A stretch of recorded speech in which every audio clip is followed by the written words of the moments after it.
Hey, hey, hey. Welcome back to Themis and Thoth. Grab your coffee, water, tea, whatever you're drinking, go and get that. Um, I didn't expect there to be a lot of people live on Friday. So I was really enjoying Yanni's live stream. So Yanni's live. If anyone is here, this can be rewatched later. Because I really liked her live stream and I was over there. And then my PowerPoint got a bit messed up, but I think I fixed it in 30 minutes. I had to put it back together because I had the information. So it is what it is. But again, Yanni is live. I'm not saying I don't want you here because I do. I want you here. I love you all. Thank you so much for being here. But yeah, how is everyone doing? I'm happy to be back. Yes, I caught a live. Hello, everyone. Hey, hey, hey, hey. Um, how should I start? Doing welcomes. I missed you guys so much. Like I actually missed you. So let me start by saying that I went to New Orleans. I was in Louisiana recharging my melanin. Melanin was getting recharged. Um, it's giving very much one color. Um, my face has never looked this moisturized. I've never felt this good. I need another vacation. I just loved it. But hmm, that Friday, I told you guys I was going to New Orleans. It wasn't completely set. We booked. This is why it's good to have friends that are like willing to do things. We booked the flight, the hotel, everything that weekend. So we had like 3 to 4 days before we had to fly out. And the fact that people were willing to go with me was really nice. And so I was excited. It was fun. The AKAs were actually in New Orleans, and they were staying mostly at the Westin, which was where we were staying. It was beautiful, amazing. Like I'm here for the food. I tried the recipes. We went on tours. We did. I lived. I lived. If you were on my Instagram, you know it was more chill than normal because when I go out, I go out. But I lived. Let me see. What part of it should I talk about? I feel like no one cares.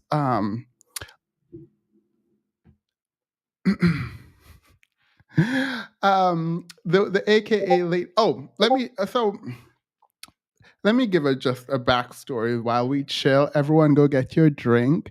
Today we're having hopefully a fun live that's not super like mentally intense or anything like that. So hopefully, so thank you, the Sanderson sisters. I appreciate that. Thank you, thank you, thank you. I will always choose you, Themis. Themis lives matter. Oh, and Gozi, thank you. Um, you guys can watch both though. So I like New Orleans. I like the French Quarters because that's where we stayed because I wanted to be able to have access to everything all at once. There was the French Quarter Festival going on at the time. There was a ton of things happening. I like the ability to drink while you are out on the street. So I did not want to not have a drink in my hand. Um, a lot of my friends didn't drink, so that was odd. Um, Anywho, funny story. I I'm going to cut everything about the trip out and then come back to where I'm talking to my family because I realize that I'm participating in flex culture and I don't particularly like it, but I like talking about my trips. So I'm just going to ignore a lot of that, put it to the side, and then talk about something that happened. So You all know that I love a good idiom. I love learning new phrase. I think we were talking about chopping it up. And I annoy my friends and everyone when I learn a new phrase. So I'll be like, yeah, let's chop it up. And people get annoyed. And I like annoying my family and friends with like these new phrases that I learn. And so chop it up was one of them. Um, Run up a bag. I still don't know if it means get money or spend money, but for me sounds better when I'm using it to say spend money. So I called my family and I was like, yeah, no, I'm just going to go run up a bag. And they get annoyed. So I've been listening to Ice Spice lately. and um, she keeps saying, keep it a stack. Right? So I'm trying to annoy my family. And I call my mom, call my family, and I'm like, keep it a stack. They'll be talking, and in the middle of them talking, I'll say something like, keep it a stack. You really don't mean to say this. Or like, keep it a stack. Are you really going to go buy that? And I've been doing that for like 5 days now, and no one have sort of responded to me. Like usually someone is like annoyed and curse me out or something, not with actual words or whatever. So I'm like, okay, what is wrong? Why is no one getting mad at me? So yesterday I was talking to my cousin and I said, keep it a stack. You don't really mean that. And she ignored me. So I was like, all right, let me try this. So I was like, Ra.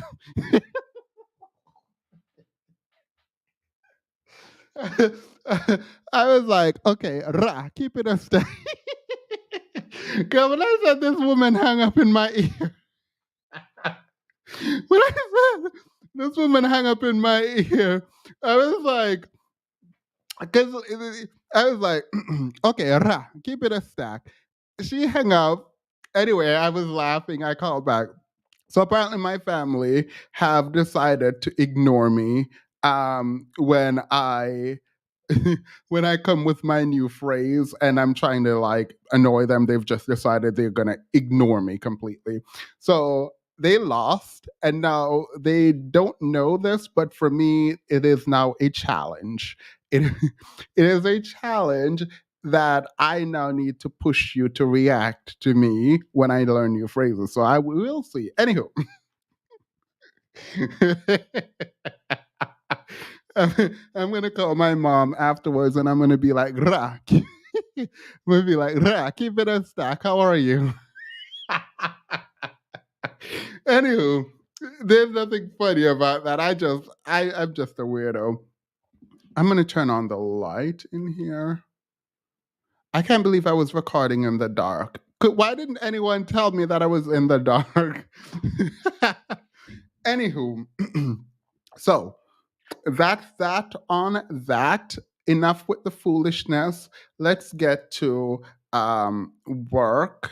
Do I just don't want to talk about my because like part of why I went to New Orleans was like I wanted to like escape and just relax. So like everything that I did it with the intent of like obviously spending money and like being able to guard off myself. And so it feels like everything that I'm saying is going to be like a weird kind of flex. So I'm just going to leave that alone.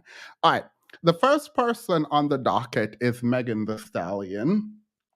She is not on the thumbnail, and I intentionally did not put her on the thumbnail because Megan the Stallion, we need to talk. And here's why we need to talk. No, we don't need to talk. The girls are upset. The girls are mad. The girls are livid. The girls don't know what to do. But I was going to ignore it, and I decided I'm not going to ignore it because Megan the Stallion came back from whatever hiatus she was on after the Tory Lanez case. And when I said she came back, I didn't know how to talk about this. Like I don't know how to address what I want to address because when I saw her, my jaw dropped. I was like, you've been beautiful. You're always beautiful. You know you're beautiful. Like ever, like we get it. But I didn't think there was another level. Like I didn't I didn't think that she could up whatever it is that she's doing. When she came back out at the red carpet, she went to do a performance, she did an interview, and I am just like looking at her like, how is this possible? Like, how did you leave from Megan Thee Stallion, who is beautiful, amazing, all of those things, take a break and come back better? Like, how did you do that? Whatever you did, I don't know who your team is. I don't really care, but whatever you did, you need to tell everyone else so that they can figure it out. Because, I mean, maybe she went to New Orleans. Maybe she went to New Orleans because she looked moisturized. The hair is hearing. Like, there is not a bad thing. The men's are mad. The baby, little baby, or whatever his name is talking about, he would do a song with a girl now. So I am here for Megan Thee Stallion's new era. I don't know what this is. People are like, oh, talk about the drama. Girl, I don't know any drama happening with her. I'm just mesmerized by whatever she's doing. Like a period. This is how you go on a break and come back. This is how you come back and just step on next. Like I'm absolutely here for it. I am absolutely here for it. But in that vein, I have a note to everyone. I said this lady, I won't say her name because I don't want to be a part of the drama, on YouTube was beautiful, and someone was like, "Oh, you're simping over this woman," and I'm like, "What? No, I said she's beautiful. Why are y'all sending me DMs talking about she's a stripper?" And I don't. Oh, she was a stripper. I don't know the story. I don't care. The idea that you are telling me she is a stripper doesn't change the fact that I think she's beautiful. I don't know why anyone thought that would change my opinion, or maybe people didn't think it would change my opinion. Maybe I'm making things up, but it is a weird thing for me that you think I'm just going to attack someone or say you are not beautiful any longer because you're a stripper or you were a stripper. You know how many people had to do a lot of things in their life to get by? Not defending her, don't know her. Um, I said she was beautiful. It remains, as far as I'm concerned, that she's beautiful. Even if she's a stripper, she's still beautiful. Like, what do you mean? Like, what? Like, by the way, I'm just arguing to argue because I don't feel like anyone is arguing that she's not beautiful. But like, why would you send me that she's a stripper? Demas, you said she was beautiful. She's a stripper. Oh, okay. She's still beautiful. She's a beautiful stripper. Like, what do you want from me? What do you anyway? By the way, not only what do you want from me, it's because I am a man. I am a man. No, but because I am a man, it is strange that there are women who want me to attack other women.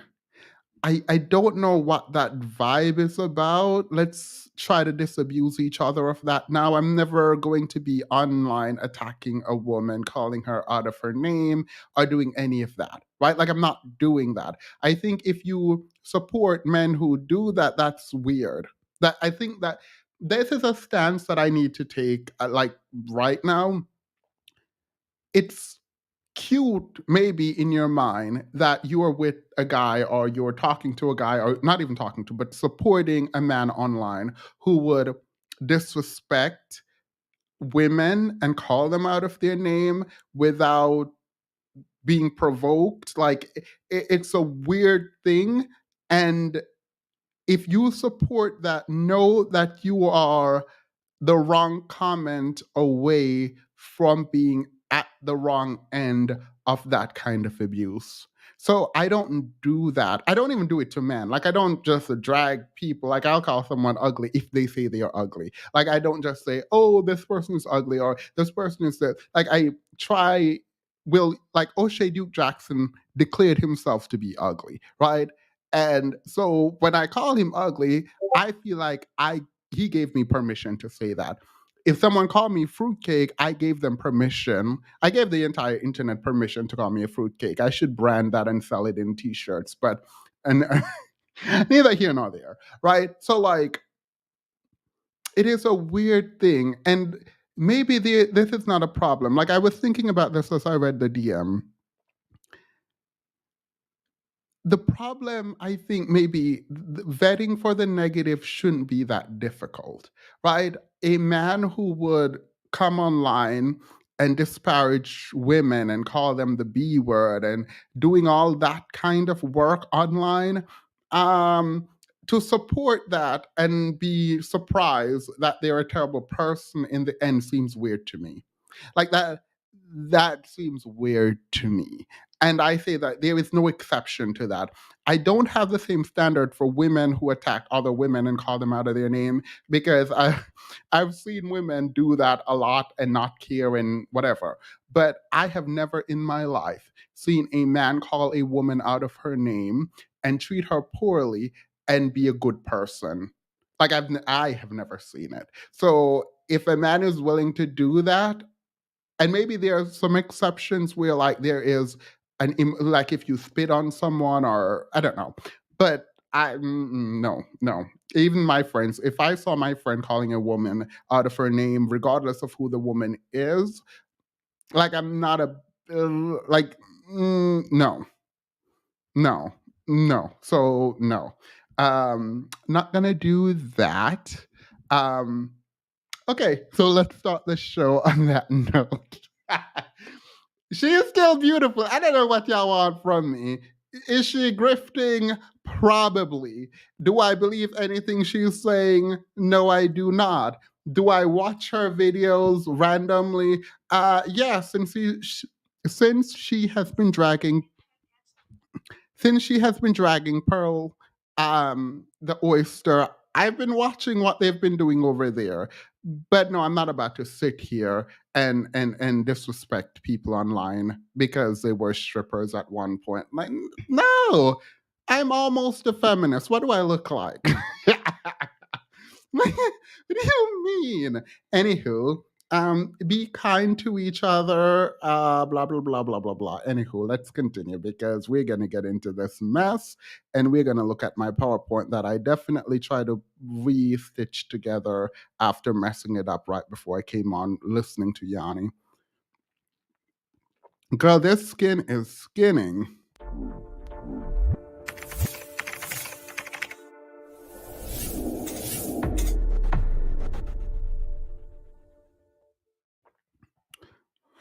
All right. So, as you've seen, I have created a beautiful PowerPoint that says a lot of mess. Get into it. Yep. All right. She started holding them accountable and they turned on her. Period. I mean, hopefully she knew that was coming because I did. Let's get into it. All right. So, the first thing we're gonna do like a warm up. This was apparently the pre-show, but no. Let's get into this video and we're gonna talk about it first before we get to where we need to get to.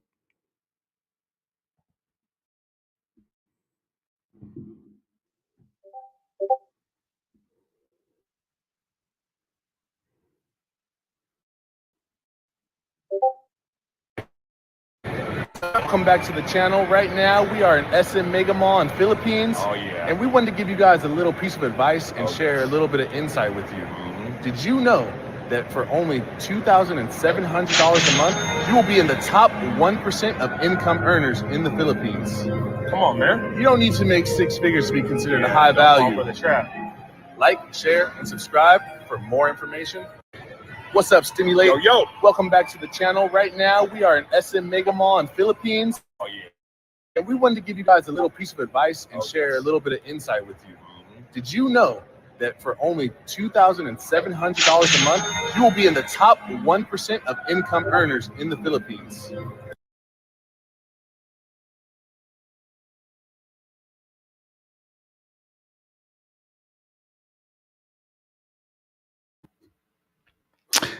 I don't know how to respond.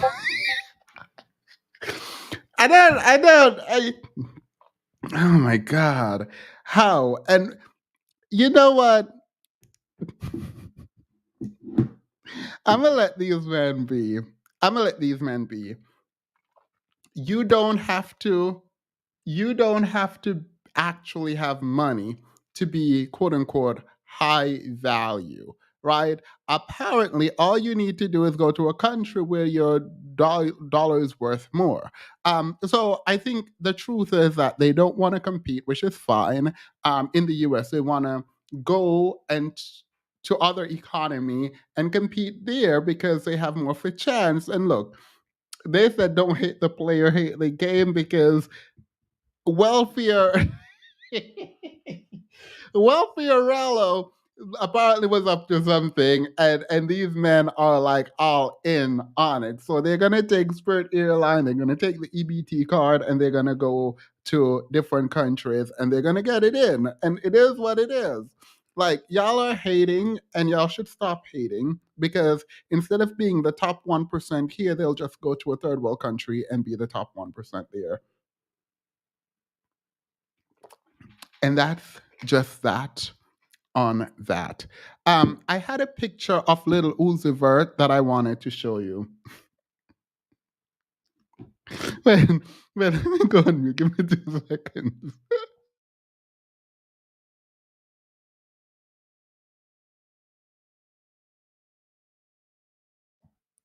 I can't do this. I feel terrible. All right. Ready?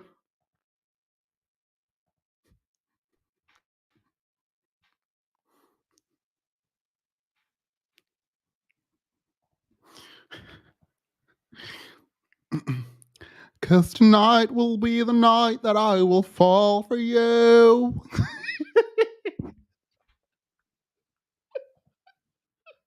But mine, and there was your heart on the line. I really fucked it up this time. Deny my dear. Deny my dear.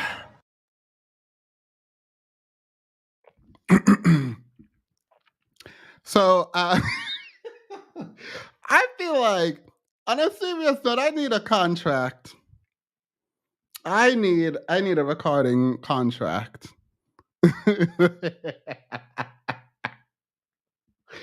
I feel like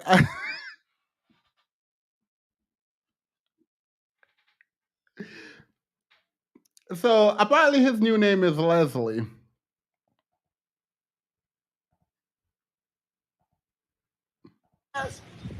Ciao. Tululu, motherfuckers. Ciao. So his new name is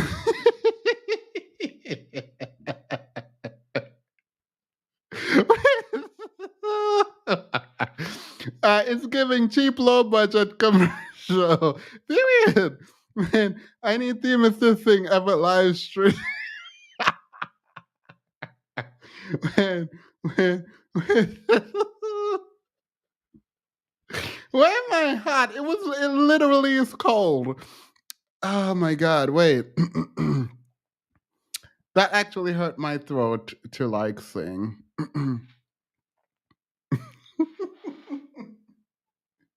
Cause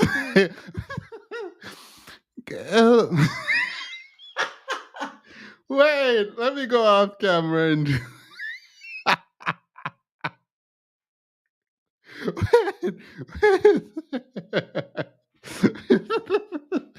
man, I need to do this again.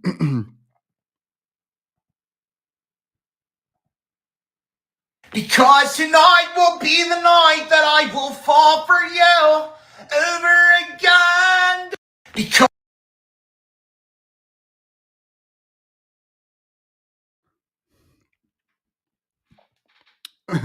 I'm done. I don't know what y'all are talking about.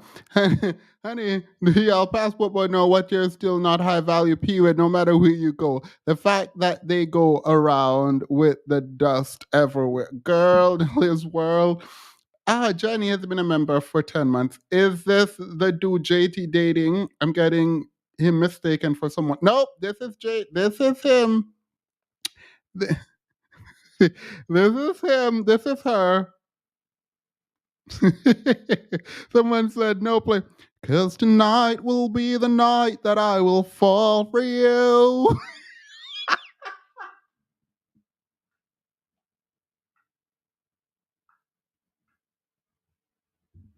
Wait, wait.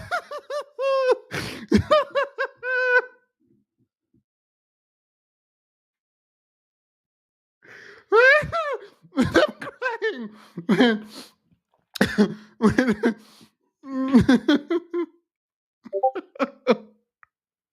Thank you. Man, the irony of having to fly 22 hours across 5 time zones to avoid a date. Who shall? Look, my vocal abilities.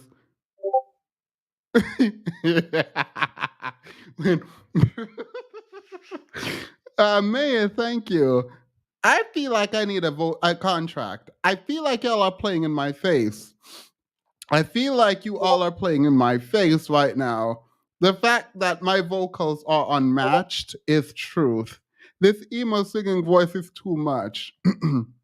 Look, I told y'all I had an emo face for a day. um, Themis, I need your commentary on the Batman on the plane with the crying baby. I have not seen that. I think I heard Shinji talking about it, but I haven't seen it. If you want to send it to me, please do. Definitely don't mind doing it. I definitely don't mind looking at it. Um, I feel like I am being disrespected right now because these vocals are golden. I actually have the song here to play in the background, but I don't have to play it because I can sing it. Themis, your hair is still emo. No, I thought I was giving Wakanda. Wait, I thought I was giving Wakanda. Anywho, let's continue because we do have some mess to get into. That video pissed me off.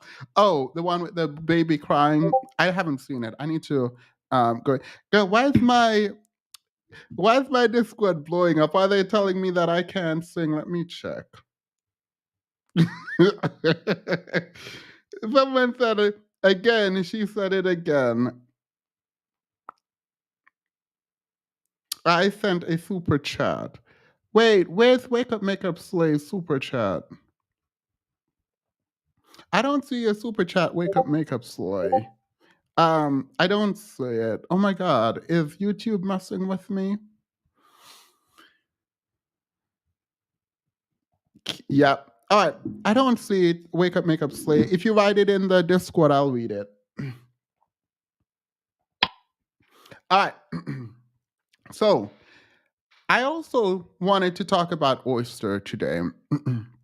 And O'Shea Duke Jackson, is this the slide that I want to talk about? O'Shea Duke Jackson? No, this is not the slide I want to talk about. Let me check. Nope, not the slide I want to talk about. O'Shea Duke Jackson. You all know where I stand with O'Shea, right? Like y'all know where I stand with O'Shea. However, when someone does something right, even once, I tend to want to point it out. And the reason I want to point it out with O'Shea, and what I want to point out with O'Shea is O'Shea helped to usher Oyster into the manosphere, right? And I think it's quite interesting that he is really fighting her. And he has taken every chance he's gotten to drag her There are videos and videos and videos and videos and videos and videos and videos of him dragging Oyster. And while I don't have much respect for what he does over there, I've watched every single one of those videos because I need the algorithm to tell him to continue to drag. That's all. That's it. But I just wanted to note that he has ushered her in talking about he liked her argumentation and she's smart, blah blah blah, and he believes her. So as a man who has done something wrong, he's been dragging her continuously, and for that I can say well done. Someone says so do I. Every video that pops up with O'Shea Duke Jackson dragging Pearl, I watch.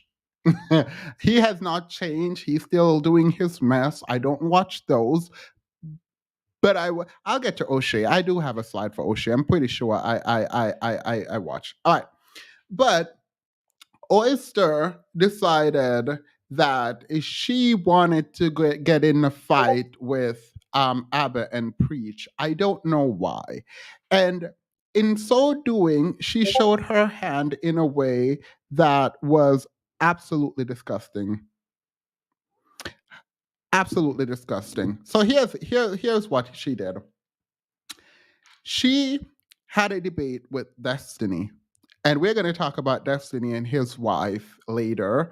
In the debate, they were talking about how doing chores could doing chores and not doing chores and not taking up your stuff and doing what you need to do at home, how that could cause a conflict that could lead to a divorce, right? And I agreed with Destiny on that debate. I don't think I ever really agree with Oyster at any point because she really never makes sense. So I'm like watching, I'm like, okay, whatever. So Abin Preach decided to react to it, and we're going to watch a little bit of this video where they were talking about marriage and why it's important to carry your end of whatever you were deciding to do, and she should carry her. And I agree with all of that. It was fine, whatever. Oyster decided to react to the video, calling it hate. And I'm like, okay, girl, whatever, period. Let me hear what you have to say. She is going to talk about a family member of hers who the man left the woman to be with a side woman. And when the side woman died after the wife prayed for God to help her save her marriage, the side lady died, and the husband came home and they worked out their marriage. And she thought that was a good story to tell about why marriage is difficult. And I'm sitting here, y'all have to watch this first because I'm not even gonna drag her because she drags herself. She drags herself at this point. So let's watch this foolishness talking about marriage is hard. No. Before we get to marriage is hard, let's hear the vows because she even reads the vows. She's like, women need to understand that marriage is difficult and these are the vows that we said and blah blah blah. Girl, we don't care. Anywho, so this is her reading the marital vows. Because if Oyster is not going to do anything else, she's going to cry. Right. And I just want to read marriage vows just to remember. Because again, I'm not arguing that you can't break up over chores. I'm just saying, then don't get married. Because I'm gonna read some marriage vows. Okay. This is from the Church of England. Just because I'm in England, I'm Catholic, but I take you, so-and-so, to be my wife/husband, to have and to hold from this day forward, for better or for worse, for richer or for poorer, in sickness and in health, to love and to cherish till death do us part. According to God's holy law, in the presence of God, I make this vow. For better or for worse, in sickness. Does God's holy law include cheating? Oyster, please let me know if God's holy law includes cheating. Because when you bring up this story, when you bring up this story, I have questions. I have questions. Try to So nitpick, and they'll be like, well, this this is Oyster's story talking about marital vows because I didn't remember the marriage vow saying in times when your husband leaves you for a side woman, you should stay and pray until he comes back and then work it out. I didn't hear any of that in the vows, but apparently Oyster heard it. So Oyster is going to tell you. Someone said, "Try to Oyster." So this is Oyster telling you that you need to stick around. if she's working, the chores are going to be hard. Guys, marriage is supposed to be hard. And I've told this story like many times on my channel, so I'm just going to tell it again. There's a relative of mine, and this relative was married for 50 years. And this woman did not believe in divorce. Like it was just not an option in her book. And her husband actually left the family for another woman. And she prayed to God for a solution because that was her belief. She did not believe in she did not believe in divorce. So her husband leaves and the side chick died. Now I know everyone's going to say she killed her. I swear to God. I swear she did not. She did not. But this is the thing. Like he came home and she didn't throw it over his head. She asked where they went wrong in the marriage and how they could fix it. And that's the thing. Like a lot of times people in our generation are so quick to throw in the towel. Like people used to have their husbands go to war and they would make it work where he would be gone for a year at a time. And nowadays we're getting divorced over what? A messy house? Why? Why on God's green earth would you ever tell that story? Why? If you're in support of men, you're in support of women submitting to men, you're in support of all that foolishness you claim, why would you then? I mean, I'm glad you told the story because at least the women can know what they're signing up for.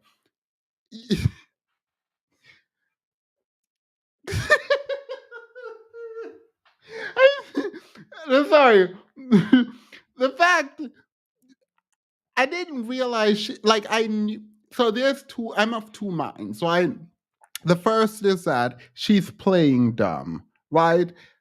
I am thinking this woman can't be this obtuse. Like you can't be. No one is like I don't think you build a platform out like this without having some sense, right? So the fact that you tell the story that your family member, hopefully not your mom, I don't know, you didn't say, the man left his wife to be with another woman. The wife prays to God for her husband back. The one she left her for dies. I hope you don't think that the prior is what caused that woman to. Is that how God is giving her husband back, girl? I don't know. You think that story is going to entice who? And for the men like down there beating their chest talking about, yes, that's what I'm talking about. You are absolutely disgusting. Ain't nobody about to sit around wait for you to go cheat and come back. Judy Bloom and her struggle content. BWE 2023. Girl, all of them struggling now at this point. It's kind of ridiculous. What course is this in her wife's school? The one where you stick beside your man? The one where Juicy is out here no, let me leave Juicy alone. I just watched a video of hers and I shouldn't. Thank you to Els. There was a super chat from Adrian. Sickness and health, you say, okay, Pearl, now please look up the stats on divorce for women who get diagnosed with chronic illnesses and who is the most likely to leave quickly now. Thank you. Thank you. But I know she wouldn't be saying this to a man. The sickness and health till death do us part, that vow is not just for the woman to keep. The man is supposed to keep. So, in the words of Chloe Bailey, cheat back. Are you going to say if a woman cheats, the man should sit around and wait? Would you say that to the man? And if you don't say that to the man, why? is the vow, are the vows one way? Do they only apply to the woman? No, let's talk. Let's talk about it, because if that's the case, then marriage is absolutely meaningless. Everyone can do everything and just say y'all are together. Because at that point, if you're like, well, we have to stay together through everything, thick or thin, sickness and health, blah blah blah. Okay, cool. Then y'all just go do what y'all want and just say y'all are together. Like, I don't know. Like, the point at which you're telling someone, hey, remember your marital vows. If he cheats, not only does he cheat, but leaves you, go live with another woman, stays with her, in love with her until she passes away. He comes back to you, then you can be with him because of your vows. Okay, cool. That's great. So we just go find our separate partners. Let's all just get married, go out, find our separate partners elsewhere, and then come back together if they pass away before us. Because that's what it's giving. We have to uphold these vows, and these vows don't mean we don't do bad things within the marriage. So, period. Period. I'm with you, Adrian. Thank you so much. Like, it is a logical inconsistency for me. I I wish that I positioned this platform differently, insofar as I wish I made this a neutral ground. I can't be neutral. I can be objective, but I can't be neutral. But I do wish I was neutral, insofar as allowing people to come on here, because I would like to host these people and have their ideas be challenged, because none of this makes sense. And when you're talking to someone like that, you might get frustrated because none of what you're saying makes sense. And I'm not about to do it with you. Like, I'm not doing that. War, some of these men were fleeing to Canada. Girl, not them talking about war now. Like, I'm not. They go to what they think are the most sort of primal need for quote unquote masculinity and femininity, which, by the way, I've decided to look into this masculinity, femininity foolishness that people are like fighting. Okay, look, a lot of women are like, oh my God, I want to be more feminine, fit, and friendly. And a lot of men are like, I am masculine, blah, blah, blah. Do you?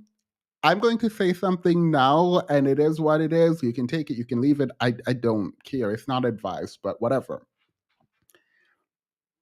The fact that y'all get so bent out of shape on these podcasts where people call you masculine is ridiculous to me. As soon as you try to prove your femininity, you have lost. In my research that has started, it started a while ago actually. If you understand masculinity both in its realist, most physical form, and even the esoteric understanding as dominance, right? To dominate. And you believe femininity is that which is being dominated. If you believe this and you also believe everyone has both of this in them, we can bring it down to being hormonal. I don't care. When someone say you are masculine, they're saying you're dominant. They're saying you are dominating them, which means they are feminine. If someone is saying you're masculine to your face, like you're being masculine right now, it is saying you are dominating me right now. That is what it means. So I don't know why you would fight or push back, just like, oh, okay, cool. So you're feminine, got it. Check.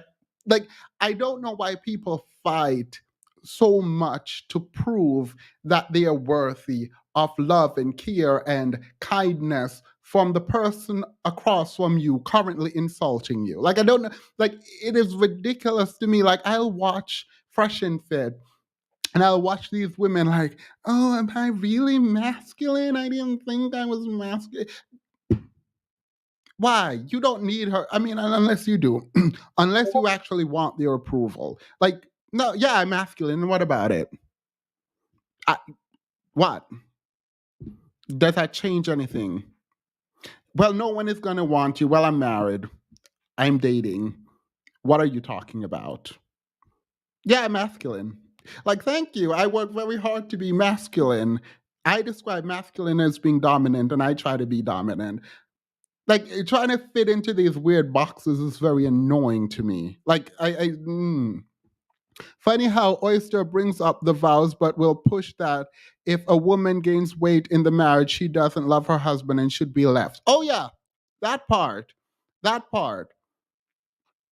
Like these men who say you are masculine are just wannabes. Like I can't say it, but that's what they are. It is what it is. They're like to look at someone and be like, oh my God, woman, you are too masculine. You're like, yeah, I am too masculine for you because you are too weak. You seem weak in comparison to me. And that's fine. Like, don't diminish yourself. Like, why would you try to reduce yourself to be less feminine than the person insulting you, telling you you're masculine? That person is beneath you. And I said beneath. And it's not about masculinity or femininity. It just means they look up to you. They feel dominated by you. They feel insignificant in comparison to you. And so they're calling you masculine. Yeah, thank you. Masculinity is not actually the right word. It just means you're better than them in that moment. And instead of accepting that, their ego won't let them, so they tell you you're masculine. Okay, wrong word. I understand what you're saying. That's fine. Thank you very much. I'm not going to do the semantics back and forth with you. I'm better than you. It is what it is. I've also long disabused myself of the notion that everyone is equal. Everyone is not equal. Everyone is not equal. And it's not by virtue of your humanness that you are better than anyone. No, it's based on how people act around you. And the way what people give to you, just take it, right? Or not take it if it's bad. But when someone say you're masculine, they're telling you because they don't know how to say it properly, ego. When they tell you you're masculine, they're saying in that moment, I perceive you as better than me. I perceive you as being stronger than me. I perceive you as higher than me. And in that case, they're correct. They're completely correct. Take it. Don't fight it. Like, yeah, great. Thank you.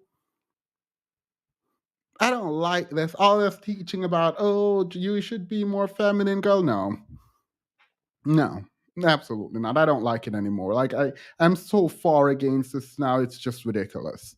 Funny how Oyster brings up the vows, but will push. Oh, I just read that. Thank you. B. Sinclair. Ultimate Enigma says yoga and bottomless mimosa brunch have single-handedly replaced obligatory church on Sunday. BWE 2020 Goldman Sachs said so. Period. Period.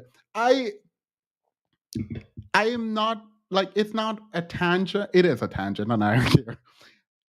I see people being disarmed over and over and over again, and it's frustrating to me to watch people, women in particular, being disarmed with an age-old idea about your attractiveness to a man. He's not attracted to you, so what? You're confident. Yeah, that's not a bad thing. If you have to think about this, someone is saying you're masculine means you have to reduce yourself. Even if you think it's like a bad thing to be masculine, it's a separate part of you, right? So it's like the idea that, and I'm not saying, oh, be masculine. That's not what I'm saying. I'm saying that if you have to reduce who you are, if you have to not speak up, if you have to not be assertive, if you have to be less confident, if you have to reduce yourself to be accepted by someone, don't do it. Like you wouldn't do that to a friend. You wouldn't do that to someone you care about. Like, why would you allow someone to do that to you? Like I've watched so many hours and hours of these podcasts now because I'm like, let me try. I'm reading Myron Gayne's book and I'm trying to figure out what is happening. And as I'm watching, I'm like, these people are disarming you when you do that. I can't really talk about Myron Gayne's book because we're going to talk about it on Wednesday. On the podcast. But like even this idea that men give you money and you give them sex, it's like you are not a part of the sexual experience. Like you are not getting something from that. Like how is that something you are just giving? You participate in it. Your pleasure is a part of the. I don't know, girl. If this is what y'all are doing out in these streets, then do it, because that don't make no sense. Literally makes no sense to me. Let's move on. So we can fight.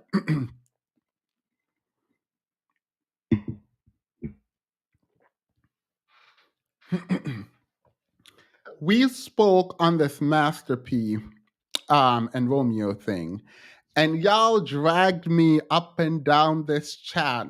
Y'all dragged me, y'all played me, y'all called me a blackmail worshiper, y'all said I was blackmail identified, and I had to look in the mirror to make sure that no, I am not late.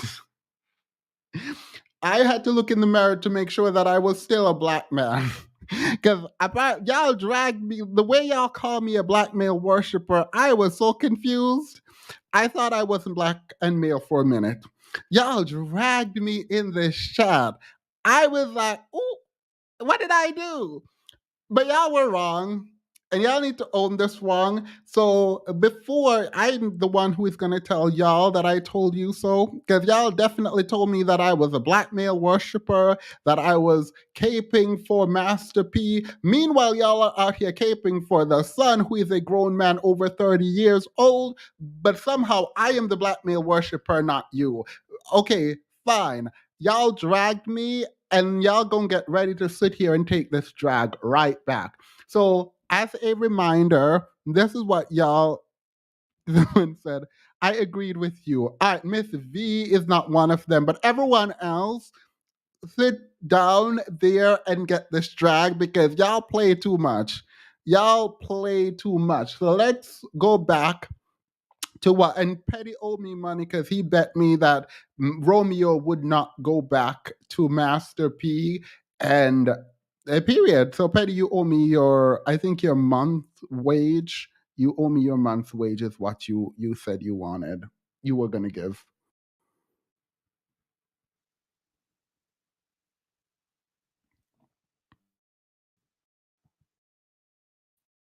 You have to do that.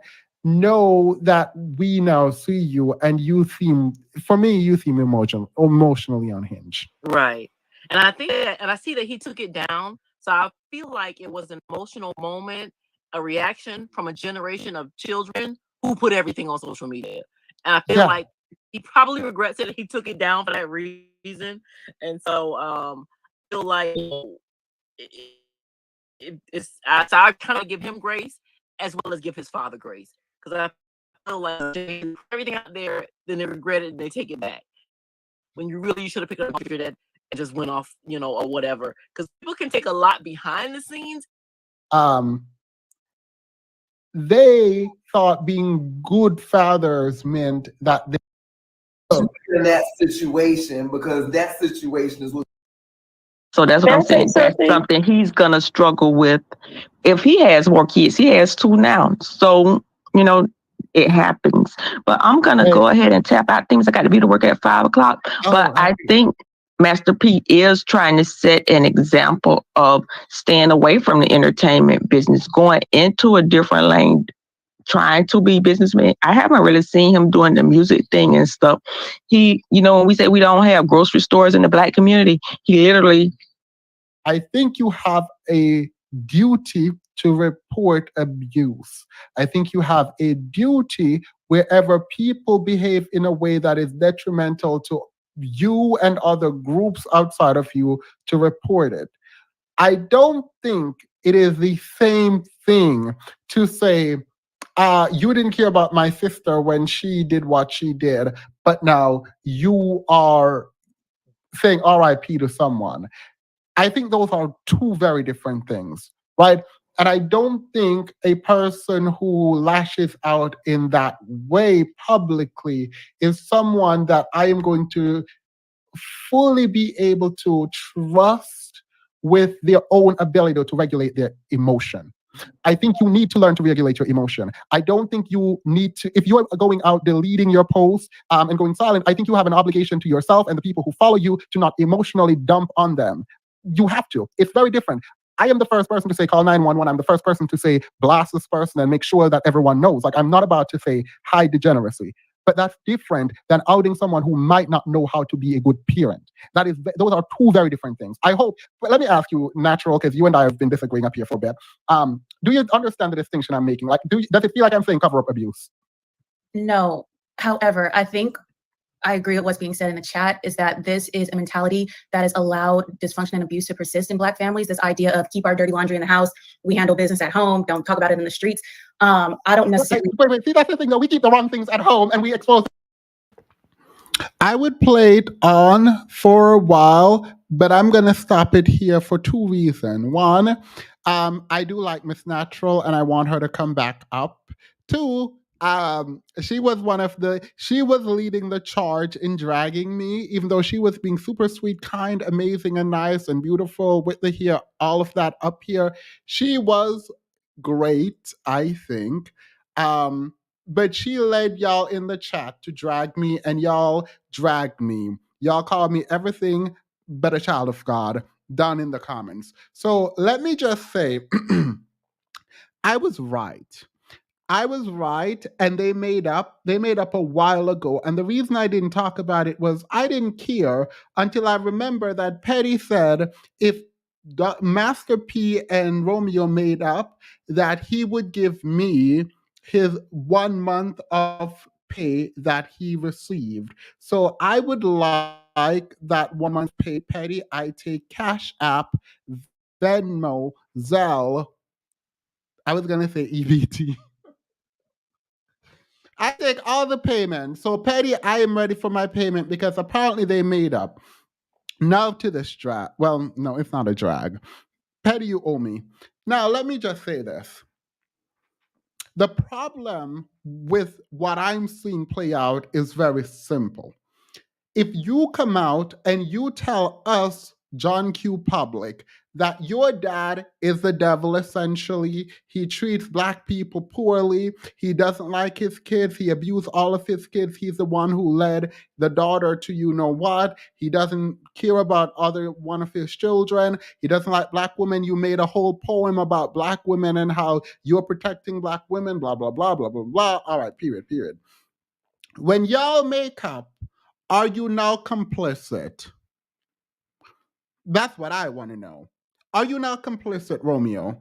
Because after you outed him in the way that you do, and you made him out to be the devil, essentially, after you've done that, please let me know what we should think of you now after y'all make up.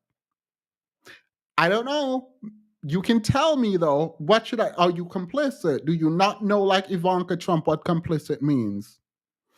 They are on bad terms again as of this afternoon. News update. Girl, you owe me. You said if they made up. You didn't say if they made up and then broke up again. Absolutely not. I will be sending you a Cash App request. I don't know how much you make per month, but I don't play those games. So you owe me money, and I want my money. I want my money. I want all of it. So that's just the update. This is why, by the way, I don't like people coming online and emotionally dumping on everyone else when you haven't really thought through what it is. Well, I guess you did think through it because you wrote a whole poem. He wrote a whole poem, girl. Let me stop. You know what? Let me move on. I'm going to move on because I should stay this long.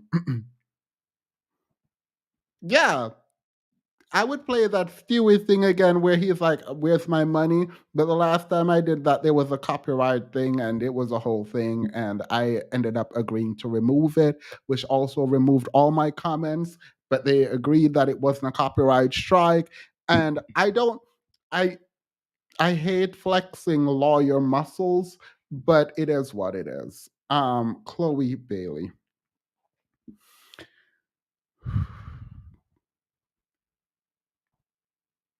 She is beautiful. She's amazing. She is that girl. But even being that girl, we need to talk. Let me get her off screen first. There is absolutely no hate for Chloe. I like Chloe. I think Chloe is above her peers. I think she is vocally talented. I think she's a beautiful young woman. She can sing, she can dance, she can act. Like, the girl is that girl. Like, she is that girl. Like, I take no objections. Like, you can't object to this. However, while she is that girl, she is not that girl. And by that girl, I mean she's not an Instagram model. And I think Chloe thinks she's an Instagram model. And there is so much work put in to her being an Instagram model that I don't think she has time to be an artist. And I have a problem with this. Now, here is why I have the problem with this.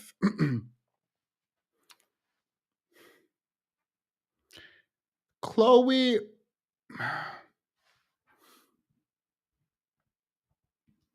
I'm trying to be sensitive because I don't know what it feels like to have the weight of so much negativity on you. And someone said, I'm gonna stick beside her. I'm putting this comment. I'm putting this comment up here.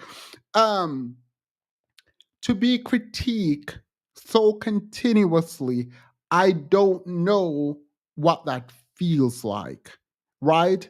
And I think there is an element of her being a young Black girl, not allowed to experience herself. That's a part of it.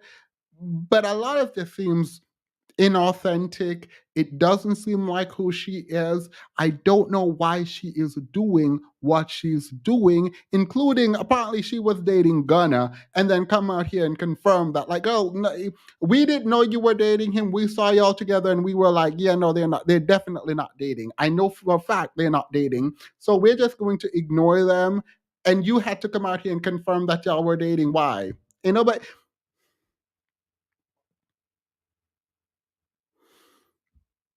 all right. So Chloe released her album In Pieces. It debuted at number 119 on the Billboard 200. It sold less than 10K copies. This is including streaming. And so the agreement is that it has flopped. Now, I'm gonna need y'all to chill on this whole flop thing and she's not that good and blah blah blah. I'm gonna need y'all to stop that because there is zero of her contemporaries who can compete with her. Like, let's be clear. White, Black, whatever you want, put them there, they can't compete. Let's be clear about that. She is talented. She is a writer, a singer, a composer. Like, the girl has talent. But talent is not enough if you're not clicking with your audience. And I fundamentally do not believe that Chloe knows who her audience is. We're going to take it in part, right? I saw this comment, and this is when I knew I wanted to discuss Chloe Bailey because I was not about to discuss it. But by the way, I need to say thank you, concern, every time when I use this PowerPoint because I'm living for the PowerPoint. Someone said, I love the album. I don't feel like the album was rushed considering she's been working on it for 3 years and she had been doing promo for a year prior before she changed directions.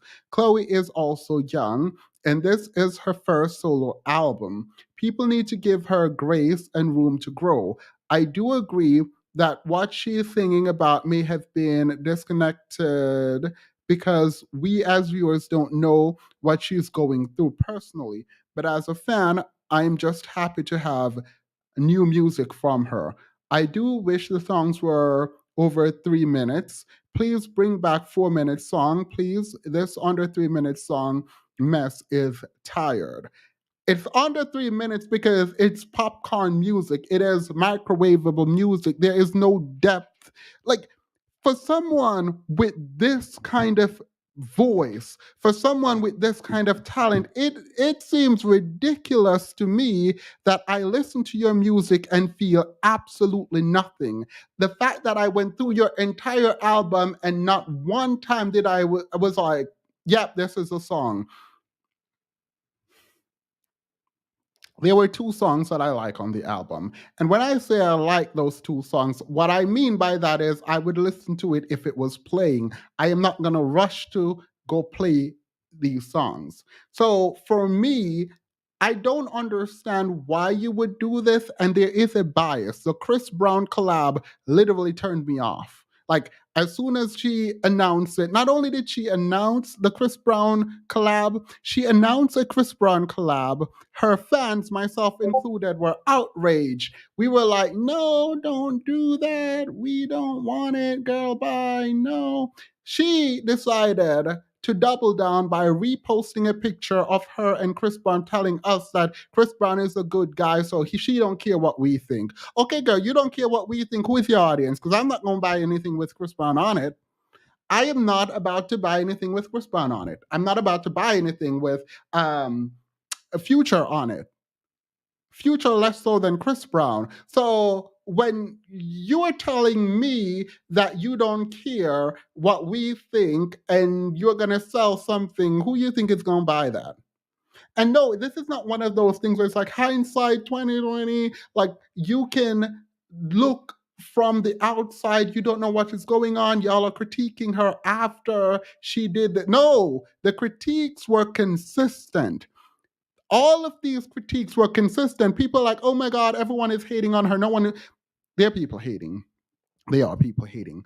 But all I've heard were valid criticism. Now, I've tried not to watch a lot of these reviews because I don't want my review to be shaped by everyone else's review. But I don't know what you're doing.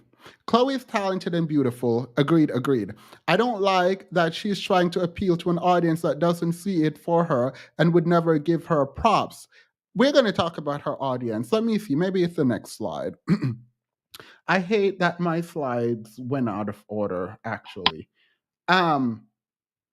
So I like Chloe. There is absolutely zero hate for her. I truly, 2L, thank you so much.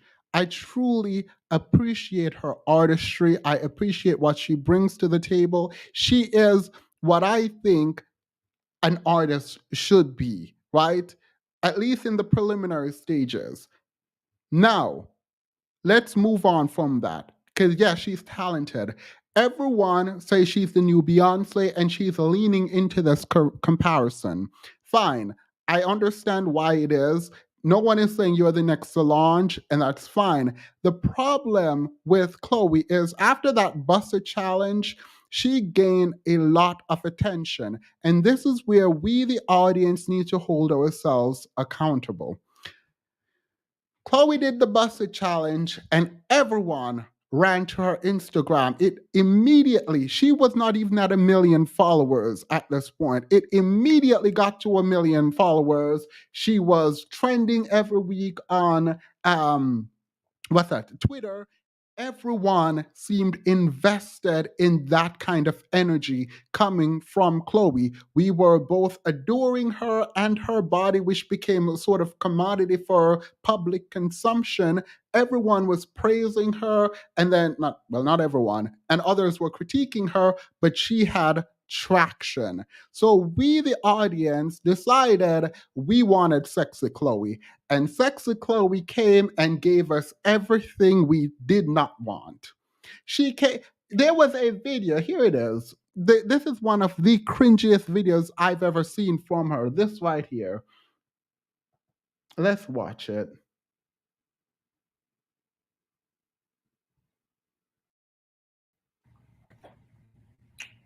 To my 4 million followers and counting, my candy kisses and my clovers, thank you all so much for loving me, and I love you right on back.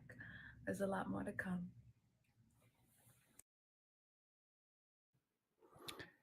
Even if you're her fan, don't lie. That is a mess. That is an absolute mess. What is that? It was at this point, like the buffet and all of that happening, I was like, period, young black girl, you do what you need to do. And this is not like S shaming or whatever. You do what you need to do. But know that this is going to be inconsistent with your brand. Now, every young child star goes through this where they were young and a child and they were in Disney or whatever, and they want to brush that image off and become this new person. The problem here is when you made the songs with your sister and did Ungodly Hour, which was a masterpiece, it was adult also, but it was a sexy adult that was sophisticated, where you knew this person, these people had sense. They are not the people who are talking about relationship from a very specific perspective that we tend to get from the rap girls, which, by the way, I'm not degrading that. I actually listen to ratchet music and all of that. It's fine. But your audience now become the people who have sense, right? The people who look to young girls as not just sexual objects, which you can be that if you want. Just know that your audience is not going to gel with that. Like, unfortunately, I still see you as this beautiful young girl, and that's not fear. It is not for me to put on you what you need to be. But if you're going to be something else, know that you're going to be judged for it, especially if it looks and feel uncomfortable to the audience. And it looks and feel uncomfortable to me. Look, this is my opinion. It is what it is. But are we being too harsh on her? Are we being too harsh? Because I don't know if I'm invested in any other young artist. So I don't have anyone to compare her to. Like, I am very much invested in her and her sister, to the point where I'm planning to buy the Little Mermaid tickets for the entire weekend it's out, and buy it for people the entire weekend it's out, because racist white people are deciding that they're not about to go watch the Little Mermaid because she's black. So I'm going to overly invest in it, and I'm going to watch it, even though she's still dating DDG, which is a whole nother thing in and of itself. But period. So I am invested in her, and I'm not just doing it because, oh, I want it how I want it. No, something is off. And it's not just me who, like, if her album did well, I would be like, oh, you know what? Maybe I'm just wrong. People love her. They like her music or whatever. But when you're failing in the thing that you are so good at, we need to take a look, because your image seems inconsistent with your fans, and now we have to talk. Thank you, two Els. Let me get to the thing before I continue. I might be off, but I think Chloe is fixated on the male gaze. Yeah, people are like, "Oh, you're shaming." Sure, whatever. It's whatever. Why are you focused on the male gaze and trying to get into the Instagram models audience when you have your own audience to cultivate? Like, you are the alternative girl. You are the girl that we know have sense, and you don't think, even though you can because you're a beautiful woman, you don't have to do what everyone else does because you actually have talent, right? And I'm not saying you can't, you can do whatever you want. Just know that it's going to feel weird watching that come from you, when the branding that came from you and your sister is that we don't have to engage this way. We are going to do music we like, and it's going to be alternate, like it's going to be alternative. It's not going to be that thing that you see that's like easily consumed from by most people, and then we drag the women who engage in it online, and this toxic shade room environment is not where you thrive, because in my mind y'all had more sense. I don't know, that's what I thought. But we'll get more into this. Women talk too much energy. This is relevant because art isn't made in a vacuum. You're some of your, yeah, thank you, concern. The thing is, if I get dragged for this afterwards, I get dragged for it afterwards. I'm not going to just sit here and pretend like everything is fine. Chloe's socially awkward trying to push sex appeal. She needs to take a hiatus and really work on discovering her personal and musical identity. Which we're going to get to Beyonce in a moment because people are like, oh, it's Beyonce's fault and blah, blah, blah. And I'm sitting here like, at the level Chloe is with her movies and music, there is no reason for her to have the kind of access and the commercials she currently have. I love that for her. But to pretend like her management and what she has access to has not given her a ton of exposure is an absolute lie. The truth is, Chloe has not connected. It is that simple. Chloe has not connected. There are a ton of reasons for that, but she decided that she was not going to do the pop girl sort of approach where you do your sweet little album and then you gradually become more sexy or whatever. She wanted to be sexy, and by God, she can be, but when you do that, hopefully it sticks because you're trying to appeal to the people who ultimately rejected you and your sister when you came out because you were the opposite of that. Like you were people with talent. You were people who could give us something else to look at outside of just your body. And while you can show your body off because who am I to police it, know that the people who would appreciate you doing that were the people who rejected you in the beginning. So if you're appealing to them, that's fine. But while you do that, don't ostracize your fans that were alternative. Because your fans were the alternative. Your fans were the awkward black girl, the awkward black boys, the gays. Like your fans were people who looked to you and said, I appreciate this. I feel seen. Prince Patty, male artists were able to switch up. They can switch up all they want. It's not. I don't care. I'm talking about Chloe right now. The art we loved in the '90s was often collaborative. Chloe is giving isolated and uninspired. Ooh, that was scathing. That was a scathing. I actually agree with you. I agree with you. Someone said, "All right, Prince Patty." Male artists are allowed to switch up their image without this level of scrutiny. Um, they are, but I don't buy their music. I'm talking about people's music that I buy and that I listen to, people I care about. And so I don't really care about these artists. And in fact, male artists aren't selling well right now. So I don't know. I don't know what you mean. Like, this is not there is some gendered issues going on. And the gender issue is her feeling like she need to present in the way that she's presenting. Someone said, do male artists switch up? Girl, I was actually trying to think about the male artists that switched up, and like to me, all of them sound alike. Like, to me, all of them sound alike. So I'm like, girl, do they switch up? Because I don't see it. I don't see it. I don't see it. No, and also Chloe needs to hear some of this and take it because she said all the haters can. We'll talk about that in a moment. Um, I don't think she's established a core audience as a solo artist. Agreed. The people harshly criticizing her are fans who enjoyed her when she was a duo with her sister. Yes, I am one of those.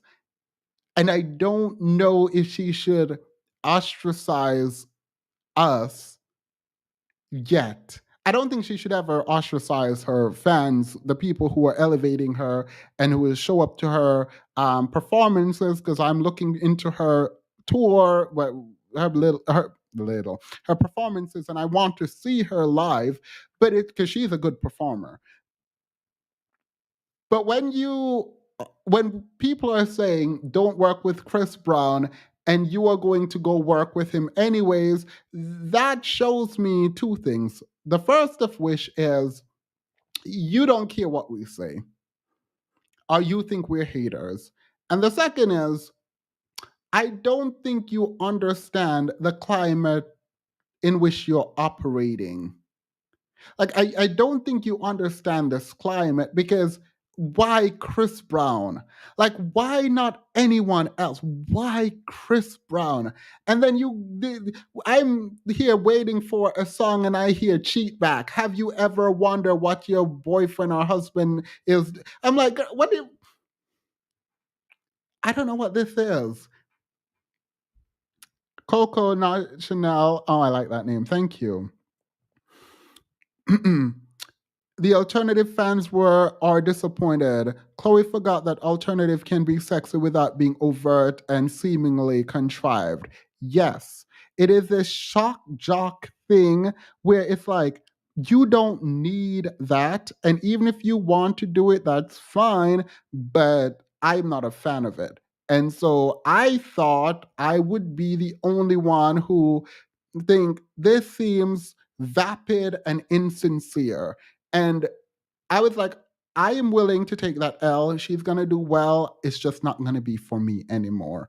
But it seems like it's not for your fans, and the people you're trying to appeal to don't want it. I don't know what that means. I don't know what that means. Let me continue. I wanted to interact. And then she's gonna go out there and date Gunna. Look, who you love is who you love. But she said this.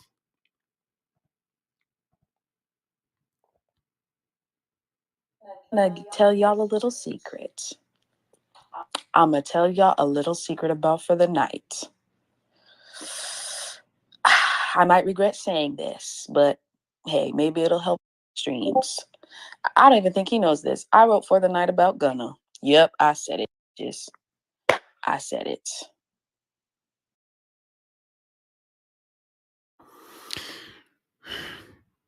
For the night with for the night was about Gunna.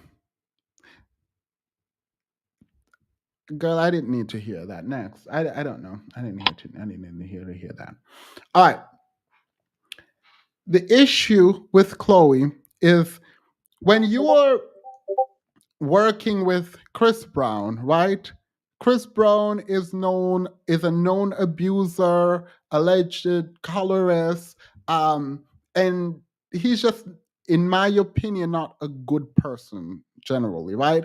So when you announce, "Hey, I'm gonna work with Chris Brown," and your fans all collectively said, "Absolutely not," and you then say, "Yeah, no, you're fine," and post on your IG to your fans a picture of you and Chris Brown, and you say to us, the fans, that he is a good person, you don't know what we're talking about, I don't know what you expect.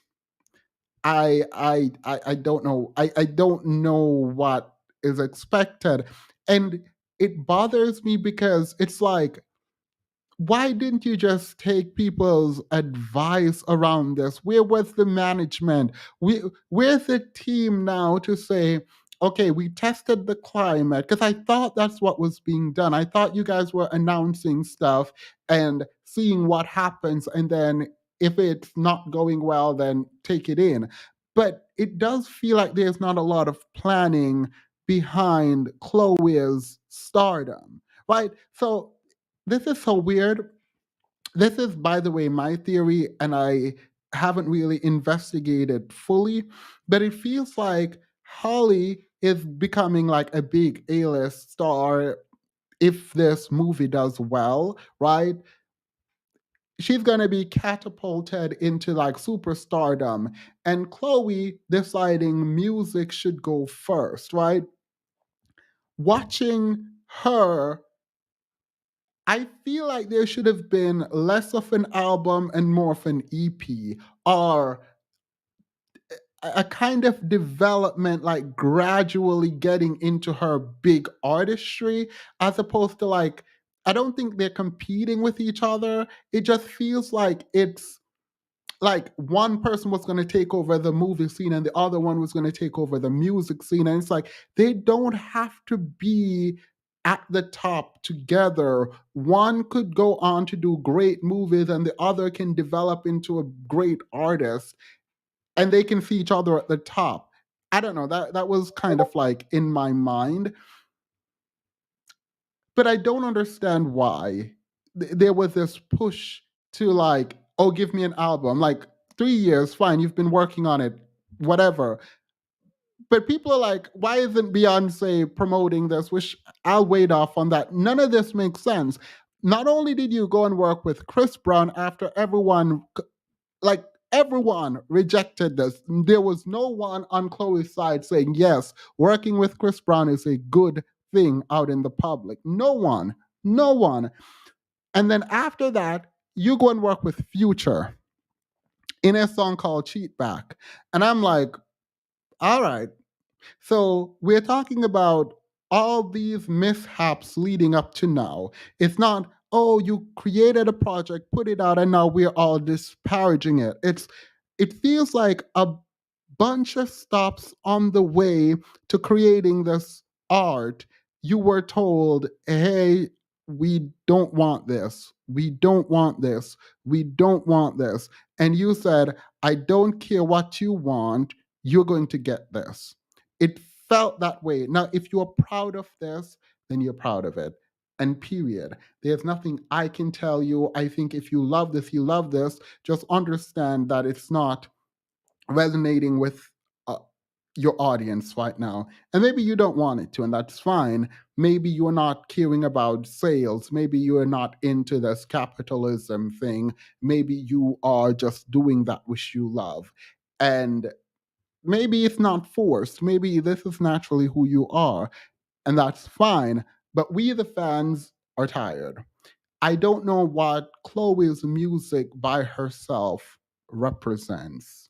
I don't know what Chloe is. Is she a singer? Is she an actor? Is she a social media star? Like, I don't know fully what I don't know fully what Chloe represents. Like, I don't. And this is not to disparage anyone.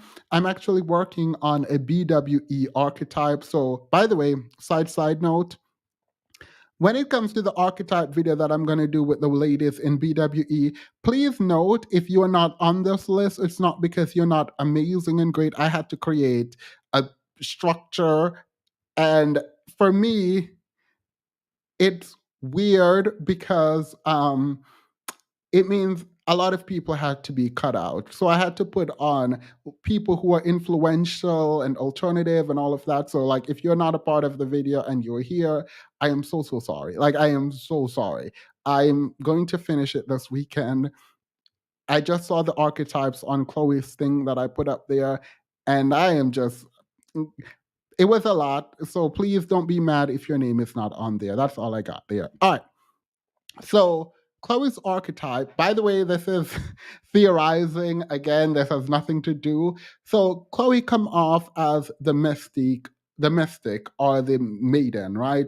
These archetypes are not like overtly sexual. They're supposed to be a more subdued kind of sexual. Think about Sade and Princess Diana for the mystic, and then for the maiden, Princess Diana, right? The mystic would be Sade, even Erica Badu, right? It's a very smooth, sexy. The sex appeal is not overt and in your face. By the way, this is not me telling her how to be. This has nothing to do with this. This is an archetype. It is what it is. Whatever, right? So when we think about like being warm and magnetic, like that's how Chloe was introduced to us, right? It's her vocals, it's her dreads, it's her and her sister. Like there's something very kind of magical about them. and get soft, new, and fresh. So, like the mystic and the maiden seem like the perfect combination of archetype that they're put in. There's also like the dark maiden, which Rihanna would fall into, good girl gone bad kind of thing. And so, like, when you are, in my mind, when you are locked in to someone's archetype in the way that I feel like we were with Chloe and Holly, to then go back and try to change it to like the lover, where you are like va va voom. It's very jarring. I don't think it's impossible, but like there should be gradual change as opposed to like this immediate rush into it. I think Chloe's one of those people who, even though her beauty is not complicated, like you don't look at her and just like, oh my God, she's just an interesting face. No, she's an actually like beautiful woman. I don't think she is perceived in the same way as like a Sweetie and like the rap girls. And I feel like that's where her image feels like she's with the rap girls, like she's with the Sweetie and the Megan the Stallion. It feels like that's her audience, but it's not. Like your audience is not the same as those. Yes, but I'm gonna shout her out.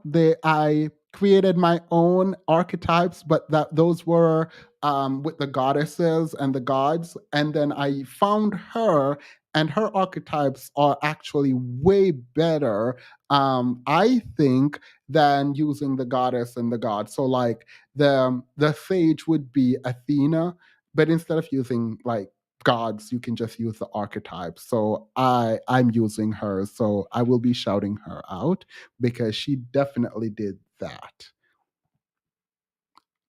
RIP.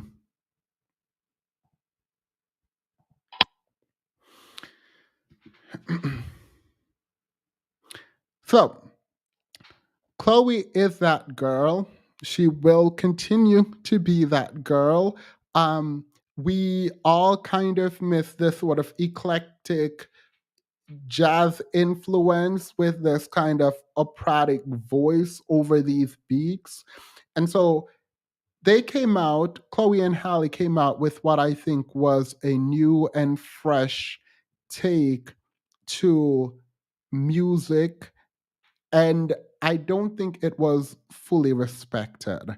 The fact, like, they literally dominated, in my opinion, the pandemic. Like, the pandemic in terms of performance and music was theirs. Like, Doja Cat and them, like, they were them. Like, Doja Cat and Chloe and Halle were it.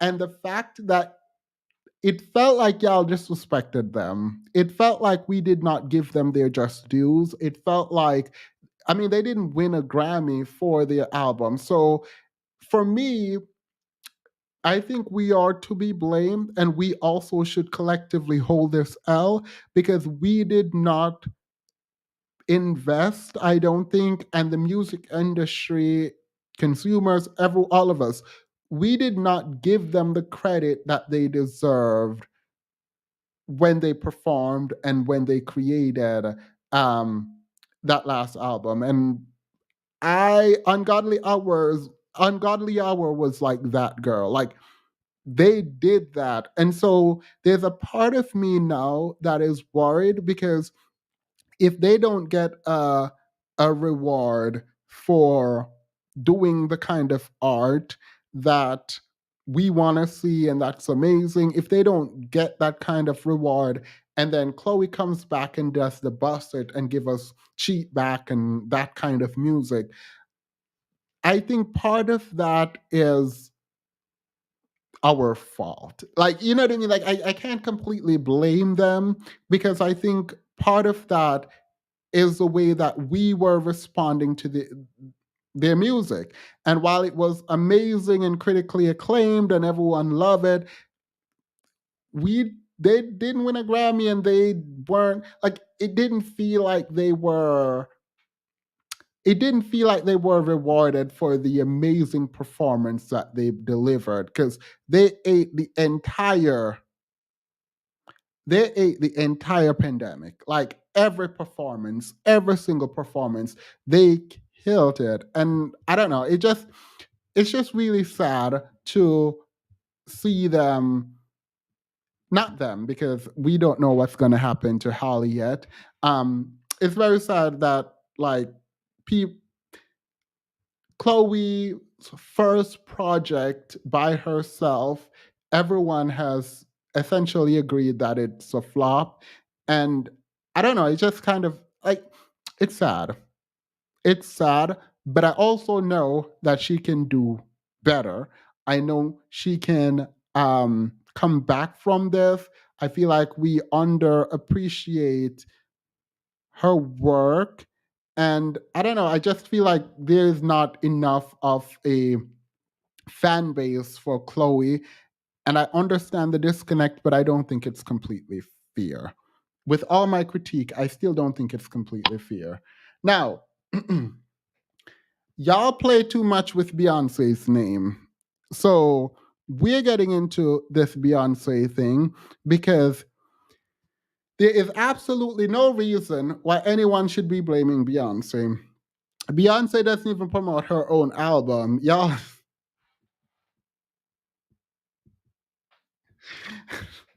I'm coping. I do believe that Beyonce should have helped if at least give her like a post or something. Here's why. If these are your mentees, I think you have an obligation. And I thought about this and I was about to say, if I were Beyonce and Chloe came to me with that album, I am not reposting it because I would not have loved it. And I'm not about to lie to my audience and tell them I like something and to go listen to something that I didn't like. So I wouldn't have posted it. But how invested should Beyonce be in Chloe's projects? And can we blame her for Chloe not connecting? I don't think so. Because again, an artist at Chloe's level don't get a Pepsi commercial deal. Her videos are pristine. She seems like she got a budget. Like she's, I want to say overexposed, but I mean that in a good way. She literally has access. And I feel like when you have that kind of access, it's incumbent on you to take charge, unless you don't have creative control. Then we can blame whoever has creative control. I don't think it is fair to blame Beyonce for Chloe's failure. Like, unless you're looking at the scenario with Beyonce and Chloe with your third eye, and you have the ability to look into the spirit realm, and Beyonce is some kind of witch in the spirit realm, sucking Chloe's power from her to make herself bigger, unless you're about to tell me something esoteric like that, I don't want to hear it. Because at Chloe's level, Beyonce and Beyonce's team and Chloe's team has given her the equipment she needs. Like literally, this girl was trending on Twitter every single day. She was on the Shade Room. She was doing every single TV show. She had commercials that no one else has. And then she go and do Swarm, where in the first couple minutes of being in the movie, well, we're not going to talk about Swarm. I'm not going to talk about Swarm. I'm really not, because what she did in that was some foolishness. Like, honestly, this is it. I was one of the biggest Chloe and Halle fans. Like, they could have done literally anything and sold anything and I would have bought it. The fact that I am no longer like a part of the Clovers or whatever, like, I feel like that is a testament to the reality that, like, she did this. I don't feel like this is an example of like, we just don't care about the artist. It's like, we cared, but you told us not to care. Like, you, she was like on every single award show. She did a Nina Simone tribute. Like, she was everywhere. If she didn't connect, it's because she couldn't connect or she isn't ready to connect yet. Like, look, I don't know. I don't know, but Chloe did have a response to us. By the way, DJ Envy was one of the people who said Beyonce is to be blamed. And I don't think that's true. I don't. Sadly, this does lie on the shoulders of the label, the marketing, etc. They do all of that. Yeah. I mean, I feel like she was everywhere though. Like I felt like Chloe was everywhere, and the fact that she didn't connect meant something was off outside of just promotion. That's my take. Let me go back before we get to before we get to Nicki Minaj.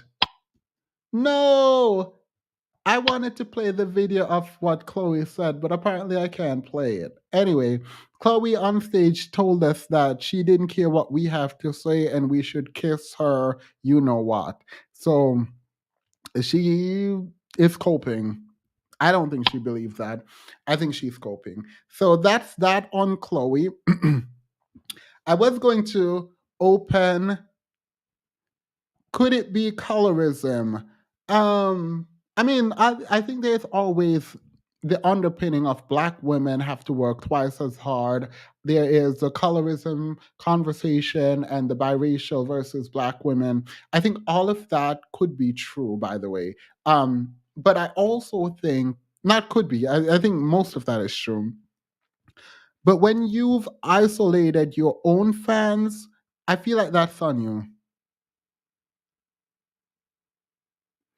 Like I feel like that's on you, right? Like when I think about the myself and everyone that I knew after the Chris Brown like literally after she announced Chris Brown and her collab, everyone I knew and myself were like, yeah, no, I'm good.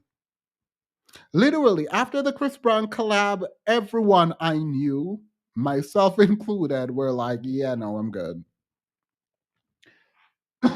I even listened to the song and I was like, the video is kind of cute, but like I'm not here for it. I think this is the one time I disagree with Themis. Yeah, no, I mean, hopefully I am wrong and I don't see myself being how do I put this? I want Chloe to do well, but it just doesn't feel planned. And I feel like she said in an interview with Lotto of all people, I don't know why they gave Lotto, Mulatto, I don't know her name, Lotto a podcast. But anyway, I'm sitting there and she said she want to be one of the biggest pop stars. She want to be like Janet Jackson. And I was like, that's good. I'm here for that. But then it doesn't feel like you're moving in a way that there is some kind of plan. It just feels like you are doing whatever. It feels like Chloe doesn't know where she wants to go, at least in the way that we are consuming what she's producing. Um, and I don't know, it feels lackluster and thrown together and haphazard. And I don't know if that's fair because she might be really doing work. And the image just doesn't make sense to me yet. Maybe one day it will. But for now, I'm still going to be a struggling fan and I'm going to figure it out. But when you decided that you were going to do a collab with Chris Brown and then you were going to do a collab with Future on a song called Cheat Back, I'm like, all right. I mean, I'm not gonna like, I don't know. Because I could have seen someone else doing that song called Cheat Back. I could have. But I don't know. Maybe I'm not allowing her to grow. All right. I'm going to leave Chloe alone. When we come up, I'm going to open the panel and you guys can come up and drag me as you do. Nicki Minaj. Now,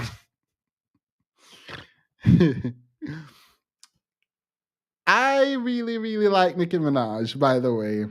If Nicki Minaj was not married to who she's married to, I would still be one of the biggest Nicki Minaj fans. I'm still a fan of her artistically, but like, no. So, anywho, I really like Nicki Minaj, and what I like about Nicki Minaj is that she takes rap seriously. And unfortunately, for the rap girls, there can only be one queen. Now, this is not true. There should be able to be multiple women at the top, but apparently there can only be one rap queen. And Nikki says you're going to have to pry it from her cold, dead hands because she is not easing up. Of yeah, she. when I when I say Nikki is not what Ruby Sleeves Red, I don't know the name of the song, but she went in on that song, and I was like, okay, period. When she was like, she might drop a Red Ruby Sleeves. When she said she was gonna drop a video, maybe I was like, if she drops a video, this is over. This is over. So I'm like sitting there like, is she really not about to ease up? Like, is she really going to take over this summer? And then she went to Ice Spice. By the way, I've been listening to Ice Spice. I don't think are there any spices in here? Is there a cabinet member? This is what Lovely T called him. Cabinet. Is there any cabinet member in here? Because I do like Ice Spice music, but a rapper, she is not. Like, I saw a video. Someone was like, this is your queen." Send the video to me, and I'm like, I like her music, but never said she was my queen. I watched the video. None of Ice Spice song is like over 2 minutes, right? And she forgot the words to her song. She has no energy on stage. So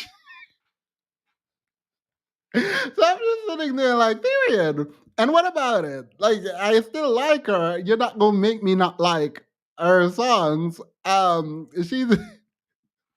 She told me that keep it a stack. And I was like, period. So I like Ice Spice, but Nikki jumped on that song with Ice Spice, Princess Diana, and I'm like, okay, cool. I like this song.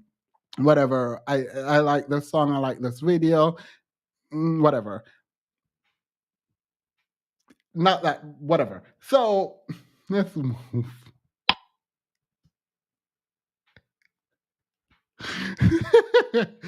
I didn't realize there was a whole I didn't realize there was a whole beef going on between someone named Mulatto, and Ice Spice and Nicki Minaj, whatever. Like, I don't care about their beef. I decided, you know what? Let me go listen to Mulatto and see what she says. Does she have good songs or whatever? I am looking at Mulatto. I like none of her songs. I like absolutely. There are zero songs of Mulatto that I like, and she has a song with Mariah Carey. She has a song with Chloe. I'm listening and I'm like, I like none of these. There is no song here that I like. No.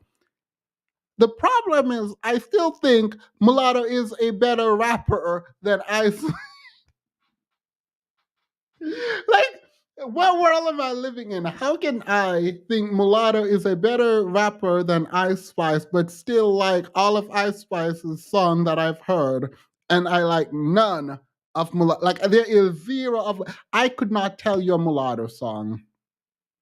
Like, this is not even like mean. Like, I'm just sitting like, you are a better rapper, but I know none of your songs. I remember none of the names. I don't know, girl. This is so bad. I guess this is my own unpopular opinion because when you call yourself mulatto, you're already down a bunch of points in my book. Spice is like a blank canvas waiting to be. I'm still waiting. Y'all play too much. I don't know. So all I'm saying here is that apparently Nicki Minaj is just coming for the rap. Like Nicki's not giving up that throne. It's not gonna happen, and if it does, it's not this time. Like it's just not gonna happen. Like I've never ever. I like this because I do like Nicki Minaj, and I like the fact that she can switch up her flow. I like the fact that when I was in university, that we would sit and discuss Nicki Minaj saying, what was this phrase? I would have helped you out that pit you fell in. And Fallon was Fallon, and we were just geeking out, being annoying. And when she says, "You used to be here, now you gone near," I'm like, Anywho, I like Nicki Minaj wordplay. I can't think of most of them now, but like it. Oh, she did come up with Lil Wayne and them, so they actually invested in rap and like punchline and double entendre, and like rap was still poetic even even though messy. So like it's gonna be Nicki for me. Anywho, I used to love the wordplay. Yeah, no, she did that. Someone said I'm about to start rapping. Rah, keep it a stack. I don't know. There's something that I don't like about Ice Spice, but I won't say it on here because I don't want to put that out. But I don't like how she's promoted. That's all I'm gonna say there. I don't. It feels very weird that her promotion seems kind of odd to me, and it's giving very. Let me stop. All right, Danielle Caesar. Now y'all telling me do tell. I'll tell y'all in the Discord. I'll tell y'all in the Discord because it's even when she went and did that video with Kanye West's daughter North. It's still. I feel like it's part of the same promotion, and I don't understand why. Nikki would have to go Lady Saw and become a Christian for these girls to get a break in the bill, right? She just sitting pretty on everyone's neck. Thank you, Curry Up and Eat. Grow up, I was always taught that mulatto was disrespect of the highest order. But mulatto, yeah, no, she was leaning, literally made her name leaning into being biracial, and like, there's something very tacky about it to me. Like, it's very disgusting. And then she changed it to Lotto, and I'm like, okay, girl, whatever. I don't know who gave her a radio show or whatever. I listened to it and I'm like, girl, you can't even. Let me leave that alone. Good luck to the girls. All right, Daniel Caesar. Y'all remember when Daniel Caesar told y'all to make him go broke? Daniel Caesar came out on an Instagram live and just destroyed his entire career. He said, if you don't like what I have to say, make me go broke. I was like, girl, all this over that white lady who you don't know. Like, he came out swinging, telling us that we were being mean to white women and how black people needed to be kinder to white people. And I'm sitting here like, girl, who are you talking to? Love Latoya says, Ice Spice give what they were doing with Ariana Grande's image. Yes, but I don't know if it's more overt, but yes. So I'm sitting here, and apparently there was an apology, a new apology. So I decided to listen to the new apology, the updated apology. I'm like, girl, why are you apologizing to us? You told us to make you go broke, so we did it. Like you're not Usher, you're not Chris Brown. Even though I think Chris Brown should be canceled, Chris Brown still have fans. I don't know why. So you don't have that appeal, and you gonna come out here and you gonna tell us, make me go broke. All right, you don't gotta tell me twice. you, you don't gotta tell me twice. And I loved his music. That's the part that annoyed me, because this was an actual boycott on my part. When he came out of there and was like, why are black people being mean to this white lady and blah, blah, blah. This white lady, by the way, yes, Jules was her name. She was out here trying to ask if she can wear the N-word on her shirt. She was out here dragging black women, talking about black people are jealous of her. She was doing a lot. And called out some black women for no reason. So when they clapped back, Daniel Caesar jumped his happy drunk self on Instagram Live to tell us that we needed to boycott him. And I was like, oh, I mean, what's his song Cyanide? I think best part with her. Like, I used to listen to him a lot. And he said don't, and I never did. After I saw that live stream where he told us to make him go broke and that we needed to get on the winning team because we need to follow the white strategy and blah, blah, blah, I was like, oh, okay, cool. Okay. Your music is not a necessity in my life. So let me go through this. Someone said, is that Annalisa said Chris Brown has pretty privilege? The answer is no, Daniel, it's over. Stop calling. Yeah, y'all play too much. Chris Brown has pretty privilege. Yeah. Wait, let's go through this piece by piece because I'm going to need to remind y'all. He wasn't attractive enough to be colorist and face no consequence.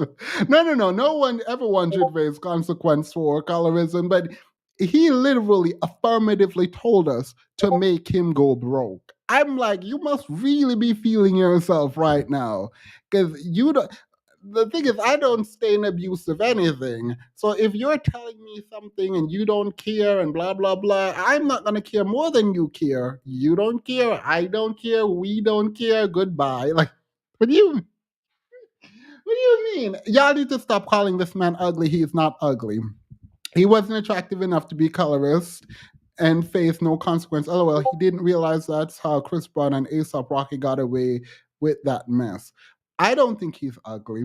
I think his teeth might need like a braces or two, but like I don't think he's ugly. I don't think people are ugly generally unless you're like telling me you're ugly. So anywho, I told you about Yes Jules already, so let's get into Daniel Caesar telling us to that we should make him go broke because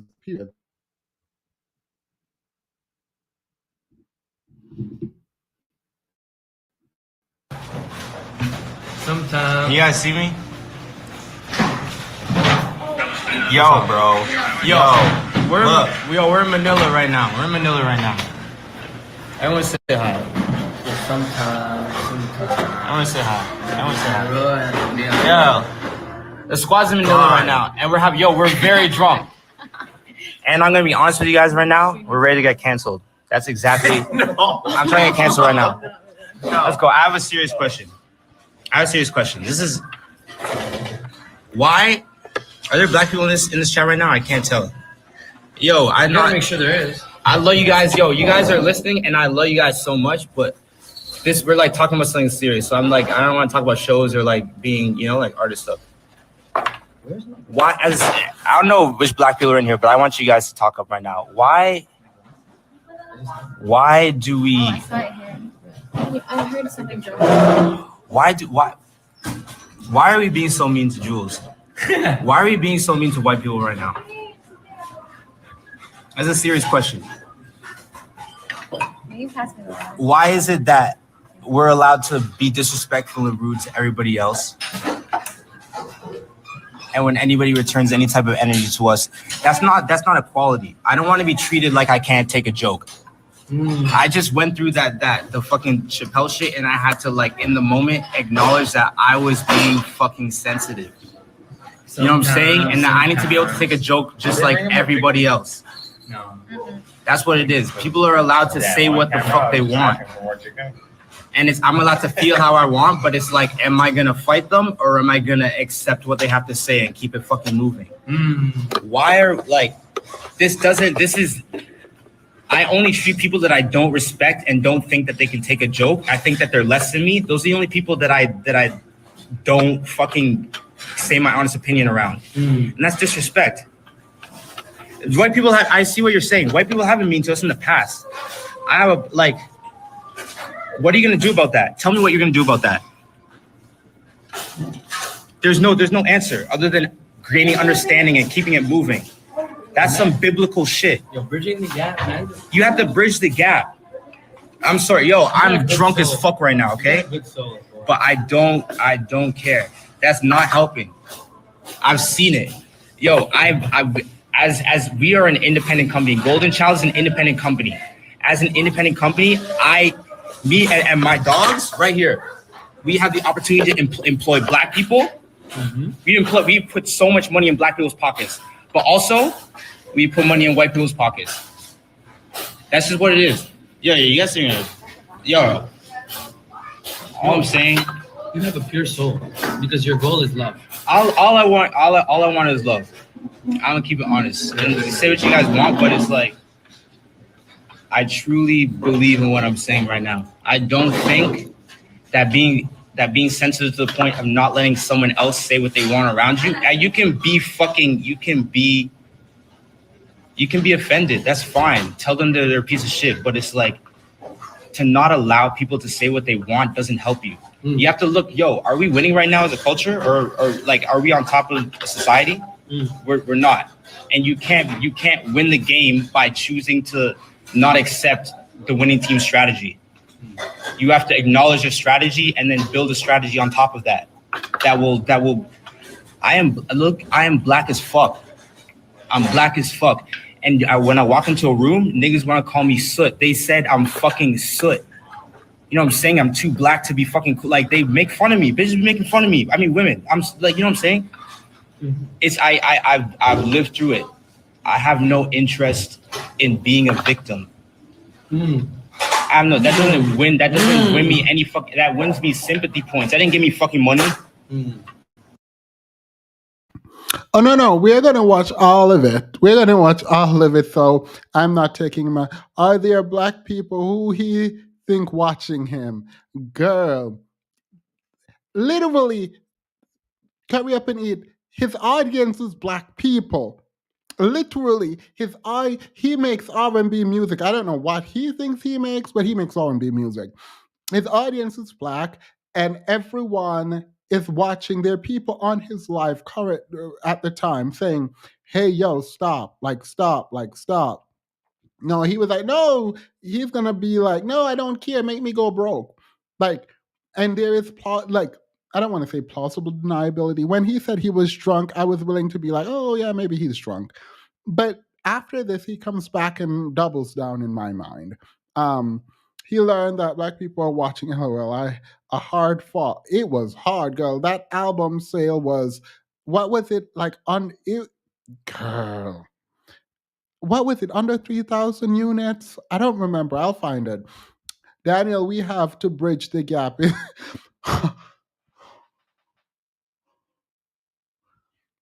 Gia, you're in timeout. No. This is true. You're absolutely in. What? Gia, you're in timeout. You're absolutely, yes. No. You're absolutely in timeout. Let's stop this for 2 minutes, because, no. How you playing like this? Why would you do that? I slept on a fucking park bench to get where I am right now. I went through it. We don't like that. We don't have, like, that's not, being a victim doesn't get you paid. That's all I'm saying. And I just want us all to get paid. Tell me to shut up. I believe in what I'm saying.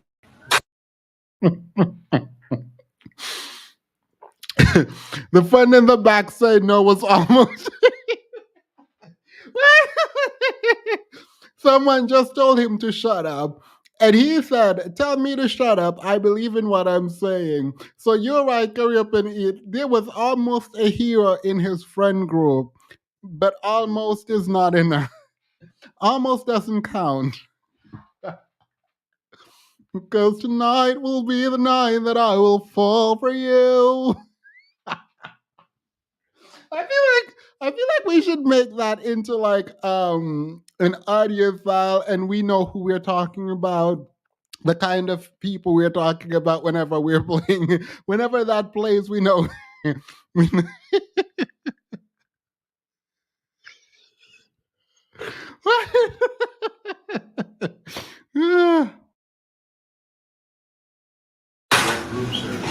I believe in what I'm saying, and I'm drunk as fuck, and people are freaking out right now. But I'm gonna say what I say because honestly, It's all rooted. I've said what I said before, and y'all tried to cancel me, and I apologize like a bitch.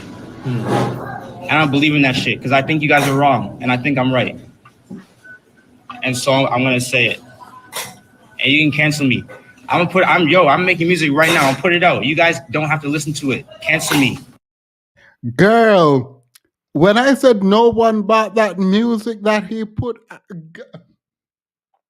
to be fair, I don't know if the album was actually good because when I said I didn't even listen to it, I took your girl.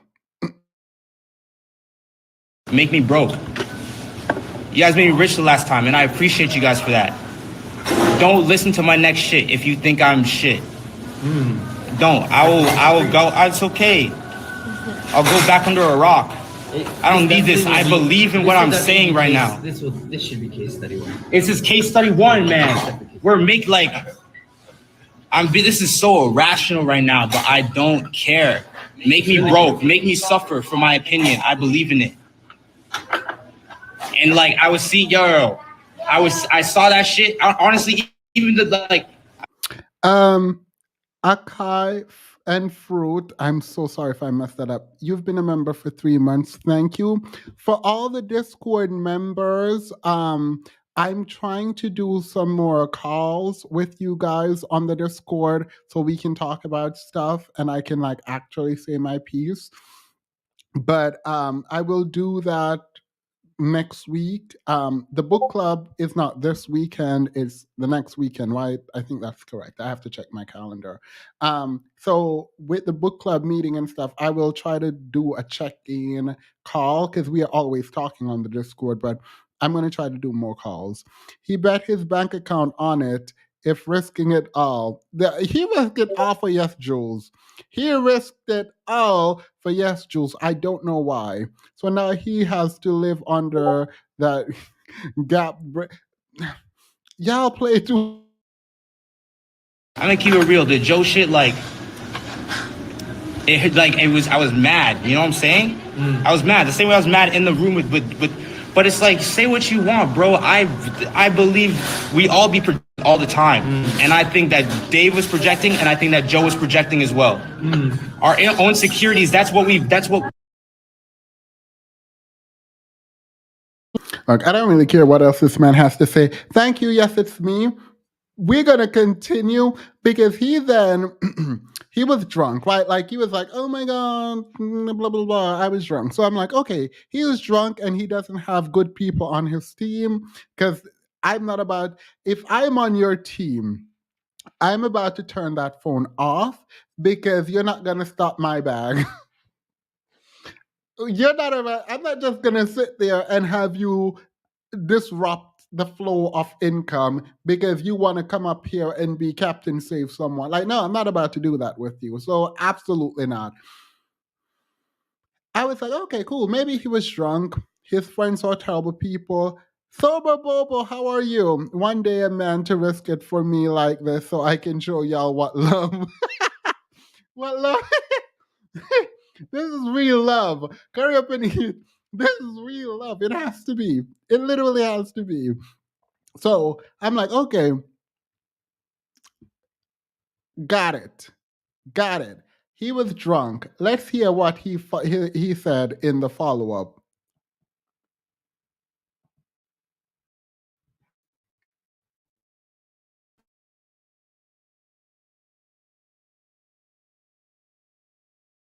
We were just having like a lot of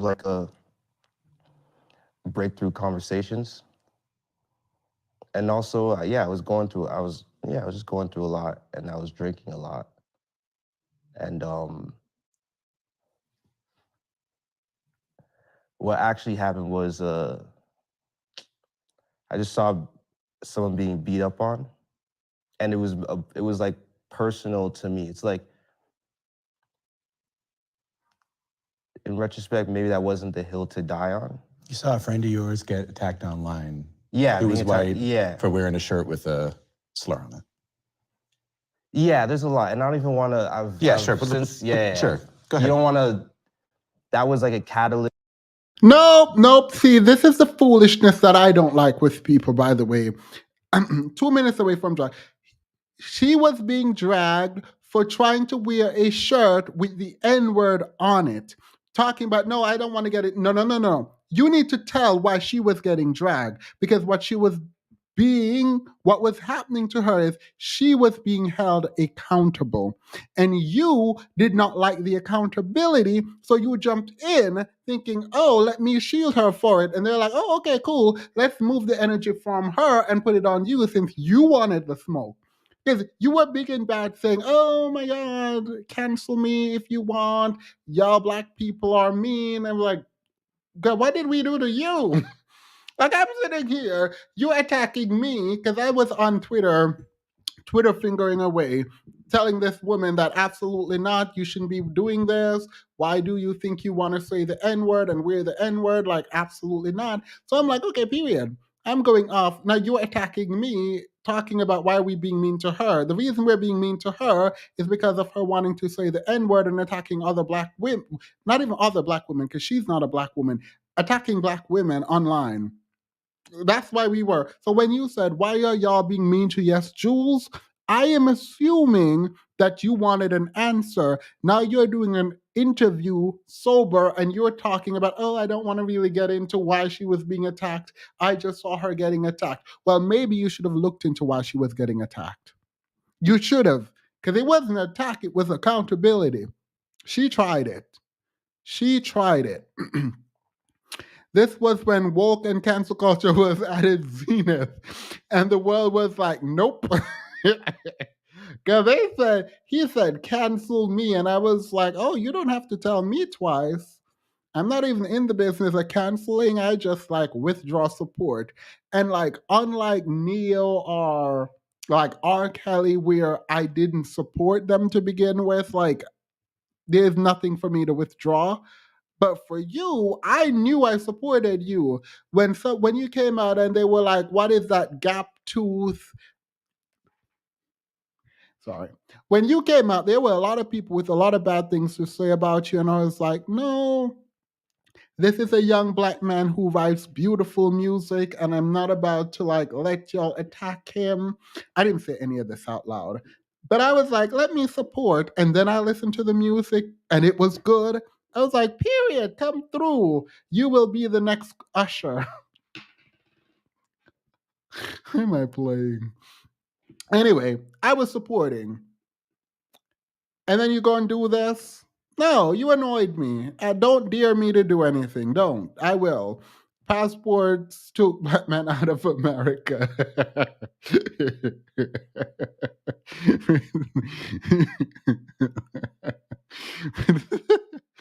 Man. No, he can't dance. Daniel fell on the sword for that white woman, and the white community did not come to his aid with them album sales. I am shocked, right? But to be fair, he makes music that we would listen to. He makes R&B music. So it's like, I feel like you don't know who your fans are. And like, we weren't fans because like you were amazing and great. We were fans because we're like, everyone keeps saying this man is ugly, and I'm like, that's not fair. Let's look at his art. Like, I'm not about to let you demonize this person. And you're gonna sit up here and play in our faces after we gave you sympathy points. Like, how are you gonna sit there? This is mean. Let me not continue this line of conversation. Let me not. because we gave you sympathy and payola and you decided you didn't want it. So I'm like, all right, girl. Yeah, Obama co-signed. And I was like, period. They jump in front of the bus and the devil. Sinji would say that they walked off the plantation and fought for the access. This man gave up his whole career for. Someone said Thebes was giving him pity plays. No, I'm joking. His like he actually is a good artist. That's the annoying part. But I'm not. Let me continue after the super chat. Jules, so Pearl didn't have to crown her. Period. Jewel ran so Pearl didn't. Jules crawled so Pearl can walk. I don't remember the phrase. April says, Themis, will you play the violin with the video? Oh, I should have. I think I removed the violin actually. I was trying to do some stuff and I messed up. Let me continue. I'm about to open the panel. I have some more and then I open the panel. List for why I said what I said, and I believe and stand by what I said, but it wasn't like a. It's tricky, man. The world's in an interesting place. Nope, you don't get to pivot. You were drunk when you said it. I was giving you a pass. You came back. This was 3 years ago, so around the same time that he did it. You sobered up. You came back and you said, I believed everything I say. And then you're going to pivot to say, oh, the world is a weird place. I don't care what you think about the world. I'm not about to open my third eye to get on this journey with you into the esoteric foolishness that you're about to get into about human being, oneness, connectivity. Not about to do that. You can do that by yourself. What I am going to do, however, is hold you accountable. Because all I needed to know is that the sober you and the drunk you were of one mind, period. Now that I got that out of the way and it wasn't just the alcohol, the liquor talking, that it was you, all right, I'm going to go ahead and boycott. That's all I needed. Let me play this again. Because this is what you said sober. Because you were like, I am drunk. Oh my God, white girl wasted. Oh. You said that, so I'm like, okay, period. Good for you. Now you are not drunk, and you're like, oh, I stand by what I said. Okay, so make you go broke. Got it. What actually happened was I just saw someone being beat up on, and it was like personal to me. It's like, in retrospect, maybe that wasn't the hill to die on. You saw a friend of yours get attacked online. Yeah, Who was white for wearing a shirt with a slur on it. Yeah, there's a lot, and I don't even want to. Sure. Sure. Go ahead. That was when I knew he was not it. The interviewer is telling you why she was getting beat upon, and you go and sit there and talk about you don't want to get into it. Then seconds later, you're saying you stand by what you said. I mean, you literally told us to leave you alone. I want to. That was like a catalyst for why I said what I said, and I believe and stand by what I said, but it wasn't like a. It's tricky, man. The world's in an interesting place. Even now, like talking to you right now, like there's so much I want to say and work through that whole scenario, but there's cameras on, and it can literally just bring me back to a place that it was like not worth it, because I can't. The world is gonna be the way that the world is. All right, so what he said is he believed what he said, but he shouldn't have said it because now you heard it. So he did an interview. He's not about to take it back. He's saying he believed it, but he doesn't want to add to it because if he say anything more, y'all are going to hate him even more. So he is saying he believes it and he believes more things that if he said it, y'all are going to be mad at him for. So that's why he's not about to say it. All right, got it. I needed nothing more from you. Beat up on his code for black women are correcting, right? Look, yeah, he's saying we beat up on him. This is why people need coaches and mentors. Yeah. So anyway, I'm doing my own thing. And I'm like, oh, okay, cool. We've canceled him. His album sold like 1,500 copies.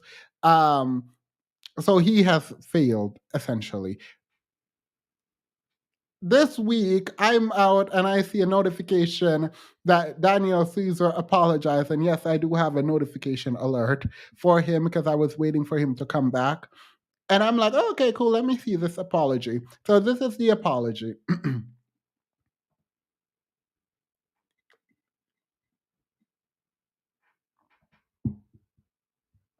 What's happening around that period before you dropped the album? You understand where like the response, and I was in time after taking time to get over myself and to really honestly look at myself and everything that was happening. Like I was wrong, I was wrong, and I'm sorry about that. I was like, for a long time I was like, you can't. What is your perspective on everything that was happening around that period before you dropped the album? I completely understand. Do anything, you can't say anything without whatever. Yeah. You can do and say whatever you want, but it's like for every action there's an equal and opposite reaction. And that's physics. That's science. What happened because I deserved it, because I knocked the domino over, and set a course in motion. Clearly my ego was going out of control. Like I felt in that moment like I could say what I said and it would be like the context of who I am would be taken into account. Do anything, you can't say anything. So that was the apology. Didn't really look for the original video because I was like, all right, it might not be the accountability I want because I want you to sit there and I want you to tell me what you said, why it was wrong, and that you will never do it again. I will continue to not support you. But at least there's contrition. So I'm looking through interviews that he does after this, and I found one, and we're gonna watch it. We're gonna listen to it because it's with Angela Yee, and those people in copyright are so weird. Y'all are wrong for keeping him in that full apartment. Right? Put him back out. He said, put him on the street. This is the pathology Sinji talks about. Yeah, well, I don't know if this is a pathology, but this is definitely pathological. I'm kidding. All right, so this is what he had to say when questioned by Angela Yee. Because you heard, I take full accountability. It was my fault. I understand, blah, blah, blah. Days later, he goes on Angela Yee's podcast / YouTube show. I don't know what Angela Yee has. So this is what he had to say then. Curry Up and Eat says, so punish them shows he know how to do. Look, he's where is it? All right, this is it. About that all the time, like there's something I have to train. It's just that I want to enjoy myself all the time, and those are things I don't enjoy. You can't just say what you think because it's I going to be can't say taken what I very think. differently coming from you Yeah. than it is by a random person on social media. And you have and you to definitely learned that. I learned that the hard way. And also, like, I also learned, everything you do, you have to take into account, you have to live your life based on the thickest person. Like the person that's last to the joke. You have to think about them at all times. You know what I mean? It's like in society, like you have to put up signs saying like, what's a good example? Like you got to tell people not to just run into the middle of the road while there's traffic going on. Like that should be obvious, but you have to put up these signs. You have to tell people on a coffee cup, you have to tell people wait until it's cool before you drink it. Right. Because some people won't and they'll burn and then they'll sue you. You have to be more responsible with That's with a what way you say. better way. Yeah, there there you we go. go. Yeah, we're thinking of it. Thank Instead of you. saying Yeah, you there have we to go. be more responsible. See, that was irresponsible. What I just It wasn't. You just combined. It's out. It didn't happen. Okay. Yeah. But yeah, you know what I mean? And so Nope. He didn't describe responsibility there. He said you have to put the label on the cup because people are going to drink it hot. So he's saying we are misinterpreting. He is still saying we are misinterpreting what he did. He does not understand. Like, this is so annoying. He does not understand. He still does not understand why y'all are mad. He cannot be sorry when he doesn't understand what the problem is. And these women are sitting there, ha ha ha, you just mean you need to be more responsible. No, no, no, no, no. When he said the cup is labeled and y'all are drinking it hot and it has to be labeled for you, he's not saying he is wrong, he's saying y'all are wrong. Us, myself included. He does not know what he has done wrong. And that's fine. Until you figure out what you've done wrong, I'm good. Until you figure out what you've done wrong, I'm good. Like, he's saying we're stupid, essentially. I feel at this point I'm going to have to get my black music from the Asians. I didn't realize BTS music was like actually that good. So you might be up to something. All right. So we leave one person and go to the next. Now, Jonathan Majors.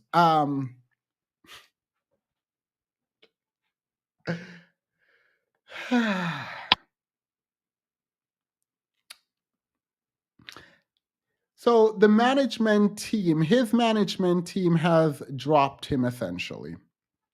And it's giving struggle. It's giving definitely struggle. I already talked about him. I don't want to talk about him right now.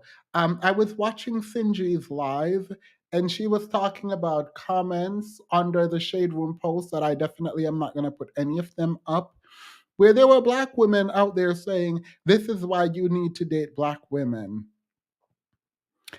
And I need anyone who says that, if you are here in my chat, and you're like, the reason Jonathan Major is in trouble is because he decided to date white women.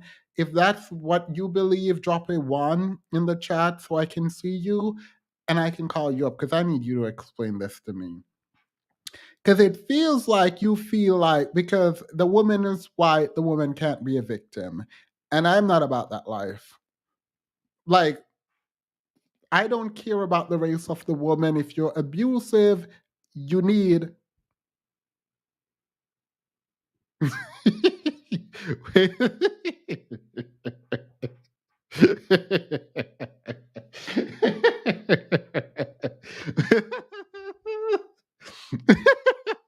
Princess, what do you mean? What do you mean? Demons always do too much with these. What? I wasn't doing. I want to know what this means. I want to know what this means. What do you mean if it was a Black woman, this wouldn't happen? Like, I don't know what you mean. I don't know why y'all are blaming the woman. White, Asian, Black, I don't care. No one should be abused. What are y'all talking about? Like, I don't understand this. Like, how are you going to sit there and say, oh, if you were with a sister or whatever, this wouldn't happen to you? What wouldn't happen? You wouldn't call the police? He called the police. What? Your skin would not show bruise because there is historical evidence and biological reality that that is true. Your skin would not show bruising. So what do you mean? Like, why would you invite abuse? Like, I don't understand that. I don't, what do you mean? Oh, I have a concern about the Black man, but right now I'm talking to Black women. I don't understand that. So please drop the 1 so I can drop the link and you can come and explain it to me. I promise I will be quiet most of the time so you can explain to me what you mean. Because she's white, what? I don't understand. 2 L. See, I said they mean I'm gonna stick beside him. I don't understand this. I'm gonna read the super chat while I wait for the ones, because when I went to the shade room, there was a lot of women saying this is why you don't date white women, and I am confused. Why are y'all blaming the white woman? Like, what are we doing? Who? Why? Like, I don't understand. Why are you guys blaming? Yeah, we all understand that the woman is white. Why is that a problem? Why is anyone blaming the white woman for her abuse?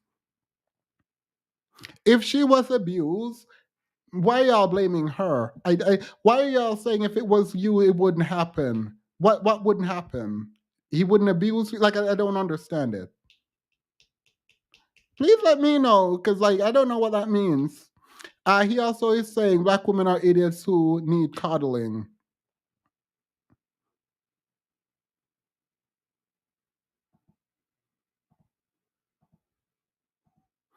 Someone said they're implying that. Let me see. They're implying that she's lying on them. Um, I want them to come tell me that. I know they're not in my chat. By the way, I'm being facetious. I know full well they're not in my chat. I know full well they're not in my chat. But like, I just need to underscore this, because like this idea that, oh, these white women are just lying, blah blah blah. How do we know that? How do we know that? No, I'm not about to sit here and pretend like it's beyond the realm of possibility that a woman with bruise on her neck, struggling, that this man didn't do it. I don't know. I wasn't there. Even Beyonce knew to stay out the way while a black man is his punishment. I don't condone violence. Elevator. Not elevator. Not elevator. Yeah, Solange and M. He did that duet with Coffee. Oh, Cyanide. Video shot in Jamaica. I didn't actually know that I've not seen the video, but that song was hit. I'm sad that I can't listen to that song because he told me not to. But that song, he did that. He did that. He did that. That song was done. Mojo Joe lips up. Wait. Let me go to the men after these. Stray Kids are awesome too. Get into it, Maniac. Get into it. Wait. Where is this? Where's that song? Where is I can't remember the name of his song. I would sing it now, but I don't want y'all to laugh at my vocals. Y'all, that's not something y'all get. My vocals are top tier. Women have been brainwashed to protect men. Wait, I don't understand. I don't understand this. I think she was trying to protect her bag. That's what she was trying to protect. How many black women biracial artists have come out to admit they were abused versus white women? Right? That's actually true. All right. So since the women are obviously not in my chat, since the women who said that it wouldn't happen if it were them aren't in my chat, let's move now to the men. Why do y'all keep evoking Emmett Till? Why? Please explain that to me. For the men here, do you think this is an Emmett Till situation? Men or women, actually. Drop a 1 in the chat if you think this is an Emmett Till situation. Because it seems like women were saying it wouldn't happen if it was a black woman. And men and women were saying, oh, Emmett Till. So please drop a 1 if you think this is an Emmett Till situation, because I also would like to talk to the men saying this is an Emmett Till situation. Because everyone remembers Emmett Till after the incident, but not before the relationship. Hashtag Cinchi. I don't know. Like, why are you talking about Emmett Till? Like, if the invocation of Emmett Till and the image of Emmett Till does not make sense in this context or any other context for me. when you're dating and marrying and engaged. Like, what do you mean? Oh my God, it's just an Emmett Till situation. What, where, how, when, why?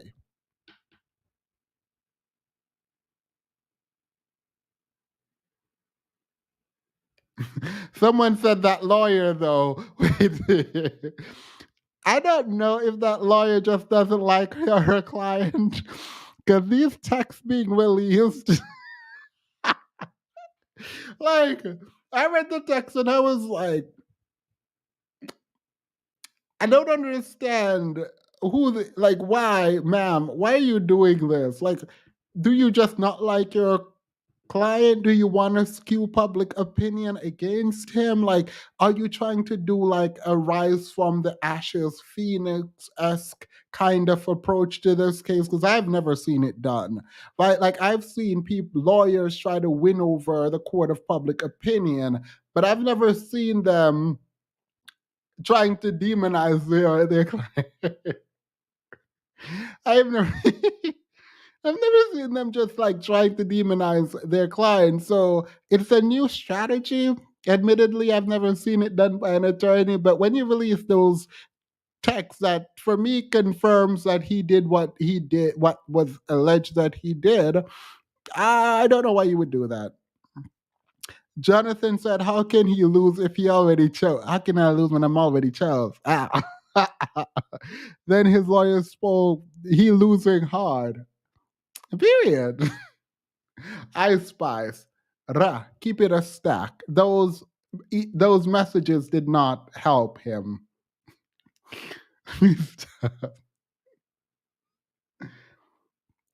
All right. See none, I will move on because y'all play too much. Until y'all stop playing, we'll talk. All right. So now we are out of that mess and we're now into YouTube mess. Now, how do I want to take this? I don't care. Let's get in. You know me. O'Shea Duke Jackson.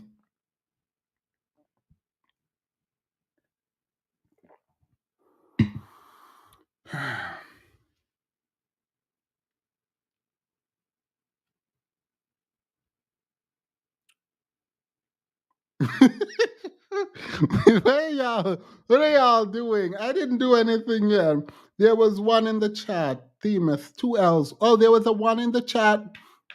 Please, if you're a one, please remember yourself. I'll drop the link after this. Then we'll talk. Because I have time today. I've canceled all my plans because I wanted to spend tonight with you all. O'Shea. I'm trying to figure out. Someone said censor that. All right, let me censor it.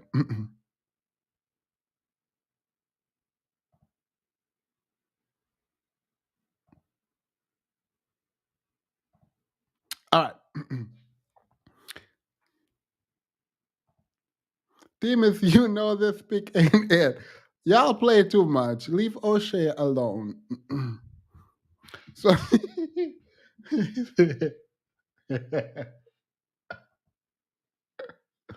so O'Shea video that I wanted to play some of, and I think it's really interesting because O'Shea no longer has plausible. There are some black. O'Shea no longer has plausible deniability, and I hate the fact that we all know the truth about the community and we're just lying. We all know the truth about the community and we're all just kind of lying. Because O'Shea Duke Jackson is going to describe some things right now. O'Shea Duke Jackson has to denounce the manosphere because of what happened with the Oyster.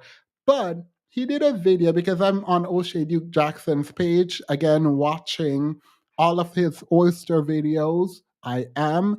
And while I don't want to help him out, if he's going to continue his channel, I want him to continue to make Oyster video. Like, I want him to continuously make these videos because he brought her in and he should help usher her out. And even if he can't get her out, which he can't, I respect slightly the fact that he keeps dragging her. So I will keep watching them. Anywho, this is what he had to say. So let's get into it. Men who feel like dating white women is going to be a better option for them. And a few months ago, there's a TikToker by the name of Donna_TV that made quite the controversial video explaining why black men love dating white women. So associate mine asked me, why do black men love white women so much? Why do you see a lot of black celebrities dating white women? All these athletes, singers, rappers, why do they love white women so much? And me having experience dating outside of my race, I can give you about 2 or 3 reasons. Number one, white women are a lot more submissive and more feminine. They're more compliant. I don't know what it is, but maybe because how black guys carry themselves, they appreciate the masculine energy, and the women are more compliant. They're not giving you a headache, whereas black women are more masculine in general, on average, and they give black men a lot of headache. So a lot of black men turn to white women or Asians or Hispanics because he talk like he's eating and talking all at the same time. They're more compliant. They're willing to follow the man's lead, especially if he's somebody of high quality. And number two, another thing is that the women are, like I said, feminine. They take care of themselves and they help the men think outside of the box because of her friends that are successful or in a different social economic standard. You learn about investments and business. Whereas if you date Shaniqua from across the street, she probably comes from a broken home. And so you don't get that same kind of exposure when you're dating a white woman, because maybe if she's not like white trash or anything like that, she comes from a good home. Therefore, you hang around her friends and you're able to learn about different other opportunities to help expand your business or help you grow as a person, as a man. And then number three is they're less of a headache, to be honest.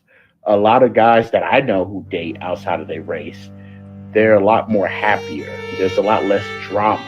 There's a lot less fighting, just in general, on average. I'm not saying all black women are headaches, but in general, a lot of white women are less of a headache. They're less confrontational when dealing with black men, from my perspective, from my own experiences at least. So anyways, that was just what he is. They're less of a headache, to be honest. A lot of guys that I know who date outside of their race, they're a lot more happier. There's a lot less drama. There's a lot less fighting, just in general, on average. I'm not saying all black women are headaches, but in general, a lot of white women are less of a headache. They're less confrontational when dealing with black men, from my perspective, from my own experiences at least. So anyways, that was just so they are more happier. They are period. They're more happier, period. All right, English aside, let's get into O'Shea Duke Jackson's breakdown of this. I'm not about to respond to this, man. He looking like he looked. Y'all are going to be out here mad that y'all lost a good one because apparently all the women's just love him and want him. And so him leaving to go date quote unquote white women who are going to build him up and give him access to women and people who have access to things will allow him to elevate. I don't know. He's looking for someone to help him, I guess. And y'all are going to be mad because, like, apparently he has the white women. I don't know. Period. I don't care. I care about what O'Shea is about to say. What I wanted to share to you guys. So, guys, you heard what he had to say. And, of course, that is, for some brothers, their reality. But there's another reality that a lot of black men are not talking about when they deal with other races of ladies. I'm going to play this particular clip here where you have this white woman who admits to this black man what she's been doing when he was locked up in prison. Y'all see what this broke be doing? Broke all of my whole shirt. My whole shirt. Show did. I say I you. I Eric Walker. All while you was in jail. I all them. That bitch couldn't get no money. Baby, I was getting for perks. $200 a day. You open your leg for who does that? That's and I will be a I am a get real. I was a I'm gonna always be a you married a everybody know me and go where as a I'm gonna keep being a you think I'm gonna play with you? already. So let me say this. All right, I would like to say this. Number one, a lot of black men who want to date, let's say, women of other races or other nationalities. And a lot of times I find out that these black men are having some of the same issues they've had in the black community. That is because these black men are not going after the white women with the class because they're not in that socioeconomic group themselves. It's typically going to be the same way. Now, for some brothers, it's a little different because, you know, they be educated. And I'm not going to have O'Shea ramble on and on. What O'Shea Duke Jackson is ultimately going to say is that these men are lying and they're just doing what they do. So for me, hearing him, now he does not have plausible deniability. With everything that is happening, not only is he quote unquote waking up, I think that's a lie. I think O'Shea has known this all this time. I don't think he's about to change because of the monetary incentive to not change, right? He's going to continue to feed his audience knowing this is a whole lie. His education, the manosphere philosophy, the grimoire from the manosphere does not apply to black men in the same way that it applies to white men and whatever is happening in the white community. They are lying. This idea that women are naturally hypergamous, I don't care to argue with you about it because it's not true within the context of the black community. So this idea that you can take wholesale the manosphere grimoire and apply it to the black manosphere is absolutely ridiculous. He knows it. He's talked about it, and yes, he continues to pretend like it's not true. So he doesn't have plausible deniability. Do I think he's going to change his tune? Absolutely not. Why would he? There is a financial incentive to continue to lie to his audience. So he's going to continue. But what I can say is in the wake of the Oyster incident, he has been at the forefront of pointing out the foolishness, and then he's going to revert. And the fact that I think he's going to revert back is kind of ridiculous to me. But I'll watch and see. Anywho, I want to continue to talk about the Oyster because O'Shea has been trolling this Oyster, and I can't play all of his videos, but I'm going to play a couple. And I'm going to play a video that the Oyster did. And my opinion is that the Oyster is racist. That is my opinion. I don't need much more. I'm just going to go ahead and say that from my perspective.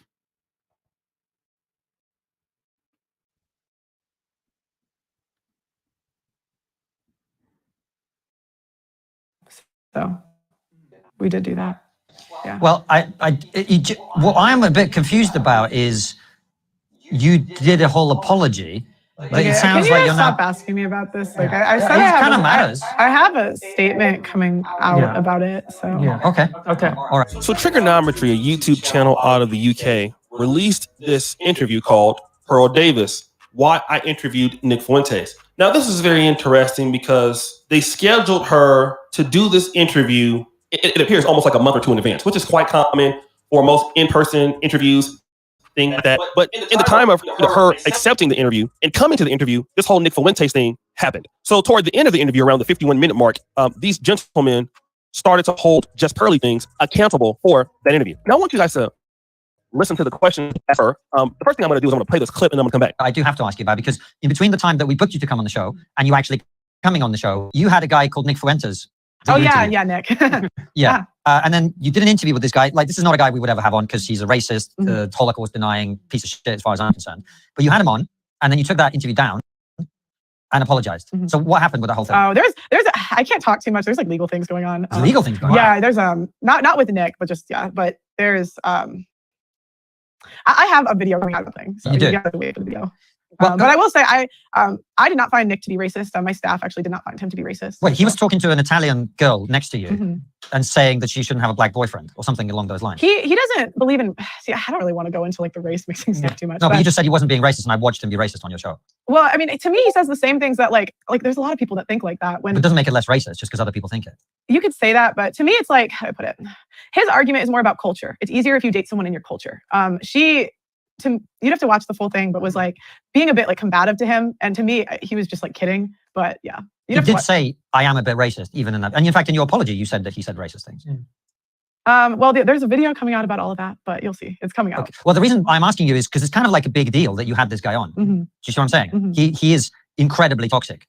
I'm just telling you my personal experience with him. We filmed hours and hours and hours of footage with him. There was that one, to me, if you watch the full clip, it puts it in a little bit of context. Yeah. But he was really polite. He showed up on time. Like we just. Yeah. He also and honestly, he did a panel and he spoke about his opinions on race mixing, and a lot of people agreed with him.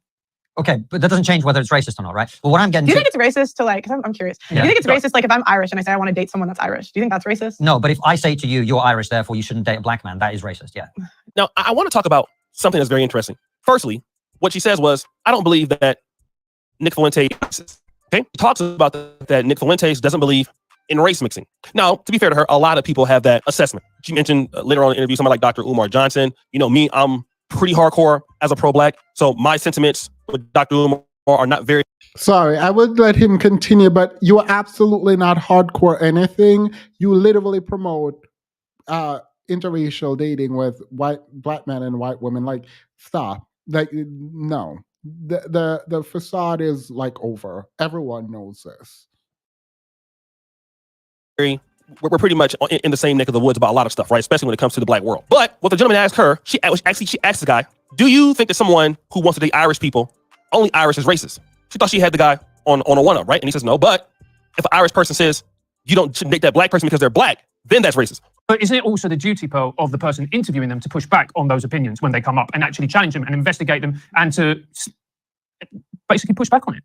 Yeah, I mean, we could do another show where we push back more. It's not the end all be all. But surely isn't that I wanted to do like one with Dr. Umar, but he didn't want to come. Sad. I don't know who that is. Dr. Umar has like the same opinions as Nick. Like he doesn't believe in race mixing too. He's just black. Yeah. That's like a common. Yeah. Yeah, there are some people. Okay, so a couple things there that I wanted to point out. So she is using Dr. Umar. I'm not even going to get into Sarah Garvey. All I need to tell you about Sarah Garvey is like, he's not that guy in my mind. He was laughing about how American blacks are lazy and they lean into victim mindset and blah, blah, blah. But I'm like, if you compare how well American blacks are doing to other groups of black, like there's no comparison. So like for me, I'm not about to engage in Sarah Garvey, this whole pro-black thing. I don't believe it from him, don't really care about him, not engaging, I don't really hear. Anyway, back to Oyster. It's interesting to me that she is saying that she does not think Nick is racist when Nick says verbatim that he's a bit racist, and also is chastising a Italian woman for dating a black guy. And then she's going to say none of my staff thinks Nick is racist when the other guy, one of her Africans, actually came out and said Nick is racist. And I was upset that she went there. I mean, the same African was like, I'm saying African because that's what she calls them, her Africans, not me. She calls them that.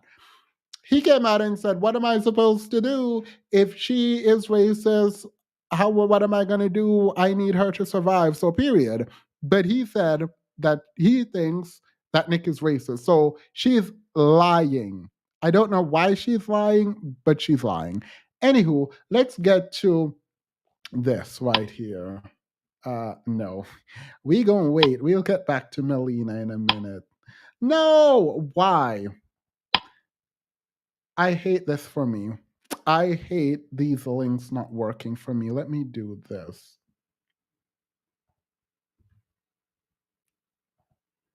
Oh, I wanted to do a break too. I feel like it's time right now that I can do a break. Do y'all want to see a commercial before I continue?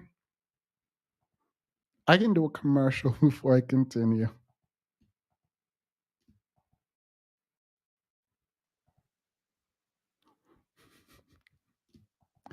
Girl, I'm back with the commercials. Do you guys want to continue then?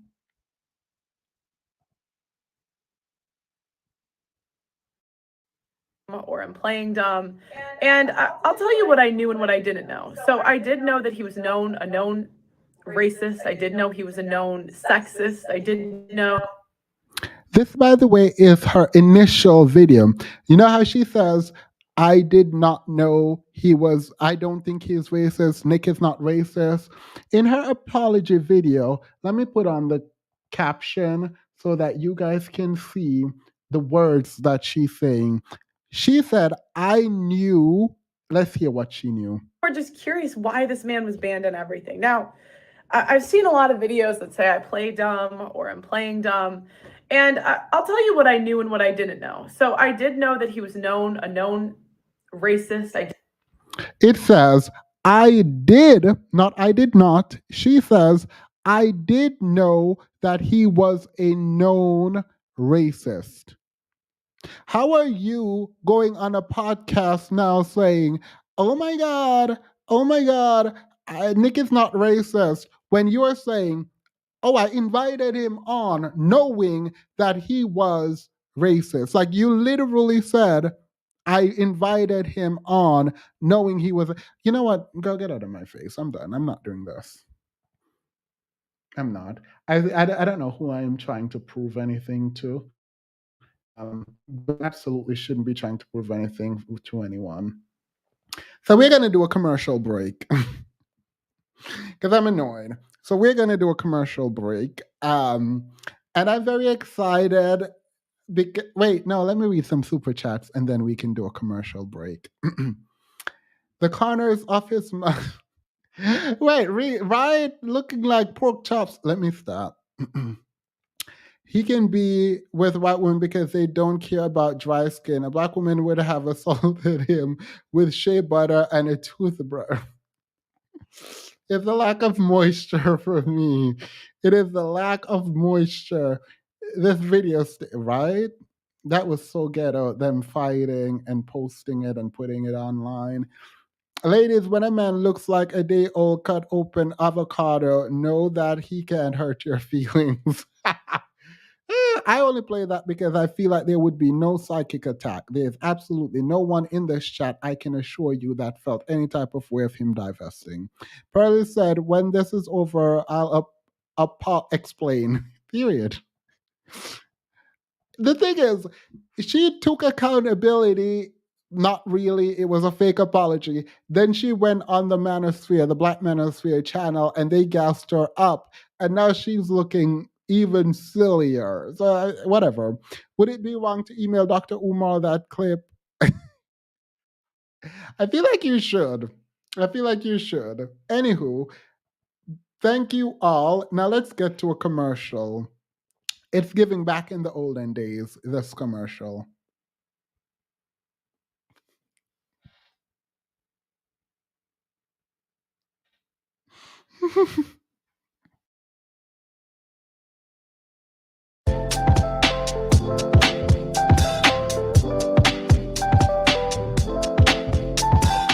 And so I told you guys, there's two things about a hero that I've noticed in every movie, in every TV show, in every anime, in every book, in every novel. There's two things that the hero constantly is able to do. First thing, he's able to take devastation. The hero has the ability to take devastation. And the second part, which to me personally, is the most important part of a hero, is not only does he have the ability to take devastation, he has the ability to give devastation. Not just to take it, he has the ability to give it. What does that mean? Like I said, guys, I'm about to start speaking in Spanish for my non-anime watchers. One of my favorite animes, everybody knows I quote it all the time, is Naruto. And Naruto Shippuden, one of, to me, the most complex, greatest villains was a guy by the name of Pain. Pain was such a deep, twisted, like it was a beautiful story about this villain. His name was Pain. Long story short, he lived in a land where it was always raining. Now that's a bar, guys.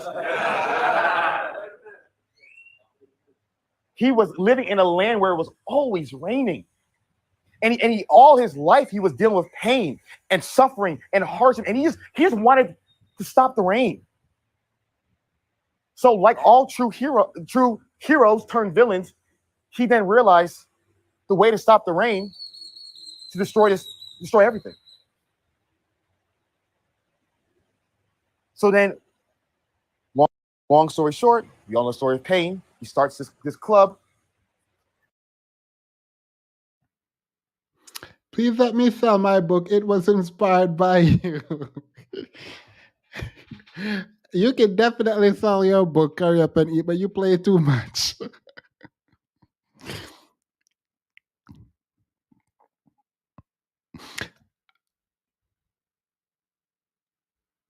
My critique of Hafiz is the same. Whether he is like, I don't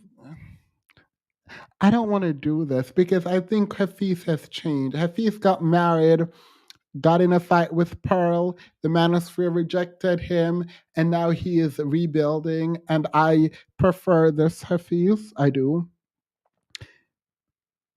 So I don't know how to critique.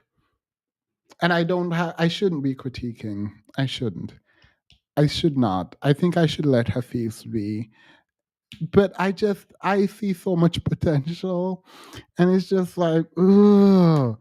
You don't have to be a preacher. You don't have to put on this fake persona. Just be. Just be. Just be. Like, it's so irritating. Hafiz is giving Nelly shirt versus a period. Hafiz,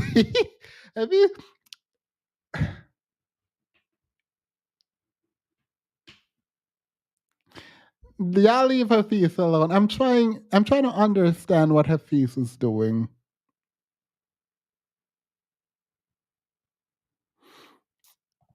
But for some reason, Themis and y'all like to lump Hafiz with the manosphere. Oh, no. Hafiz was definitely in the manosphere.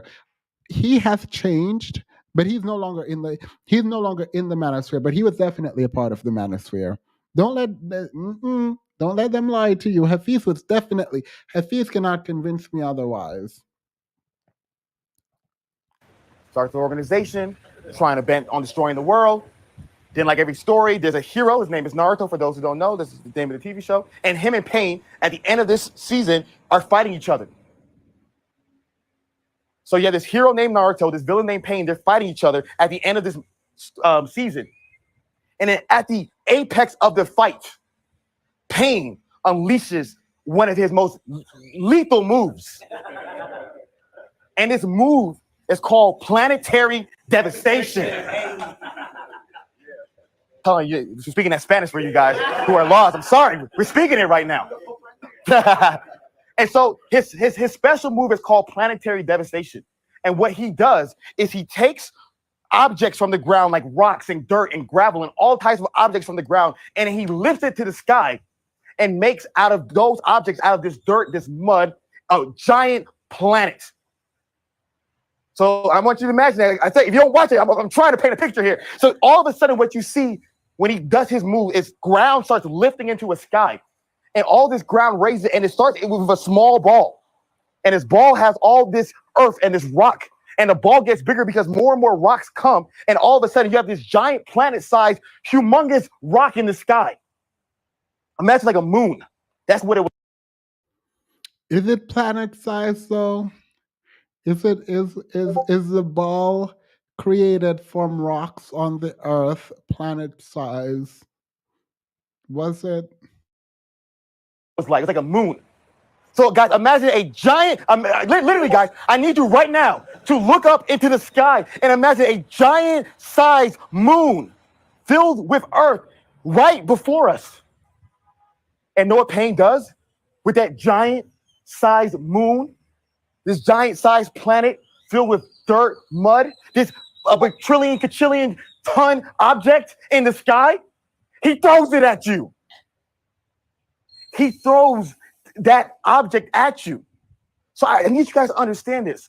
Imagine if somebody threw a dumbbell weighing 2 pounds at you at the sky. Imagine if someone threw a dumbbell weighing 50 pounds at you from the sky. Imagine if someone threw a car at you from the sky. Imagine if someone threw a Mack truck at you from the sky. Imagine if someone threw a house at you from the sky. Imagine if someone threw a skyscraper at you from the sky. Now imagine a giant moon, which is 100,000 times all those things combined. It's hurled at you from the sky. That's devastation. What kind of man can take that blow?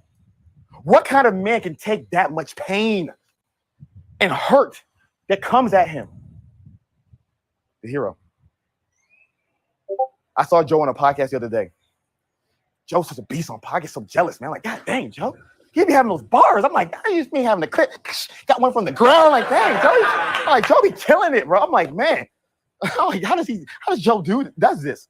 And somebody asked Joe a question. They were like, hey, if you could go back in time and tell your younger self one thing, what would it be? And Joe just answered it with just so much shit. I got the paper. Dang. He answered that question so beautifully. And I thought to myself, I said, man, imagine I was on that podcast. And they asked me, Hafiz, what is one thing you would tell your younger self? And I was like, dang, that's a great question, Mr. Imaginary Podcast host. I thought about it for a while. And then I said to myself, y'all need to stop. This is building up to something. I don't know what that thing is, but it's... We just got a whole anime story to tell us that no man could take a hit like that. Period. Where's this going? What is happening and where is this going? Because I have no clue. Wait, let me read the super chat. Hurry up and eat.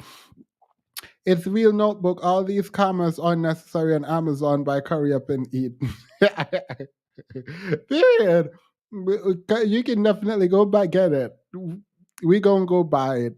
Hafiz lost. He is a Jon Snow and Pearl is a Joffrey. He couldn't have been king, but he was playing with the redhead. He could have been king. Not Game of Thrones references. So he's building up to very much something. It's giving something. Very much something. So let's go back to it. Y'all are hating, and I don't deal well with hater energy. So y'all need to stop hating. So we first got Naruto Moon being thrown at you. You can't take it. We're at Joe Budden. And so, period. Let's get into Joe Budden. Thank you, Curry Up and Eat. What is up, Joe Budden? I'm here for this. Look, teach the mans. Meet them where they at. Someone was like, the anime nerd should never get a mic. No, they should get a mic and teach each other how to be better people. So if he's teaching them how to be better people, I'm all for it. I don't know yet. I didn't finish watching this. I just saw a new video and I was like, oh my God, we have commercials again. So period. Here's what I would tell my younger self. I told Malachi and Gio this yesterday. I would tell my younger self, every struggle that you're going through today will lead you to success tomorrow.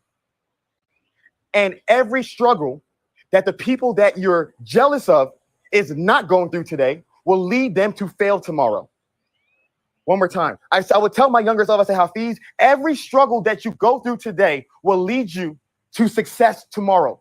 And every struggle, and this is the key word here, every struggle that the people that you're jealous of is not going through today is what will cause them to fail tomorrow.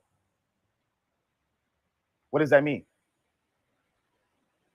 Think about the people in life who had no struggles growing up.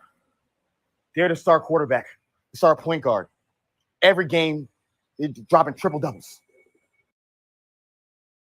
Kenny, you're in timeout. Not let him cook. Kenny, this is not supposed to be funny. I don't know, but like this is so funny. Why are you like this? Let him cook. Girl, I feel like everyone's struggling. This idea that certain people don't struggle is ridiculous, but period. Every game, 5 touchdowns. Life is great. Perfect house. Cheerleader girlfriend. Everything is so amazing for him. And all of a sudden, in his 30s, for the first time, something bad happens to him. Know what happens to that man? Folds like a lawn chair. Because he's never went through hardships. He's never went through any struggles. Because struggles is going to come for everybody. Unless you're not living on this planet. It's going to come for everybody. So the guy who nothing bad happened to him, when it comes to him, he has never become resilient. He's become Charmin, ultra soft. And so what you see is that a lot of guys whose life, this is old Yoruba saying where it says, if the life is too good at the beginning, it's very hard for it to be too good at the end. Because you never learn that toughness. You never become strong like steel. But the person who went through the difficulties at the beginning, now, no matter what you throw at them, it's impenetrable. Well, I know a lot of people who grew up in poverty and still don't know how to handle hardship. This is some foolishness. He should talk about his beard versus. Yeah, stop. This is. I feel like Hafiz is gonna see this and think I'm going in, and I'm really not. I just don't understand what his delivery is doing. He sounds like a 5. No.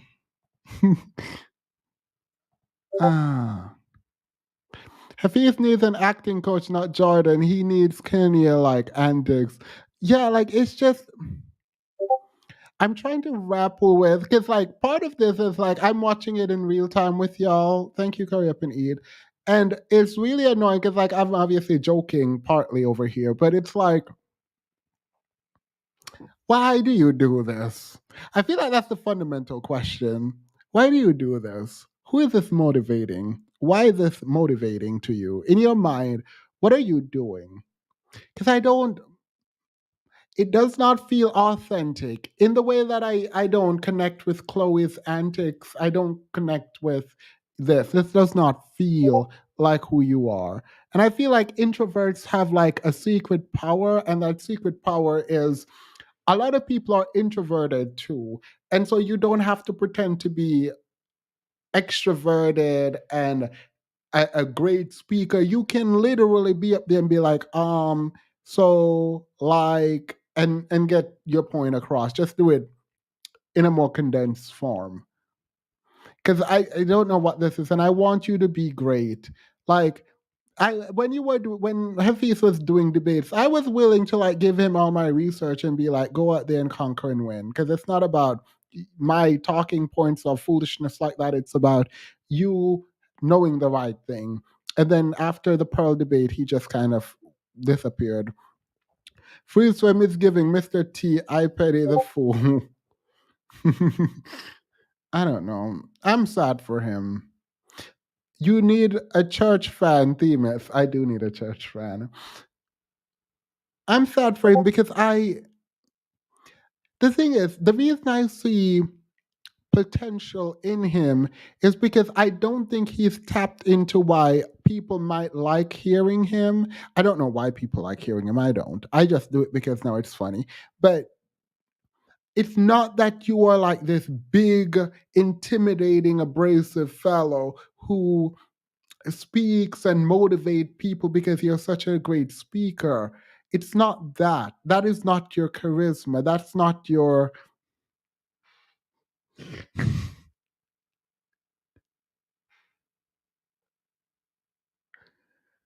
That's not your thing. I don't know what is, honestly, but that's not it. But there's a part of me that feels like you have tremendous potential. So that must mean there's something there. I just don't know what it is. And I feel like you can dig deep and find it yourself. And this performance of masculinity, this performance of someone said it's not his ministry. That's what I was trying not to say. This performance isn't yours. You don't have to do it. Like, just be yourself. Like, I know you want to be Jordan Peterson. I know you want to sell those books. I know you want to be a public speaker and you want men to look up to you. And I don't think that's bad. I think that's great. And if you are the next king of the manosphere, not the manosphere, but man, I mean, I guess you don't really care about black specifically. You want to do it generally, which is fine. This is not it. Like, it's very phony. It's not, it doesn't feel sincere. He's not a good orator. Maybe he's a nice person. Yeah, he's not a good orator, but he can learn to be a good orator. Just stop pretending to be whatever this is and just relax and be you. Like, you don't have to create these like inflections in your voice. You don't have to pretend to be passionate about this or that. Your passion will come through when it comes through. Like, you don't have to feign passion. And you can't actually feign passion unless you're like a good actor. Like, I feel nothing. I just feel like you're pulling our legs. I feel like you're just like playing in our faces. Anyway, let me continue. I feel like we've been rooting for him for too long. For too long, and I'm ready to hear what Stan's financial plan is. Pearly to the wind out of his sail. Pearly took the wind out of his sail. Oh, well, he should have came back on with like dragging Pearly things. No, that's not his thing. Wish, I don't know. There's a slight respect that I have for him. It's very slight, but it's there, and I want him to be better, but I don't know how to make him better. I don't know how to make him better. Someone says cosplaying alpha male.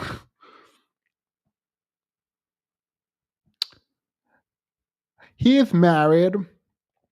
He built a good channel. I don't know what's happening to the channel now.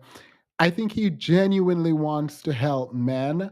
And I think he only went into the manosphere to do manosphere stuff because he thought that's the way to get access to the crowd that he wanted to talk to. And I mean, while that was regrettable and sad and disgusting and all of that, I don't know. He present like those motivational speakers that used to come to high school. Yeah.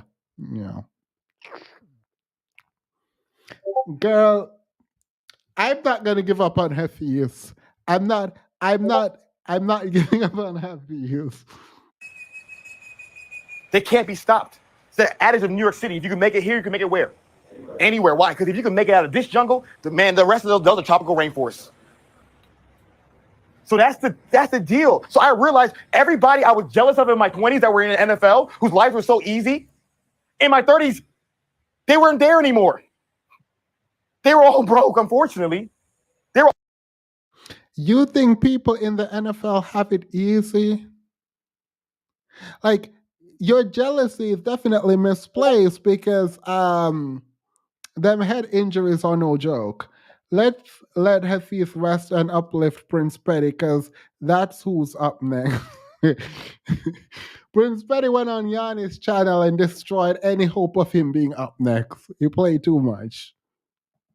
They're all DMing me, hitting me up, asking me for advice. But when you were in NFL, I never heard from you, bud. I still love you guys. But I never heard from you guys. But now all of a sudden, I guess the roles have flipped. Why? Because in my 20s, I was going through so much. I was going through so much. So much rejection, so much failure. Moving back home, bank account 0, 0, 0. Credit down, down, down, down. I was going through so much. So then now at 30, it's like, bro, come on, man. I've lived in Jumanji. What is this? So I realized, oh, snap. You want to be resilient as a man. You never want to be a person who never went through hardship. You want to be a person who can overcome any hardships. That's what a hero can do. So when the planets, because something will be thrown at you guys in your life. We all know what was thrown at us. This is one of those moments for real. Because tonight will be the night that I will fall for you. Here's one. Yep, he sure is. Sure is. Something was thrown at you that was meant to devastate you. Everybody knows what that was. It was thrown out of the sky. What is that symbolic of? Out of nowhere. Something was thrown out of nowhere at you that was meant to destroy you. Happens for everybody. The true hero can take that, like Naruto did. So Pain hurled his move. We saw what Naruto did to that. All right. I have to do this. I can't. I can't do this with y'all looking at me. Because tonight will be the night that I will fall for you.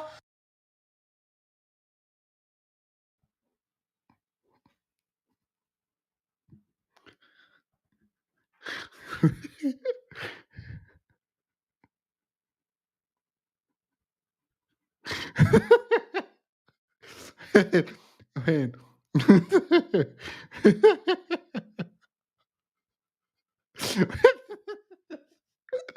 He's giving African Uncle Caribbean father talk. Period. Planetary destruction. I'm telling you guys, I love this beautiful country, but there's a plan that's going to be thrown at you guys when you leave here. Just life. I wish it wasn't the case. Wish JR's life would be sweet peaches and roses. But there's always a planet, a struggle, something difficult that's going to be thrown at your life. And the job of a hero is to take that and overcome that. So the hero is first able to take devastation. And like for the last part, the hero is able to give devastation. There is not a single hero that's not a very violent man. Or to use a better word, is capable of extreme violence.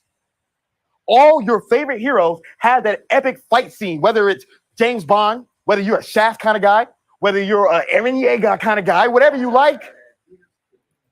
Your hero, when it's time to get busy, he has a capacity for violence and danger. Shout out to my guy, Mike Rashid, for saying, man, so many men today have zero capacity for danger or violence. Not that you willy-nilly just give and do danger and violent things, then you be the nasty guy. You be the bad guy. You be the villain. But you have the capacity to do so. Think about how powerful Goku is. The capacity of devastation he can give, aka. I didn't realize I was on mute while I was singing. I'm not going to sing it again. I'm done. That is it. I'm done singing that song for the rest of the night.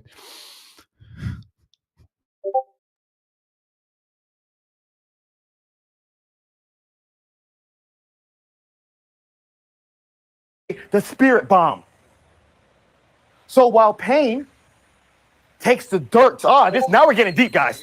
Now we're getting deep. I'm sorry if you weren't here. I'm sorry. While Pain's finishing move is called planetary devastation. Pain was a villain from Naruto, for those that are lost, where he took the dirt from the earth, turned that into a giant planet, and hurled it at you. In this TV show called Dragon Ball Z, if you haven't watched that, I have no sympathy for you. There's a hero called Goku. And his finishing move was called a spirit bomb. And what he does is he doesn't take the dirt.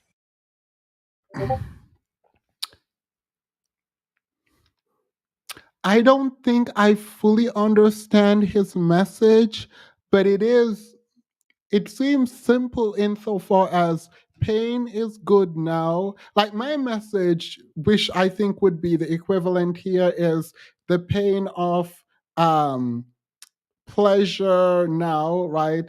Versus the pain of regret. So the sort of instant gratification, it's not the pain of pleasure, but it's wanting something now and wanting success as opposed to being able to delay it for later, right? And I don't know if I don't like it's very cringe worthy. And so like if you're giving a simple message, right? If you're giving a simple message and what you're trying to do with that message is motivate, it doesn't make sense if you're not motivational. And if it's a more complex kind of message, then I understand all these metaphors and all of that, right? I get that. But I don't know what this is.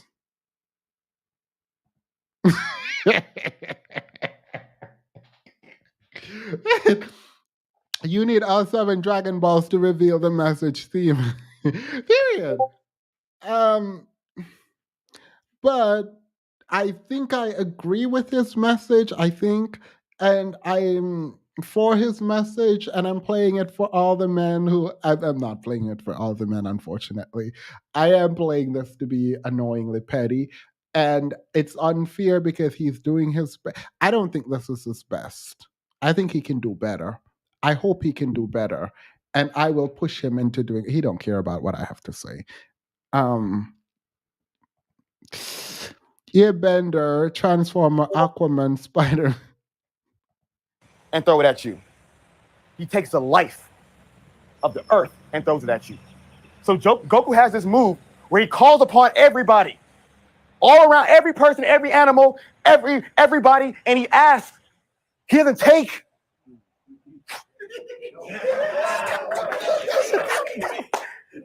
He asks, I'm gonna need help.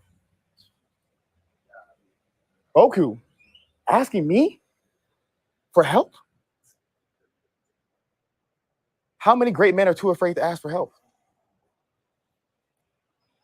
He asked for help. I need you to give me some life force. I'm gonna need you to give me some energy. And all the people freely give him the energy. They give him the life. And he takes all that energy and he turns it into a massive sized ball of life that forms in the heavens. You guys are not ready for this, man. You're not ready for this, man. It forms in the heavens, not out of nowhere. Yo, this could have been beautiful. I feel like I should write his speech because this Dragon Ball Z ask for help to protect. I actually like this. What was that? King something said the message. King Esther. People are like, oh, he lost me here. I actually like this message because it's not as like everything he said thus far is very straightforward and on the nose and annoying. But this, I think, knowing when to ask for help, it's not profound, it's not complex, it's not whatever, but it's good. I think a lot of people don't know that they should ask for help, and a reminder that you can ask for help. Know that when Goku created the spirit bomb, it was generally to protect the people he borrowed the power from, right? So it's not give me power to protect myself and make me better. It's I want to protect you. So if you're lending someone power, there's supposed to be reciprocity there. And I feel like that kind of messaging, right? If you took the spirit bomb message from Goku borrowed from other people, so you should borrow from other people and leave it there, it is too flat. Take it up a notch by saying to protect them, right? And this sort of reciprocal relationship that exists, a symbiotic relationship between the protector and the people he's protecting, and the need to ask the people you're protecting for their resource so that you can further protect them. and yourself. And if you extend that metaphor out, then it makes sense. But if that metaphor to you only means you can ask people for help, then I guess period. I guess period. That's also a simple way. Sorry. If that's what you got from it, then that's what you got from it. But period. All this talk of Goku and all I hear is Shinji calling.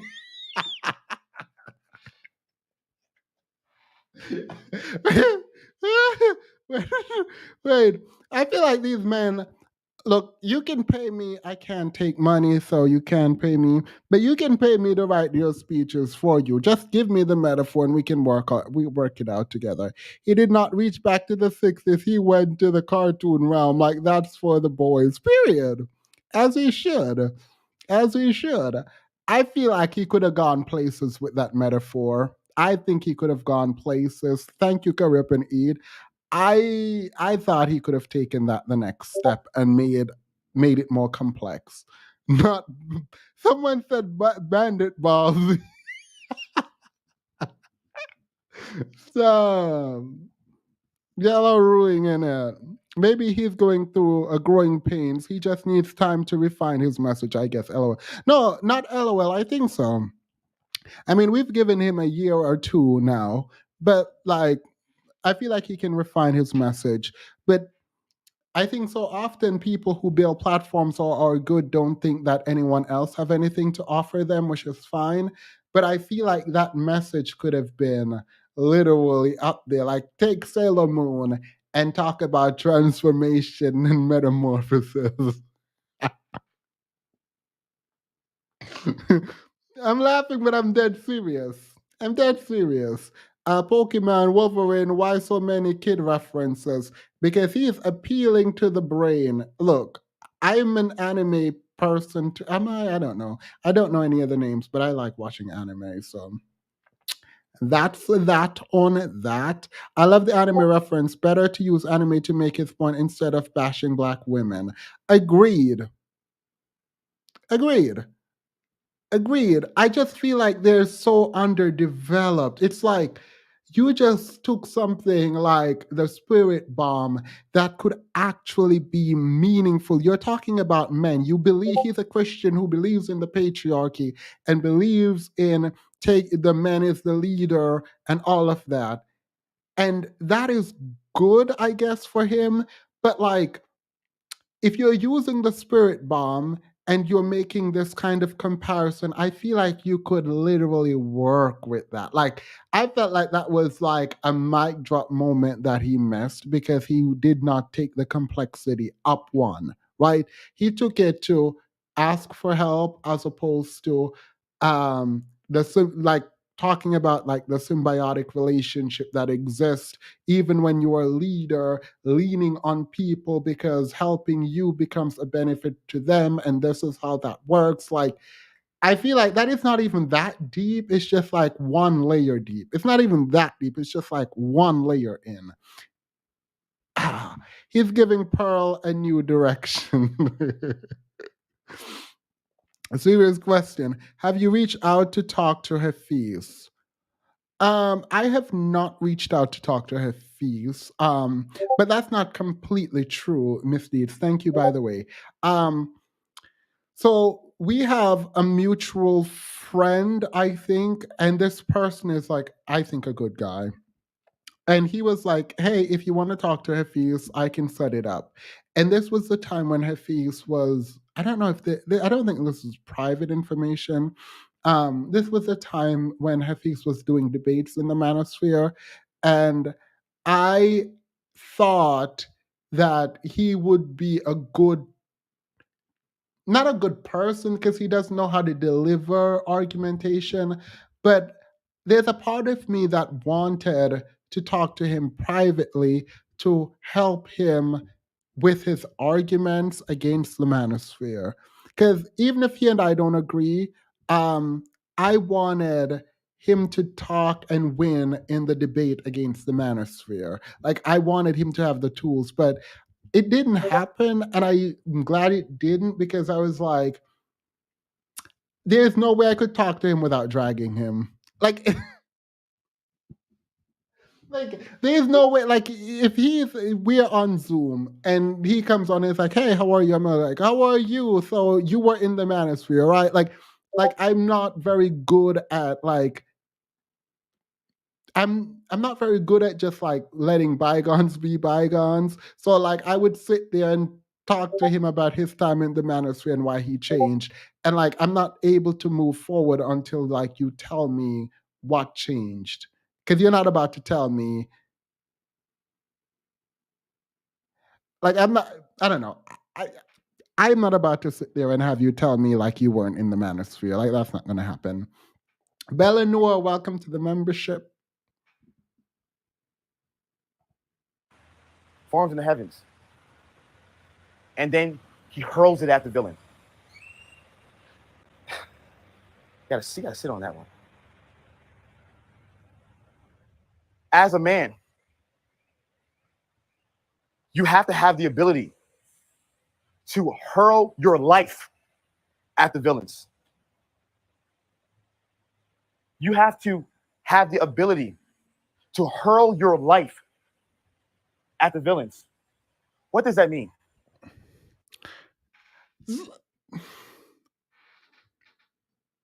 Get a speechwriter, please.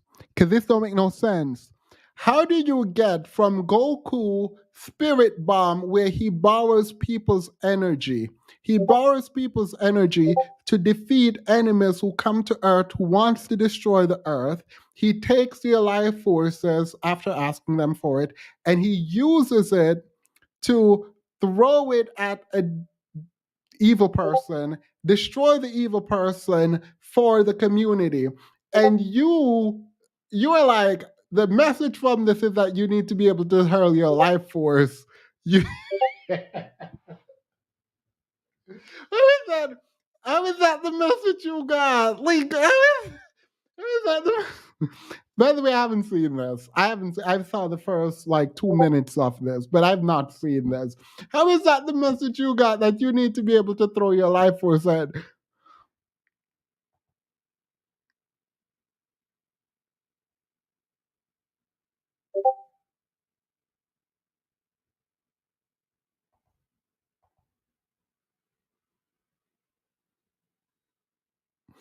The Dragon Ball reference is not bad. I think it was a good start. That's all that's good about it, though. Not hurl your. You need to be able to hurl your life. Not Kamehameha.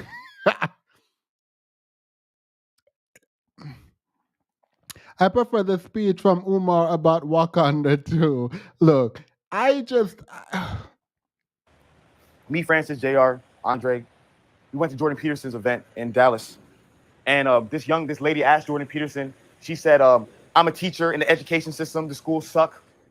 And my kids are growing up and they're about to go into public schools. I don't want them to go to public schools. What should I do?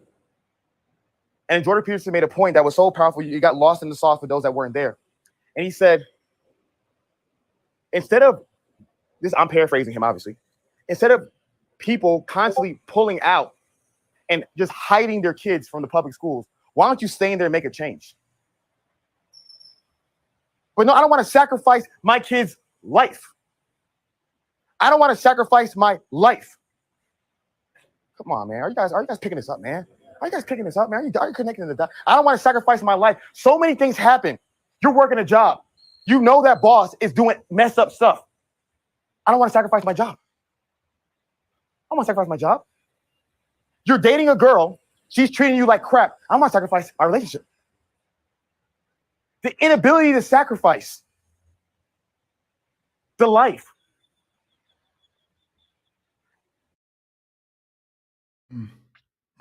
Nope, I can't do it.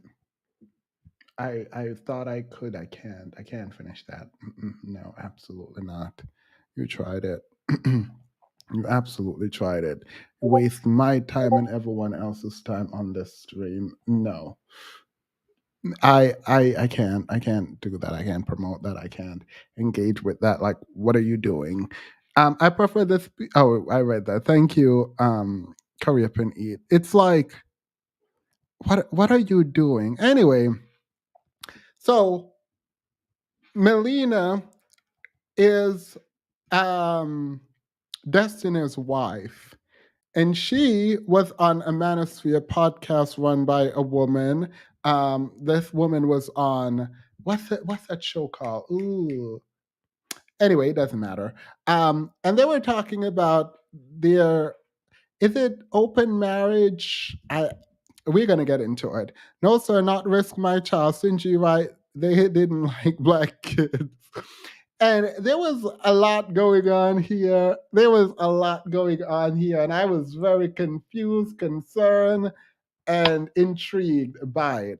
So we're going to watch some of this because whatever. A part of the problem is that he is applauding himself before he finishes his metaphor. He is serving uncooked chicken. Yeah, but I don't think he planned out this, and I don't know if he has a teleprompter. It doesn't look like. Do you think, drop a one if you think Hafiz is winging these speeches? Do you think Hafiz is just out here winging the speech? It feels like he's winging these speeches. I feel like it's not that, it's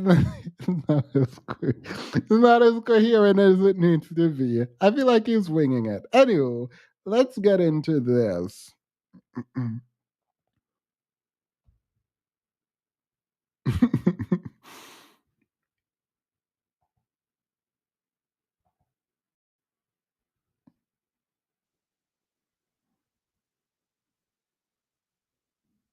Does it ever occur to you, when I think of a guy, I always, what appeals to me about men are that they don't want to share, right? Like when a guy really, I always say that a guy's willing to share a woman.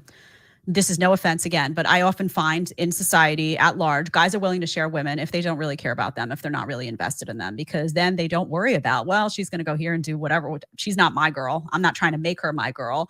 But I've always found that when guys really like a girl, they zero in like a laser and they say mine, and they become jealous, and they don't want you hanging around male friends, and they don't want you hanging around with ex-boyfriends, because they realize that those things can be a threat to the sanctity of that union, and they really want to put a ring on it, and they want to, this is my wife, end of story. So if I were in your situation, I would always be thinking like, am I not enough for, like, why is he not wanting to claim me? Does that ever occur to you? And maybe we're just of different minds. Because it's just different experiences. Like I could, like if I think about dating, let's say I date a woman and she really wants to go in some locker room for some football guys and she wants to have an orgy with them and she wants to film it and send it to me. I'd be like, fuck yeah, let's do it. That sounds super hot. Like you really take like 10 guys out all at once. That's like how I would view it. I would view it as like, that's so interesting. Like that's so cool. Please do that. See, that's nasty to me. Yeah, but I just find it like, damn, she can do that. That's like badass. Like that's why I view You're it. looking Yeah. at it as like a science experiment. Yeah, a almost. little bit, or like a fucking like marathon. I don't know. So that's how I view it a little bit. Yeah, You're incredibly unique. I'm looking at it saying that's nasty because now she's spreading her goods with everybody. And by you the way, you go to get tested, or you use fucking condoms, or everyone gets tested beforehand. You know, you plan all these things out so you don't run into issues. Of course. see, that's but- interesting. That's an interesting Mhm. discussion to remove away from your personal relationship Mhm. and just look more broadly, because I think oftentimes when I have this debate with people who see this differently, that point is brought up. Like you go right to like STDs, testing, and that there is a component of that, sure. But to me, that nasty component, I've kind of coined that word. Deli, where's the button? Hit the button. So we nasty. There we go. I coined that word because not just because of the idea that you could. Did this lady just say she coined the word nasty? Did this woman just, you know what? These people go and take credit for everything. Catch a disease, but because your body as a female, I feel like is so precious. And there's something so beautiful about saving that for someone that you love. And if you're spreading the goods around, there's a nastiness to that. Like you're just kind of open for business, in my mind. For Not some you, people, but- probably, yeah. So that to me, like, I don't need to see a girl like doing that with a whole bunch of guys. And by the way, any guy who's going to take her or would have planned to take her seriously in life no longer will, because now they're like, okay, no, I'm done, So you're viewing it almost externally. Like it to me, it's like you've separated a little bit the sex as if that's like a separate thing that can Or happen. it could be a lot of different things. Yeah. That's how I view it. Do you have intimacy and romance in your marriage though? Yeah. So is your sex life good? Would you say it's a good sex life? Okay. Mm-hmm. Do you feel that it's that beauty that typically happens in a marriage between a man and a woman that comes from trust and all of those things? Do you feel that you can still get that even though you're sharing yourself with other people, and so is he? Do you feel that sense of trust and just like completion in that moment? Yeah. Because you go home to each other and then you talk about it or whatever. If you want to talk about it, I like to talk about things. I like to ask questions. I like to open up and talk about it. There's something about, I find it super hot when he's being with other people. If I get to hear about it, it's like the coolest thing. It's like, it gets me happy. Like it would be so boring without it. See, and it's so interesting, and I can't relate to that. And I always speak about it just objectively here. I always say, not what you're saying, but when women speak about, you know, sleeping around and this, that, and the other thing, I always feel like you're disconnected from your body. You're like this to me now that I've had a baby, and maybe you'll feel differently once you have a child, because something happens where you're like, this is like my womb. This is always going to be my womb. You know, if I don't have any more kids, like this is so special and so unique. And truthfully, when women have sex, I feel like it is much more intimate just by virtue of like a man literally enters your body. Like it's extremely personal. Mm-hmm. So I'm always thinking like, I think I'm just a bad person to ask because it's like not programmed. It's not You want to know something I like about Melina? I like how unapologetic she is. She is not about to sit there and be shamed by you woman telling her that her body is a temple and that blah, blah, blah, blah, blah, blah, blah, blah, blah, blah. Now, it's not for me to agree or disagree with her choice, her life, her body, what she want to do with it. But I do like the fact that this woman here cannot shame her. I do like that. I like it. I like that because like, oh my God, you don't want to save yourself for that special. No, no, absolutely not. And what about it? Yeah, it's like programmed that way. I'm not an advocate for this. I actually really don't understand it at all, but it's not for me to understand. What I don't like is the shaming tactic. That's what I don't like. And if the man is cheating, and what Chloe Bailey said, cheat back. At least this is not cheating. They're both doing it. I don't know. I don't know. Don't care. This is not my life. But I do like that she's unapologetic about it. Way for me.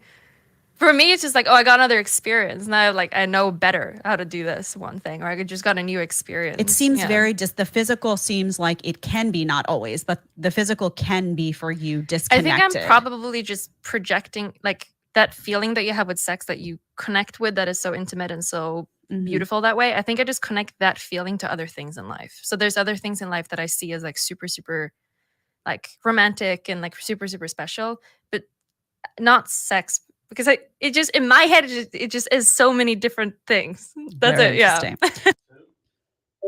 If you like the short clip and want to watch. Oh, I have more, but I wanted y'all to join the conversation. Rochelle? Hello. Hey, how are you? Good. Wait, the All conversation about he was nasty. She stole it. when you said the conversation about what those two women were talking about, or Hafiz? Either one. I don't think Hafiz thing is that interesting, but yeah, you can do whatever you want. If someone came to the house and was gonna. Okay, well, I guess if Hafiz is not a topic anymore. So about You can talk about anything we talked about. Oh, okay. Well, about the Hafiz thing and all of his anime references, I could like it's so hard to take seriously. Like, I mean, like anime is it is a good medium to like dissect human nature in a way, but I feel like when it comes to like motivational speaking, and like you're talking to a whole audience, I feel like maybe that's not the best place to like use anime references. Like I think when it comes to that, I think you should try and use more like real life examples. I'm doing a 1 minute timer for everyone. I'm putting 2 people at a time, but I don't fully agree. I feel like you can meet people where they are, and I think it's okay to say, "Oh, I like anime. I'm going to do my speech and my content around things that I like and add in how to reach people." Like, that's fine. It's just like, it feels bland, uninspired, just like very not thoughtful is the best way I can do it without being mean. Yeah, kind of like it's kind of on like the Vapid. surface level where like Yeah. he doesn't truly go deep with any of like the examples he used. He just kind of scratched like the surface level meaning of what was happening, and it's like, yes, but try to go deeper. Like use some more like in-depth examples from the anime that you were using, because I'm sure there are some in there, but like all the examples he used were so on the nose. It's like spirit bomb, togetherness, and Yeah, moon rock. It does feel really vapid. Like I got bored halfway through. So yeah. So he's just like, you're right. Like he should see like you were saying a speech coach or something, or like someone to write his presentations for him. Maybe you should write them for him. Oh, I would love to. Thank you so much. You're there's- welcome. Bye. Bye. Period. Go ahead. I just think it's funny how she came up and she was talking about, oh, this works for my marriage and this is what I do. And the lady across from her was like, no, but your body, your womb, the baby making it, that's what you're known for. Like, this is what women are. It's really like if conservative versus liberal was a person. Yeah. No, yeah. And it's the unwillingness to accept that different strokes for different folks. Yeah, I honestly believe we shouldn't police our partner's body. We don't own our partner and we can't really control what they do with their body. Yeah. No, I agree with you. It's terrible to, like, in my mind, listen to, but I appreciate that. Thank you so much, period. Oh, do you have anything? You have like 10 seconds left. No, that's it. Patty, you did well. I did not know that was you. I literally did not know that was you. You won. Wait, what? Petty, what? You won. What? My brain is broke. Petty, what was that voice? People have been talking about I've been on Yanni's live, but that's definitely not me on Yanni, because this is my fake voice. Like, I don't understand. Petty. People said they knew it was you. I did not know it was you. I thought that was a lady, a young lady. Me too. But yeah, we can't really control what our partner does. We can't really control their body and what they do with it. You know, if I have a girl and she wants to wear lingerie outside, that's not really my place to tell her what to do. I don't even think we should police our partner as far as having sex with other people. It's not my body. You know what I mean? As long as they're being safe. I mean, I don't really police what people do, but I know what I'm doing when you do some foolishness. Okay, that's all I got.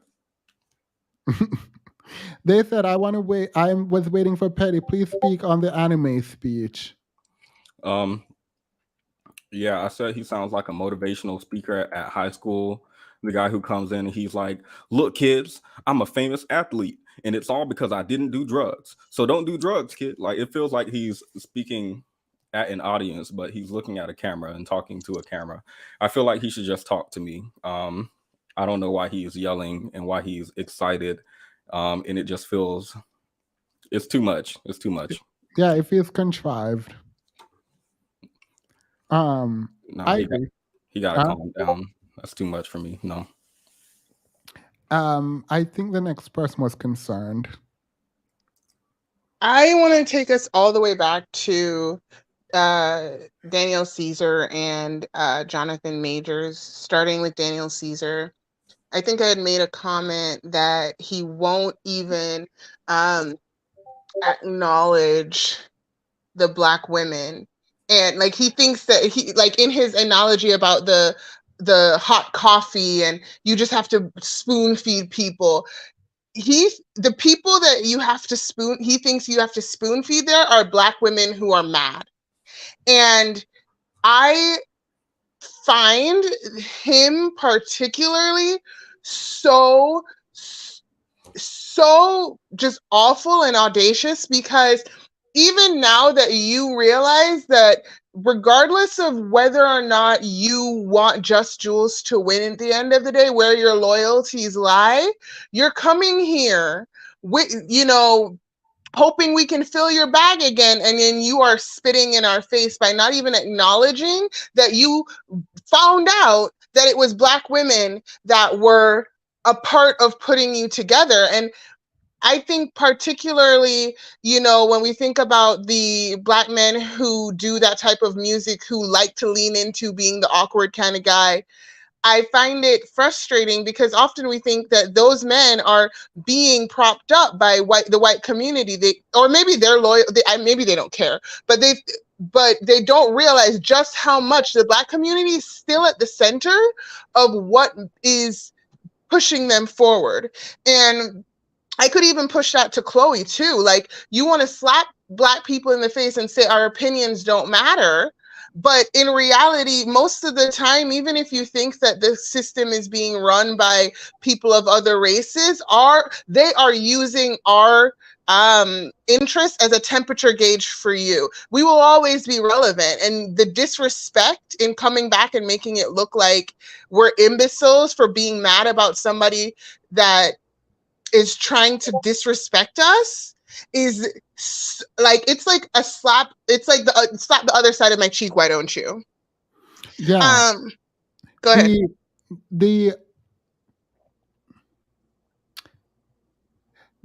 Daniel Caesar, in him coming back, if he comes back and people are like, oh my God, I forgive you, and then go give him money now, and then he does the same thing again, we deserve it. Agreed. If anyone who listened to what he said and say, you know what, I'm with you now. You deserve whatever comes. Like, I'm not, no.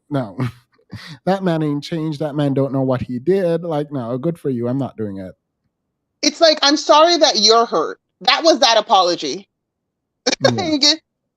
Anyway, so moving on to Jonathan Majors. Jonathan Majors, I think, and I'm not saying I agree with this, but I believe it was Kenny or another one of the gentlemen in the chat that pointed out that a lot of people believe that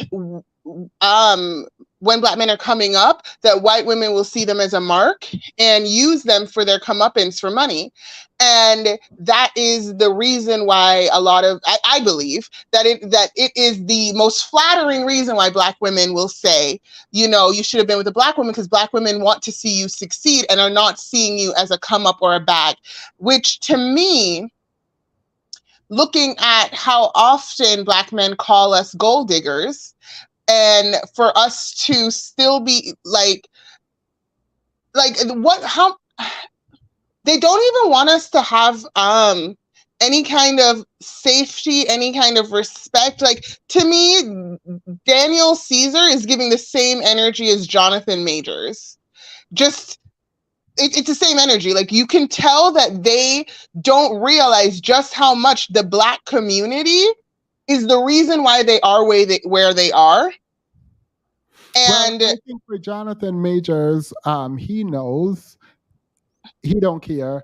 But I actually think that Daniel Caesar does not know.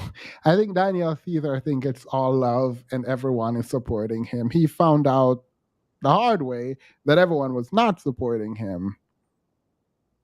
Agreed. I mean, I take your point, and I think that maybe Jonathan Majors might be a unique use case. But there's two sides of the same coin for me, which is the guy who has so much resentment and disrespect in their heart. And another word I can't name right now because it's just not coming to me. But they think that they're better than Black women. They think so little of Black women. Like there's another word that would be better to articulate it, but you understand the energy of what I'm trying to say. That they even resent the fact that they need to acknowledge that they are only here because of the community that they resent. Does that make sense?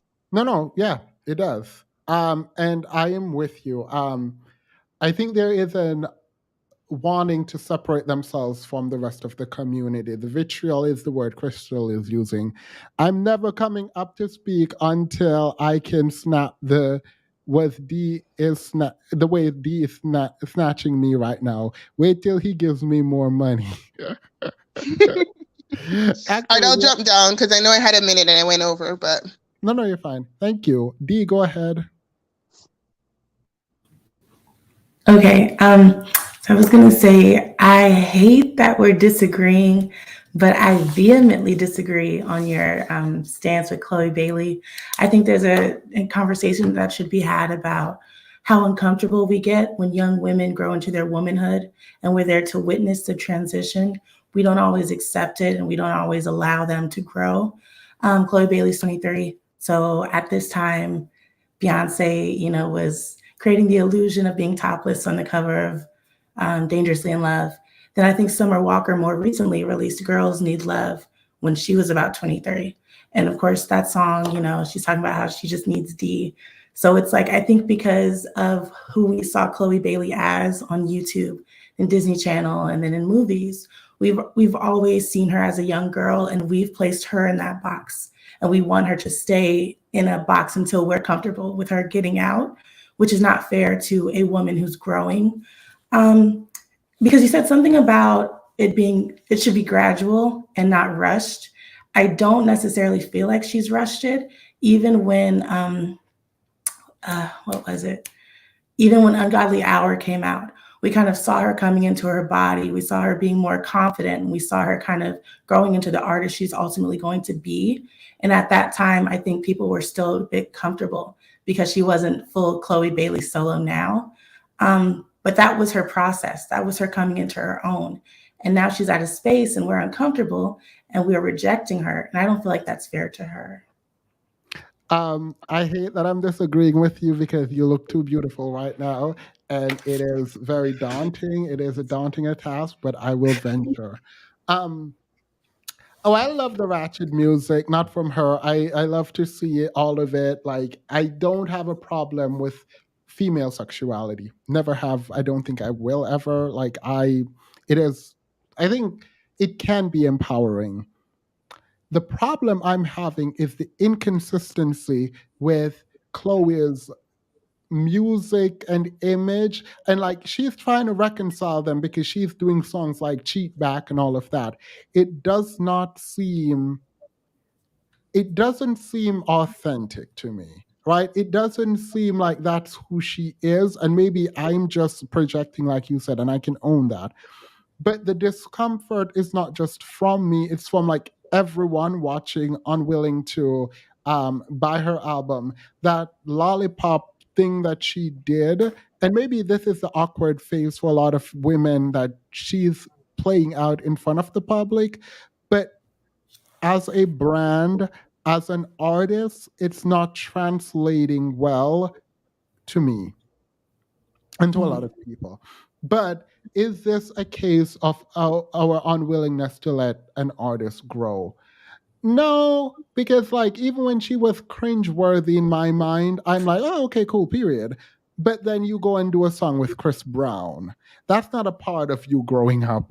You go do a song with Future. People are yelling, saying, no, don't do that. And you still do it. It's like, at this, you want to be the bad girl. You want to be that Instagram girl. You want to be part of the hip hop culture. You want to be seen for your body, all of that stuff. And that's fine, do it. But it doesn't come across as authentic. And it feels like you're intentionally engaging with certain kinds of people, i.e., Chris Brown, to project that image. And I have no defense for the Chris Brown thing because I didn't support that song or video. But I think that the reason I'm focusing more on her growth as a woman is because I believe her hate train left the station before the album came out. People were already kind of on her for everything that she did before she had those collaborations. And they seemed to be targeted on the way that she carried herself and the way that she presented herself rather than the music that she was releasing. I agree the lollipop thing was cringe. I don't like to think about it, like to pretend that never happened. But ultimately, when she started dressing more in a way that showcased her body, a lot of people accepted that she had a nice body when she was modest. But when she started owning her body, I think a lot of people became uncomfortable. People enjoyed her covers. I enjoyed a lot of her covers. When she made original music that reflected a lot of what the covers are doing, they started to have an issue with that as well. So I think that at some point when she started growing into her Have Mercy era, it became less about what she was putting out. Because I think, as you stated before, she wasn't receiving commercial success with Ungodly Hour type material, even though they carried the whole quarantine. They served us continuously. It was overlooked. And so now that she's doing something that should garner more commercial success, because that's typically what TikTok and radio play wants, it's not working. And I don't think that's all on her. Wait, so you think if I say her approach is vulgar now, would you disagree with that? No. All right. So do you think that vulgarity is authentically her? Like, I'm not saying you should say it is her, isn't her, but from your perspective, watching it, does it feel to you that that is her? I don't know, but I also have never met. Does it, because like when I see her, there's so much dissonance that I don't understand it. Like I watch her do things and I like there's this huge disconnect, and it could be me projecting, and this is wrong to do, but it feels so not her. Like it feels so inauthentic. It feels like she's going for shock value, and she's trying hard to be sexy and accepted in a group that she doesn't like. Not that she's better than this, but she's different than it. But go ahead. No, and I can understand that. But I think it's more so like how we perceive her. When Summer Walker came out, we accepted her hypersexuality because of, already owning it. It's a difference. What'd you say? Oh, you can hear me? Yeah, well, you're off mute now. But you can. I want to. Sorry if this is getting too long. I'm so sorry, I didn't mean to do that. Oh, all right, cool. Go ahead, Dee. No, I was just gonna say, with Summer Walker, it's like we knew that she was a stripper. So despite whatever she was going to put out, we kind of already deemed her to be hypersexual because that's how we see strippers. So we accepted whatever she was going to be because we know a little bit, or we think we know a little bit about Chloe Bailey. We weren't going to accept her to be vulgar, even though her peers in the music industry are doing pretty much the same thing. I will agree, a lot of her looks in music videos and stuff seem a bit forced, but this is our first time seeing an adult over 20-something Chloe Bailey. And I don't think even she knows what that looks like. So it's hard for me to say it's an authentic. All right, so I feel like you're right. I agree with you. I think we human beings, but particularly Black women in this case, should get the chance to try and fail without the harsh critique of the world on them. That is, I think, true and complicated when you are an artist, because the image you came out with your sister is the image you sold us. It is not my job to make your transition easy. It is your job to convince us that this is you as an artist, and we were not convinced. Fair enough. Oh, I thought you were going to push back on that. I was looking for a reply. Darn it. I mean, do you think, last question then, do you think we have a responsibility to allow her to grow into who she is and consume her art? I I don't know that that's our responsibility to allow her to grow. I think she's going to do that regardless.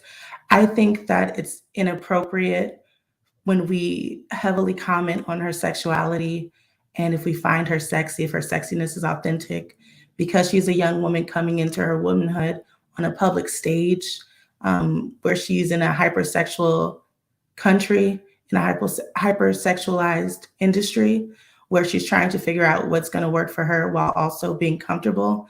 It's a really difficult position to be in. And so when a lot of the focus is on her body and how she showcases her body, I don't think that's our place to necessarily debate. Do you think she commodified it when she put it at the fore? Like, are we supposed to not talk about it, even though she is telling us to? In my mind, she's telling us that this is what she wants us to talk about. And that's why I think it's so complex, because she's seen it work for her peers. She saw it work for Beyonce, where, Beyonce's butt was a pretty big deal, and how she moved was, a part of why Crazy in Love was such a success. So she's in an industry she's in an industry that praises women who do that, and she profits from it. But at the same time, we in some ways criticize her sexuality when she's just trying to figure it out and also make it work for her job. And I think it feels like you are saying, don't critique the art.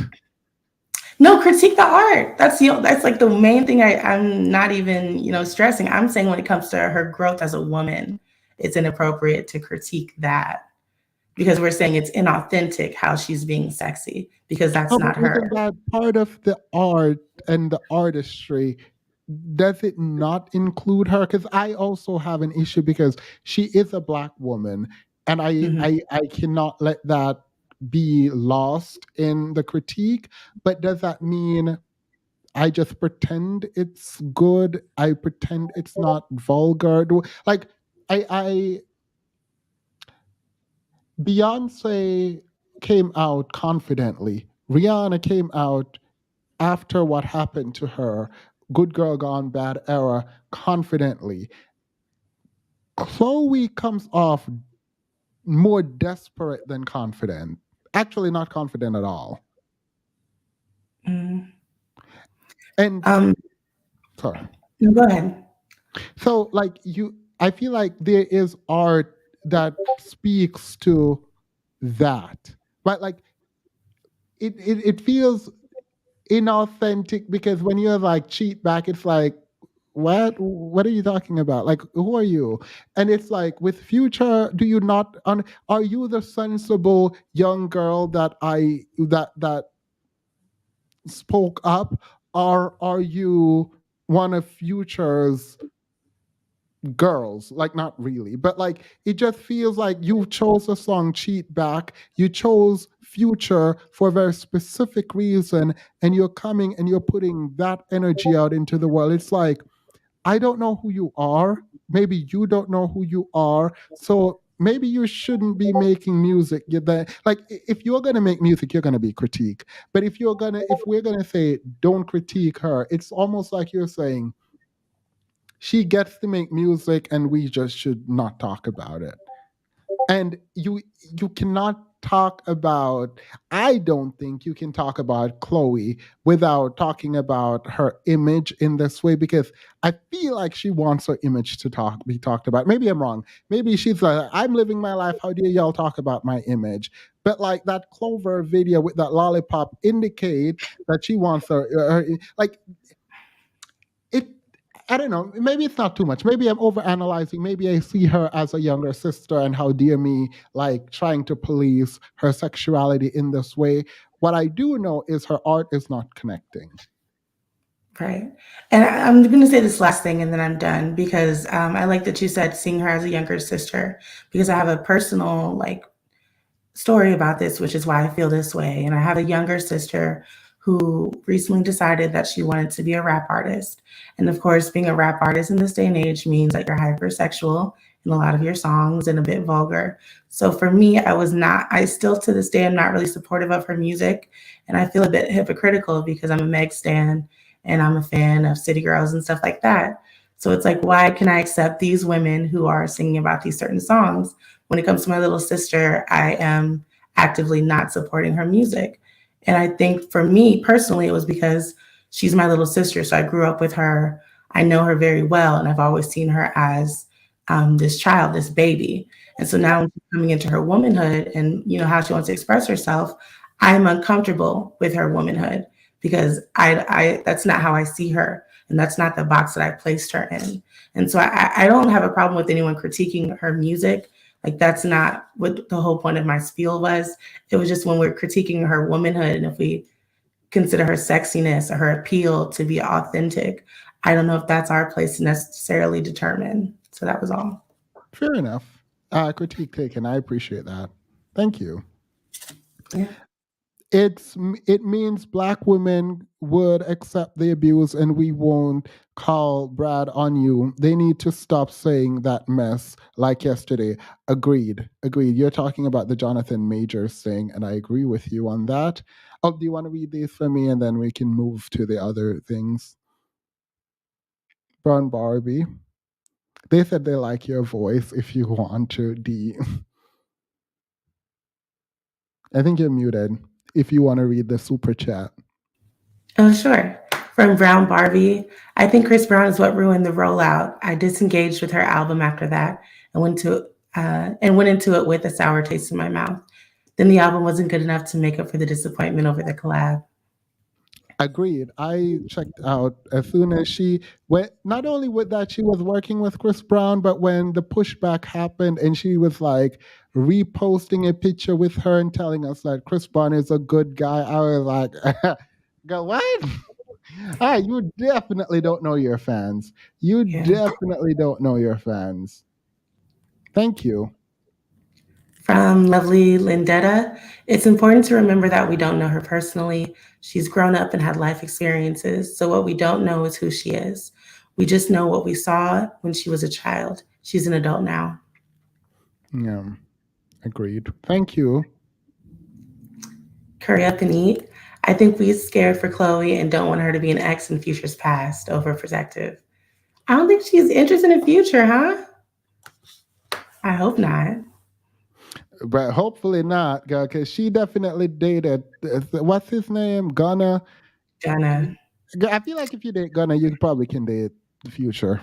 So I don't know who would claim. Anyway, never mind. That's too much. I'm out of pocket. Let me stop. Thank you, Dee, so much. That was a fun conversation. I appreciate you. Let me add some. This is the hot seat now. Let me add someone in the hot seat. I think the other person was Love. Latoya, go ahead. Oh, thank you for unmuting me or allowing me to come up, Themis, because I really had some pushback for what Dee was saying. Oh. Like, Themis, I really think that you are spot on about Chloe Bailey. And like, we're not critiquing her sexuality and not allowing her to like evolve, but it is so awkward, like watching Bambi like stumble as a baby. Like as a baby.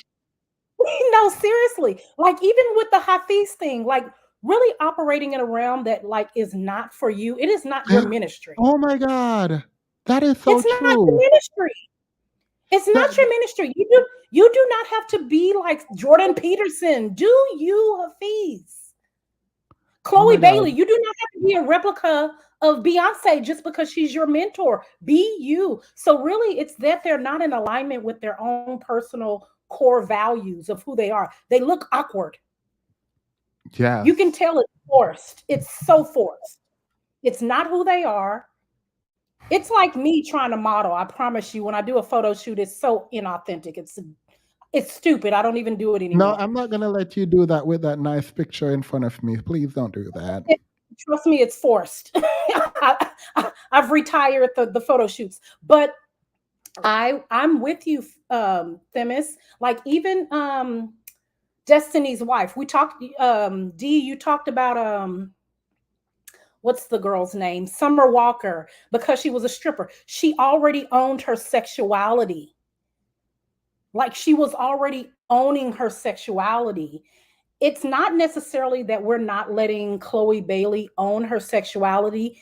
Like, she is very awkward in owning her sexuality outwardly in public. Like, not everybody can do that. I wouldn't want to do that.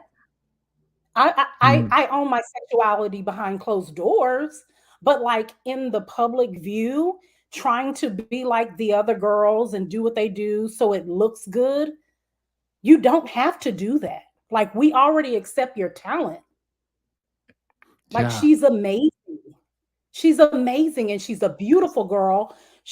Beautiful body, but you don't have to do it the way everybody else does. Yeah, I hope that my critique too isn't one where I'm like, I just wanted you to not have to feed into these kind of over sexualized things. Because if that's what you want to do, that's what you want to do. And I hope that need is not shading my opinion of her. But I don't think so. I feel real discomfort watching the foolishness. Yeah, like pigeonholing herself into that binary thinking of how her sexuality has to look exaggerated like the other girls. Like, you don't have to do that. Yeah. It doesn't No, have to yeah. be exaggerated. You can still be sensual. It's like Sade. Sade is sexy. No, did you see my PowerPoint? Did you see my PowerPoint? No, but she I oozes listed sensuality. Sade. No, I literally listed Sade as an example of kind of the domestic. Ayesha also did that too, and that's Yes. where Chloe's. I don't know. I'm not going to say that's where she falls, but that's what I would have expected. But it's Yeah, neither here nor yes, there. yes. She could go that route. You don't have to do the overtly sexual. You can still be overtly sexual in your personal life, but you don't have to do the overtly sexual.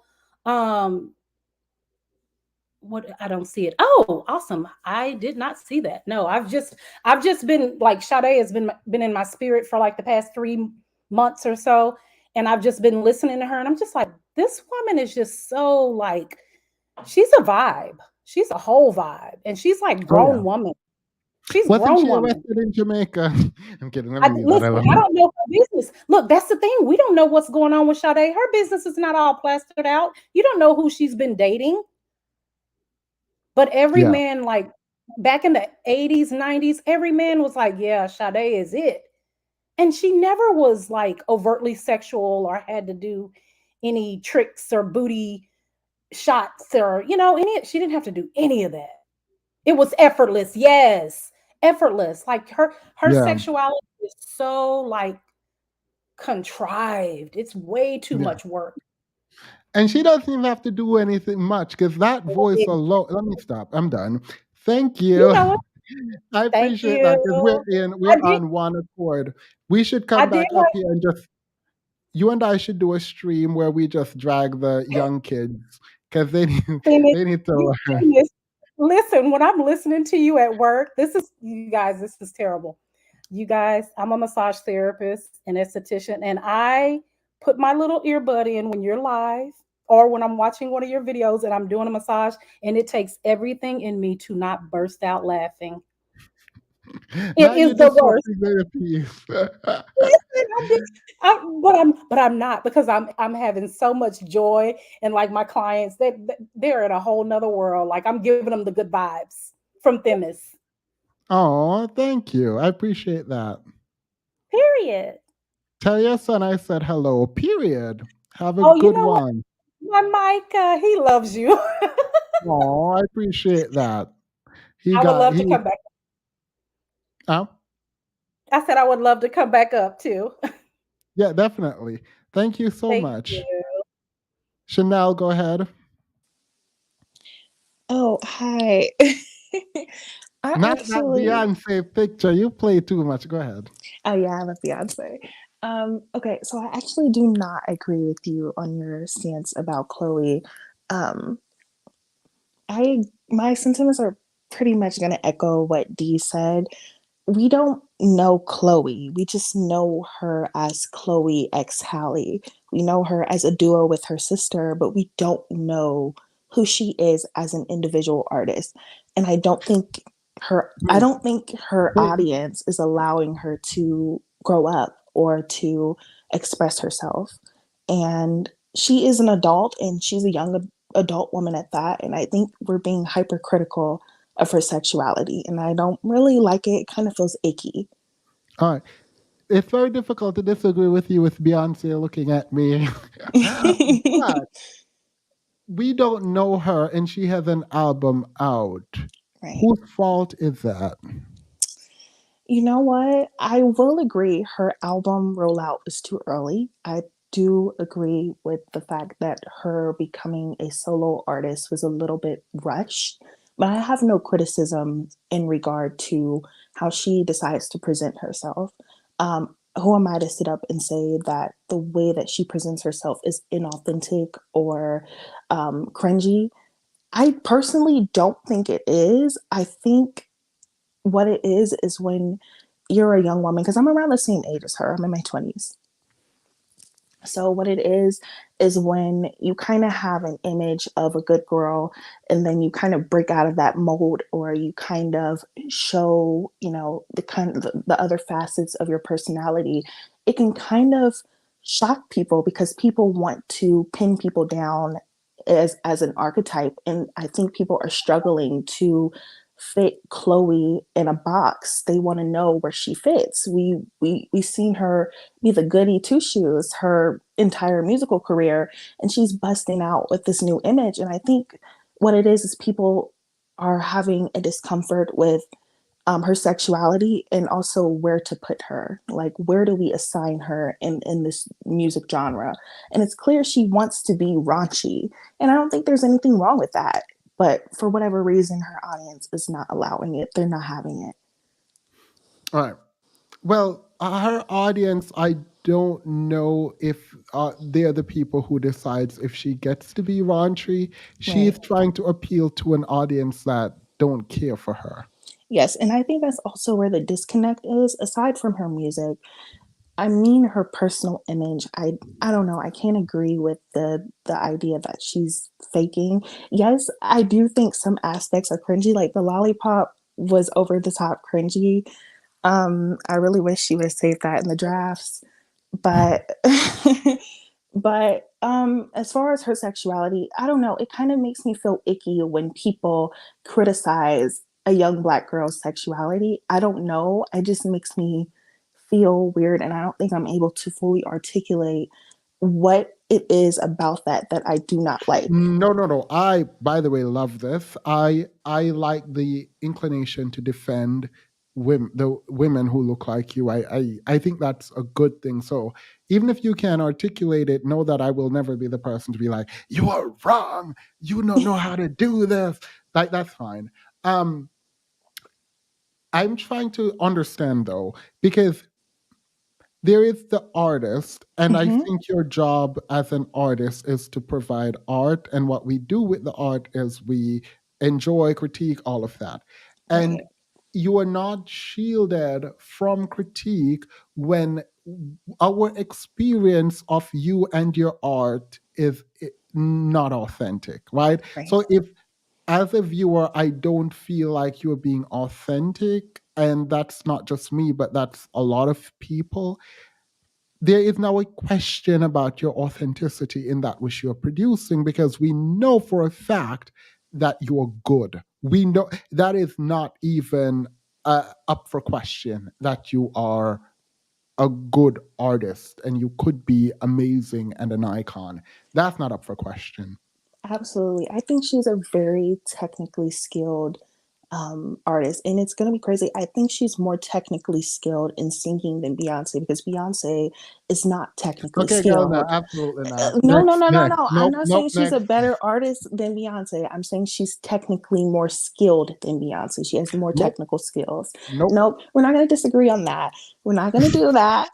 we just go agree to disagree, because we're not doing That's that. another conversation, and I love Beyonce. But yes, I don't know. It's because what makes you all think that it's not authentic? Like, what exactly? It doesn't matter if it is authentic. Right. Perception is the problem now. And we are not perceiving her as being authentic. So even if she's authentically awkward, authentically cringy, if she's this, it's not translating. Right.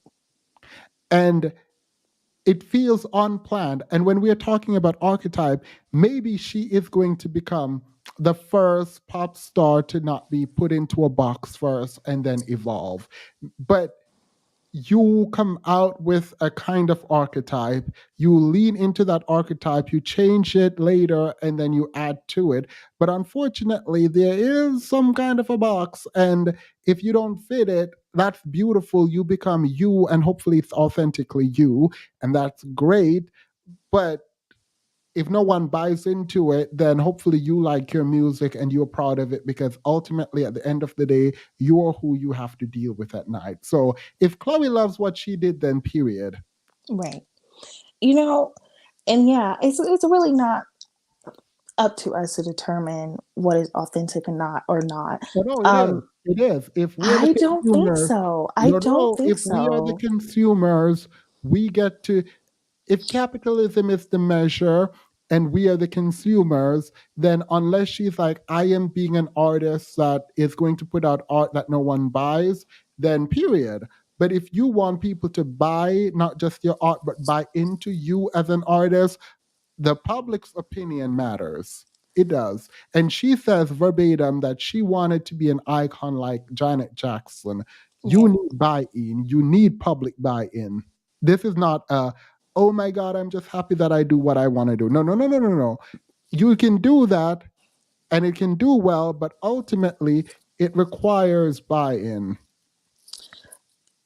Not that I disagree, but I do, what I am more so saying, I'm not really concerned with her music. I've never listened to her music. I don't care for her music. I'm more so talking about her image and how she decides to present herself. That's what I am more so talking about. Her image and how she decides to present herself. I am kind of like, take it or leave it. You don't have to like it, but I do think we should allow her the space to be what or present how she wants to present. Now, I don't have anything. Wait, before you continue, people Go are ahead. talking about, someone is bringing up Miley Cyrus and I how was she just changed. gonna say that. I was just Please gonna don't mention say that, because this is a terrible comparison. Miley Cyrus created a cult following off of Disney Channel where Right. she literally could do whatever she want and they would buy it. It's almost similar to, just bigger than Selena Gomez, because to me, Selena can't sing. Miley cannot compare to Chloe Bailey in any meaningful way. But they built an audience of people that, and there's whiteness here at play, just an FYI. But these people like literally worship these people. Like they created a cult following. Like it is severe. Right. And that's the thing, because I remember when Miley came out with that whole wrecking ball phase and it was a mess. I think Miley's fan base, and the way that her fan base differs from Chloe, is that Miley's fan base allowed her the space to be raunchy and to grow into what she's grown into now. I don't listen to Miley Cyrus's music, but who she is now, we can safely say that is fundamentally different than her wrecking ball era or whatever that word is. But her wrecking ball era, but her fan base stuck with her and they let her grow and they let her cultivate her image into what she felt was more comfortable for her. So I don't. You have to create the fan base first. Right. And I think I think this is important. We are too hard on Chloe insofar as she's a new artist, like very new, even with her sister. They've been singing forever, but this is connected to Beyonce, has catapulted her into like superstardom. And she, I don't think, is like a huge celebrity yet. Like she hasn't taken the step. She just kind of catapulted into like fame and superstardom. And it's like Now we expected her to create this amazing album that is on par with Beyonce, and absolutely not. Like, no, I thought the expectations were too high for her, but she leaned into it. I agree. And I think I left you a super chat and I basically said the same thing. She has not established an audience. And I think that is half of the problem is we don't know who she is and we don't know who her music is for. And the people who love her, she isolated. Yes, she has abandoned her core audience. But those people come from when she was a duo with her sister, but she's not a duo with her sister anymore. I don't know if they're going to do any future collaborations, but it's looking like she's not going to appeal to that audience anymore. It's looking like she doesn't want to. And I think maybe that's kind of what we're being critical about, not so much about her sexuality, but the fact that she's abandoned her core audience or her audience that she had. So, and the people that she's wanting to appeal to don't want to deal with her.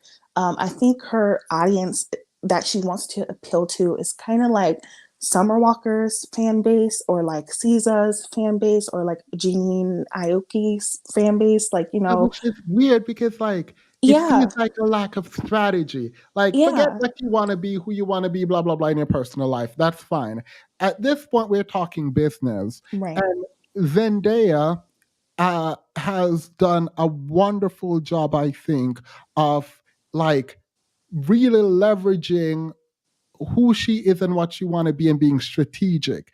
It doesn't feel like there's a lot of strategy behind Chloe Bailey. It's like, this is who I am. And it's like, that's fine. That's cute. That's great. You like people like Gunna. You want to date people like Gunna. Fine. He has no power, clout, or anything like that, which is fine. It seems like real love, I guess. He cheats. You write a song about him, whatever. But the plan should be different. Like, we need to see some strategy in how you move forward. It's not just you stumbling at you're a young Black girl and you're trying to make it and you're figuring. No, we need strategy. I need strategy. I need a plan. I need you to come over and take over this music industry because you understand who you are, what people see you as, and who you want to be. And you're going to figure out a way to combine all of that into something that is going to propel you to being the superstar that you said you want to be. And it doesn't feel like there's a plan. It's like, oh my God, I'm going through my phases. No, you don't have time to go through your phases publicly. You can do that privately and package the art because at this stage, you've been primed to be one of the best. And I feel like this is a waste of opportunity. And this is why I talk about it, by the way. I would have let it go, but this is why I talk about it. The kind of exposure that she has, the kind of resources it seems like she has access to in her videos, the kind of opportunities she has, I feel like it's a once in a lifetime kind of opportunity. And I feel like it's not just on her. I'm not blaming her. Her team needs to come together now and make a game plan and figure this out because you still can do it. I believe in you, but something has to change. And if I don't know, maybe she don't want it as bad as she says. I think her biggest mistake was releasing an album because we don't know who she is. Well, that should have been an EP. Like, I thought we were going to get an EP, something to bop to, like test the waters and or then some figure it out from singles there. or something. And that's why the fact that we got a full album feels like they were trying to put her on par with her sister because her sister has a huge Disney movie coming out. So one was going to take over the music and one was going to take over movies. And it's like, we don't have to do that. Chloe can slowly build because she got talent. The girl has it. I don't care what anyone says. She has it. It just needs time. And we need to find, we shouldn't need time in the public eye. Someone should have figured out her image by now. I completely agree that her solo career was rushed. I do not, because when she came out with that album, like when it first like hit the internet, I was like, wait, she's dropping an album? She hasn't even dropped any singles. We don't know her like that. I don't know her outside of her being a duo with her sister. It was kind of it was a really bad rollout, and I don't think that helps with her image at all. I think it makes it really easy to criticize her then because it's like, well, you rushed your solo career, you rushed your rollout, so you're also rushing your image, and this looks inauthentic. So I completely understand how it looks. It looks bad. I agree, but like I said, I'm not really trying to criticize her music. I don't care about her career. I don't care about her music. I'm more so talking about her image and how she decides to present herself sexually. That's completely up to her. Yeah. And I appreciate that. By the way, this is taking longer because I don't want to cut people off with this kind of critique, because I do think it's an opportunity for, selfishly for me, to learn. Right. So I appreciate that. Thank you so much. No problem. Thank you. Have a good one. You too. Wake Up, Makeup, Slay, you are next. Before you go, though, can you help me read these super chats? I sure can. From Concerned. If it's about her being a young Black woman, then we should think about the impact of Future and Chris Brown on young Black women. Yeah. And I feel, I don't know. People are like, oh, you didn't say anything about other artists collaborating with. I don't listen to these other artists. Right. Right. ahead. I agree. Yeah, that Chloe situation is difficult, and I understand looking at her like she's a little sister, like from that view, but I feel like she whoever is her PR people, whoever her hired help is, they're not helping her. Like I don't know who's mishandling, or if she's just like, I don't need your help or whatnot. It's just not working. But anyway, I like to talk about Hafiz because it's funny.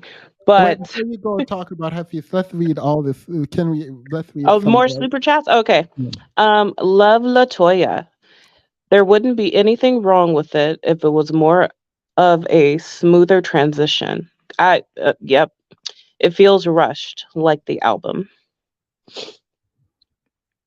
Thank you. Love Latoya again. The vibe isn't pushing through. Agreed. I also meant to mention Janet too. Yeah. Janet is the OG. That's my favorite transition, I think. Curry Up and Eat says, I think we like Chloe. We want her on the scale closer to Beyonce than Sukiana. Yep. Not play too much.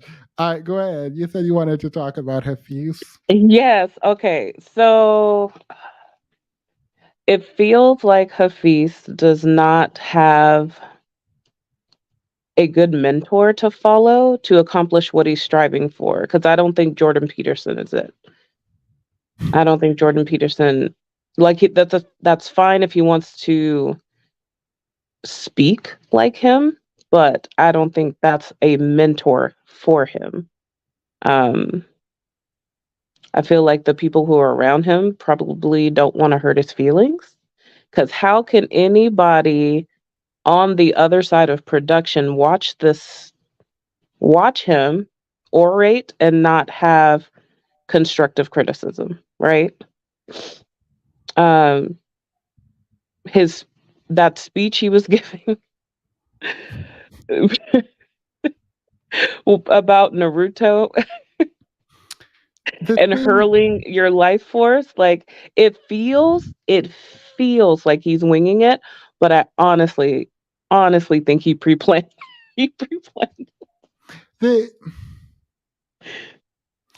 I can see when someone is trying. And yes. I think Hafiz is actually trying to make himself into a leader and lead men. Does he know his audience though? Like I don't know if that's enough, because it's like, how are you this lost? I don't know. Maybe there. You know what? Maybe there are people who listen to him and like, oh my God, this is amazing. So like this is profound. Yeah. So like, let me step back, and there is a kind of arrogance in thinking, oh my God, I should help. Like maybe that's too arrogant, and I can own that. Hafiz might be doing just fine. It just it gives me how I feel about Chloe Bailey. Actually, we're not him. I don't really care about Hafiz in that way, but Right. it just doesn't feel authentic. No, it doesn't. No, it doesn't. So at this point, can he pivot further and actually improve? Or is he stunted due to like previous red pill affiliation? Because I still feel like he has that. It's hard to, I think personally, just viewing what we have seen from these red pillars, it is hard to get rid of whatever their base ideals are, right? So I feel like it's kind of stunted his growth personally. I don't know. I agree. I agree. Thank you so much. Wake up, makeup. Any Thank last you. words? Um, no, but I have dusty questions for Petty, but we'll do that at a later date. All right. Thank you. I appreciate that. Thank you. Demas is over here singing Count on Me for Hafiz. No, no, no. All right, Mr. Nika. Oh, I thought Hey, you fell asleep. hey, can you hear me? No, no, Yeah. no. I know I was on for a while. Can you hear me? Yep. Okay, cool, cool. I want to talk about Chloe Bailey because I too disagree with you. Mm. I I wrote down some things just so I could be like clear, and I know a lot of people had already talked. So the first thing I wanted to say was that I feel generally that the Black music industry doesn't know what to do about Black girls. And I literally Mm. was going to launch my YouTube channel, like, because I was like, I want to do something critical or whatever. And like, this is like one of the topics I've been wanting to talk about for so long, because, and I wrote down just a short list. I have a, I have a Spotify playlist that is like, I call it my Fabulous Black Girls playlist. And it's like all of it's like, I just kind of like listen to it all the time, and I give it like heavy streaming. And it's basically all of the Black girl artists that I love and stan that just seem to not be able to go anywhere, that are undeniably like super amazing. So I have Seven Streeter, Normani, Victoria Monet, even Kiki, the actress. She's mostly just does her acting, but I love her music, and I think her voice is like amazing. I have so many songs by her that I love and listen to. And I've long since felt, and I've related to Chloe Bailey, that, girls, there are just so many girls who are like undeniably, like, every time they come out, the same things, people have the same conversations, like, oh, well, maybe she's not doing this, or the dancing's not connecting, or I liked it, but the video wasn't really as fabulous as Beyonce, or whatever, that's always the standard, or whatever it is. And I'm just like, there's just a graveyard of artists well before Chloe, who I think Chloe is even like heads and shoulders above them in terms of vocal ability and just like raw talent. But like, there's an already existing graveyard of artists who, by no fault of their own, I refuse to continue to take this, oh, they're just not getting it right, and they need to find a way to work on the audience more. I'm an artist, I'm a designer. I've worked as a designer my whole life. I'm 35 now, so I've worked in the creative industry for over 20 years. It's a shitty world to be a creative person these days. Like, the audience, and you saw it with Frank Ocean. Frank Ocean is so over people. And even SZA said that her song, she was asked about, like, she didn't talk about a lot, but the song, her big hit, I Hate You, she said is she loves to write her like hidden meaning, that she puts them around, she puts them into relationship standards, she says, because she feels like that's what people can relate to the most. But she said she wrote I Hate You about everybody. She's like, that's about us, the audience, the consumer, the people who were like begging her for that album forever and talking all this shit about her and saying all this stuff. And she just was like, I hate you guys. Like, y'all so contradictory. That's like if you listen to the lyrics of that song, all of those things are how she feels about the consumer. And as a designer, I basically stopped working and decided, I always knew I was going to marry rich anyway. But that's why I don't go, that's why I don't go to work, because when I started working 15 years ago, what motivated me creatively, just all of those things all of that life has been sucked out of the world through Instagram and all this stuff. And if you guys really think that these artists, are like getting creative inspiration by posting Instagram pictures for you to give them likes because they enjoy that so much, you are like totally outside of your mind. Like Chloe Bailey, she talked about, so another note I have is that she scrapped this album 6 times. And I know I actually have the total opposite view in terms of this being like way too soon. This album is way too fucking late.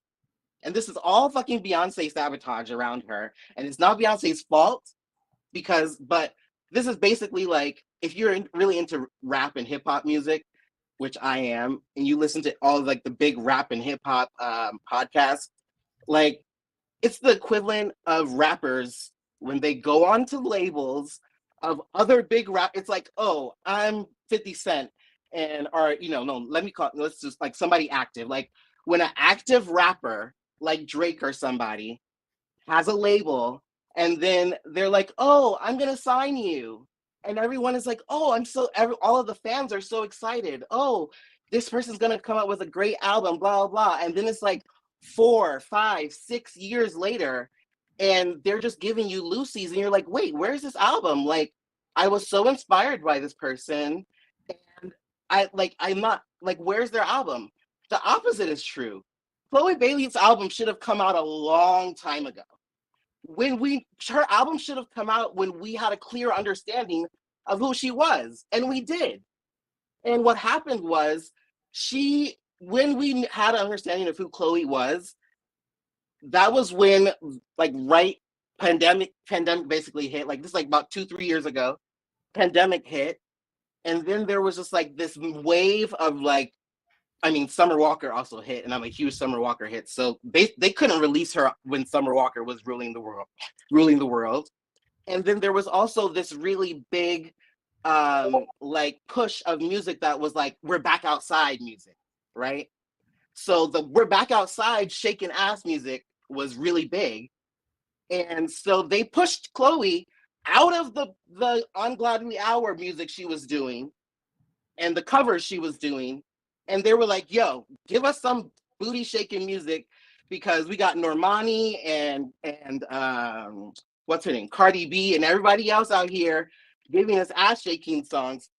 And what's so fucked up about it is when the industry, when as someone who works in corporate creative, when corporate creative has an ethos, when they have an idea, it is only your job to produce that idea for them. Chloe Bailey is not involved in anything of her life, and that's why I refuse to call her inauthentic. Or like, I'm not saying that she's not being inauthentic. They're making her inauthentic because they thought that that's what people wanted, right? And I don't want to go on too long of a rant. So basically, they made her do all of these little booty shaking songs, and then you know what happened? This is what happened, because it's like, I've worked for brands like Calvin Klein, right? When you work for mass market brands, they'll see like a couture, like over a French brand do something that gets really hot one season, and they will literally come into the office like, everybody stop what you're doing. We need to do like graphic prints, short dresses, and we need to do a capsule of them so that way we can sell them to like all of our retailers when we go to market this season. And we're like, whoa, we were doing a pastel collection that was inspired by the countryside. And they're like, no. It's graphic prints with sparkles, right? And then they make you copy the big brands. And then you know what? that just happened to be a little fad. It only lasted about 6-9 months. So then here we are sitting on all this product that doesn't even sell about a year later when it comes out. We put it out. And that's what happened to Chloe. By the time they actually started doing all the big budget stuff with her, that kind of music started to go out of the way. Like, the thoughtful music is coming back now, and people are getting back to albums and really wanting to dig their teeth into music again.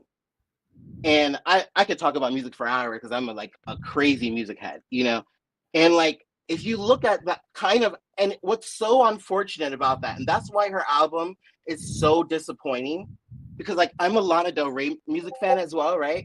And I think to myself, oh my God, look at this little rich white girl. Because I love Lana, but she'll tell you that's what she is. And that girl with no voice, they let her go in and craft these albums that are literally works of poetry, art, that so amazing that Bruce Springsteen and all of the other living greats come out of the woodworks and say, oh wow, she's so amazing. And if they would just let Chloe Bailey do the amazing album that is like using her voice and thoughtful and creative like she was already doing with her sister, she would have just released a bomb, amazing album that would have came out in the right time, and her sister would be on her arc with acting, and she would be hitting shit out the park. But they rejigged her whole career to compete with the Cardis and all of this other stuff. And then my favorite artist in the world right now, I just flew to Toronto and spent a week in Toronto to go see her when she performed out there. SZA's album was 10 weeks #1, broke all the fucking records. And wait, you said she performed with SZA? No, SZA's album was #1. And if they would have let Chloe make a thoughtful album, the way that SZA had to fight for that album, like she talked about, Chloe you can't fight Beyonce. Chloe is not going to be in there fighting Beyonce. Like, no, this is the album I want to make. I don't know. Beyonce is kind of mid. I feel like she's overhyped. No, I don't. I'm not going to talk about how good or bad Beyonce is. I just mean Beyonce is a very commercial thinker. That's always how she's been. Whether good or bad, that's why she's very successful. But that's always what her detractors have said about her. And you could and Rolling Stone. Yeah, no. See what we're not gonna do is too much. That's what we're not gonna do. Too much. She's extremely commercial and extremely successful at being great in commercials. She's creative. Yeah, no. Beyonce is not Solange. Beyonce is not Solange. We're gonna creatively understand the two. We're gonna leave Beyonce out of this because I hear someone said something about overhype. And before we end everything now and destroy everyone and what everyone ever believe in, that's what we're not gonna do. Is too much. That's what we're not gonna do. So, Mr. Witty, continue. Petty, you are absolutely out of order. So no.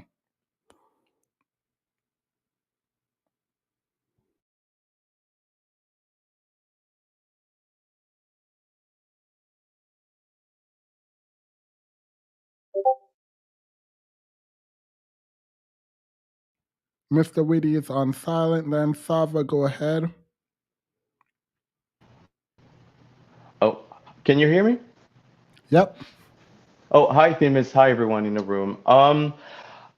There's a lot of things. I want to talk about Chloe Bailey. And like you, I think I'm one of the few people who's actually a long-term supporter of Chloe and Halle. I literally saw them grow up, like from the very first EP, I think the Sugar Symphonies. And I just feel like the person that Chloe is presenting as a solo act is not the same Chloe we met. And there's a disconnect between the two. And I feel like we're being, as long-term supporters, I feel like we're being gaslit almost, because we can hear, like when I listened to Sugar Symphonies, these were girls that were still in there. I think they were 19 and 18, but the sound production, I think Chloe produced all of the records and they also wrote everything. When I think about a song like Red Light, the musical genius that these two girls are, and then we go from that, and then The kids are all right. And the other day, actually, I listened to the new album a second time, and then I went back and listened to the kids are all right because I know Ungodly Hour like the back of my hand. And there's a disconnect. Chloe and the way she talks about herself, like I've spent multiple lives. I used to follow their accounts on Instagram when they were still a duo, and then they opened their own accounts. I've spent multiple times on live with them talking about their personality and who they are. You know, Chloe is more like the nerd. She loves being at home in her pajamas or sweats, and she's the person she's behind closed door is not the person she's presenting. And it's a lot of long-term fans don't agree with Have Mercy as the first single. I felt like Have Mercy was perfect. You know, she's young, and the way they promoted the song and the traction that they were able to garner from TikTok, and that was perfect. But then after Have Mercy, when we think about, I think, Treat Me, that's where I drew the line. I'm like, I know she can write, she can produce, she vocal produces, she records herself at home, and all we get is Have Mercy and Treat Me, and the way she's presenting herself is not authentic. I'm sorry. And people that haven't been paying attention to her from the beginning, or who are not long-term fans, people who don't know their songs, you know, like we do, they can say, oh, it's just about the image. It's not just about the image. And also the fact that when she was releasing her records last year, I think, she had a poll on Twitter where she asked people, oh, okay, these are my next two singles, Surprise or For the Night. Which one do you guys want? I felt like For the Night, and most of her fans felt like For the Night was the best record, the better record. And then Beyonce called her and she said, oh, I prefer Surprise. And she released it. And then she said, you know what? I don't care what any of you guys said. The Queen spoke. And that's what I'm like, Chloe, did are you crazy? Did Beyonce song? Yeah, she had a live after that, and she said, you know, the Queen spoke, and she told me to release Surprise, and that's what I'm gonna do. And it felt like such a slap in the face for people who, like, you're connecting. And this is what I love about Chloe and Halle, because they've really taken the time to connect with their audience with all the Instagram lives. And now, like, you have something that's.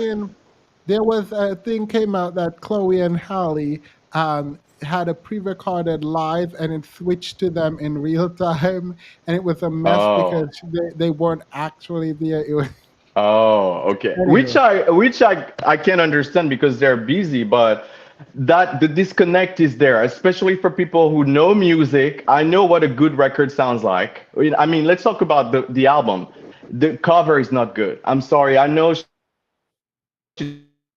It's a good concept, the concept of the doll with the heart. I think she would have done a better job if she had done more Photoshop on the picture. But the cover is not good. The song list, I think the album is like, I give it a 6.5. Of course, it's not the worst record, but knowing Chloe, having listened to Ungodly Hour, the musical genius, the way that they create a song, the harmonization, like they create a whole universe and atmosphere in every single song. That doesn't match with Chloe. But I will say that there's someone shared this, I think, a few days ago, because when we listen to have you gotten a chance to listen to Halle's records? Well, there's like a demo that and I connect with the songs more. You know, there's something about that record. I think it's called Potion, or even the other songs that she previewed. I felt like it's not necessarily the Chloe and Halle sound, but I feel like it's a continuation it's an expansion of that. It's a individuation of Chloe and Halle as Halle. But I mean, to be fair though, when Chloe and Halle performed, there was always this feeling that Chloe wanted to break free. it always feels like Chloe is 2 seconds from starting to dirty wine. Yeah, and again, I have no problem with her being sexual, but I think there's a fine line between being sexual or sensual and vulgar. And overall, she's been vulgar. I'm sorry. Like, even in the Have Mercy video was fine. I mean, she showed a lot of, which is fine. But when she was on the floor, the garden, and then she opened her legs, I'm like, oh my God, Chloe. And then we had the Treat Me video. Like, Have Mercy was perfect. Then she should have pulled back a little bit. and that was not the case. And also, I disagree with I did like that beat though. Lord have mercy beat. Yeah, I love it. A lot of long-term fans don't, because they're like, "Oh, Chloe, like it's very surface level." But I feel like it's not serious. She's still young, and if she's a producer, and also what a lot of people don't understand is that just because you're talented, just because you can sing, doesn't mean that you're gonna have a good record. A perfect example is Jennifer Hudson. That's a woman who can sing her ass off, but for some reason, her music, like she hasn't met like a producer that can really. No, that's not right. Jennifer Hudson just want to scream on every song. I don't agree with that, but that's the same problem I have. Nope, it's the same problem I have with Christina Aguilera. Like, you can sing, it doesn't mean we have to hear literally your entire vocal range on every single song. You're annoying. Sorry. But that's why you have to have a good vocal producer, and a good producer that guides you. For example, Brandy, right? We know Brandy can run all day, but what she did with Dark Child was very focused. She had to adapt to the production, the very hip hop, like very avant-garde production of Dark Child. She had to adapt to that. She wasn't just, she wasn't doing all that all day. And the problem with Chloe, a part of me feels like, what if Halle was the one behind? Because again, in every group, right, there's a person that's more into the songwriting, the person that's more into the song. The other person, especially Chloe, is a producer. Producing is completely different from songwriting, because producing, you have to think about the levels and the mixing and the mastering, as opposed to songwriting when it's just the soul of the song and the music. Of course, the harmonies, because she's been singing with her sister, that's second nature, but who was the person behind the music? And also, I disagree with the assessment that her album is a flop in terms of numbers, because if we pay close attention to the music industry landscape right now, No. Right? I looked into this. They calculated the streams, and it still was a flop. But let me finish what I want to say, because when we think about people that have had hit records within the last 2 years, Lado, for example, she had a huge hit record. Coi Leray, they're doing the same, and these are people who had huge hits. Chloe only had a top 28, right? Those big acts that had like bigger hits, they're not even able to crack. Which big acts? I know you didn't. Well, okay, not big acts, but those people who were popular, who had hit records on TikTok and on radio, they were not able to crack more than 10,000. Between 10,000 and 20,000, that's what everyone is doing. So I don't think that it's a flop in that sense specifically, because music is not selling the same way. Nowadays, there's a lot of distractions. People are not consuming music the same way. For example, for me, I don't have time to go to somebody's website. I'm just on YouTube or YouTube Music. I'm not going to go out and purchase your record on your website unless I really support you. That's completely different. So that's not, and also it takes time. People, I don't know what numbers people were expecting. Just because she's been on bigger stage doesn't mean that she's gonna have what? Were you guys expecting 50K or 100K? Yeah. She doesn't have a hit record, Themis. I was hoping she hit 50. Now, yeah, but we're not looking at the numbers. Have Mercy again was a top 28 record. For what was that? Treat Me did not even crack the top 100, I think. And Surprise. Yeah, if you don't have the audience, no. This is coping. You're coping, because not having the audience means you shouldn't put it out. If you knew you didn't have the audience, then don't put it out. And so I agree with that. I feel like. I agree with that. I disagree with the last person who talked, who said, "Oh, it's too late." No, it's too early. There were no strategy when they released Chloe, because I think what happened is, that's my theory, Halle was not expecting to get the Little Mermaid part, and she was taken away, and they could not release music anymore. So Chloe, because if Halle comes as the Little Mermaid, she's gonna have a lot of popularity. So Chloe they wanted to kind of what's the word I'm looking for? To help Chloe have an audience and have a fan base before Halle has her big break. And I think it was rushed. I don't think she was. Chloe and Halle, they only have 2 albums. I think they should have had another record before separating them. It was too early. But I don't Yeah, agree they that it's a didn't. I flop don't in think terms their of numbers. fans. I don't think their fans were solidified as a duo, much Yeah. less to go separate. Like, yeah, no, that didn't make sense to Yeah, me and at all. also another thing, a very critical mistake that they made is that they did not include Have Mercy in the record. Because again, now the game is what? It doesn't matter how long it's been since you released the last song, you can still, it's time to garner streams. And once you put that song that has streams in the new album, it lifts up the album. Everyone is doing, even Cesar is doing it, you I feel know, like that because would be Cesar had what? artificially. I would think that would be artificially including numbers. Because and people do that because the music industry is not the same unless you are a Nicki Minaj or a Beyonce or those big acts, those major superstars. Even Rihanna, right? Her two So we last just gonna singles. act I mean, like granted, they that were not really Rodrigo singles. girl. So we just gonna act like that Rodrigo girl doesn't exist. Who? Like you can Oh, build. okay. But again, right. But this is different because Chloe is under Beyonce, and she can't. Olivia Rodrigo, she's working directly under her record label, so she has a whole team, and they it's different the way they market white artists as opposed to black artists. I also don't feel like, I don't know. I know Beyonce is kind of behind the scenes, but I wish that they had pushed Chloe and Halle more. I think they took too long, especially if, when they released the first. I was not comparing them. I thought he was saying that no new artist can blow up or something like that. So I was trying to Yeah, say unless, of course, yeah. Oh, okay. But also, we have to take into consideration that black artists, it takes time for them to garner general public acceptance. That's just the yes, and fact when of the the general music. public is rejecting everything that you do, something is off, and you need Yeah, to but go figure it out. but the problem is Chloe and Halle haven't crossed over yet. That's the Yeah, thing, and every you time know? Chloe steps out, there is a tremendous amount of voice saying, "Yeah, Mm-hmm. no."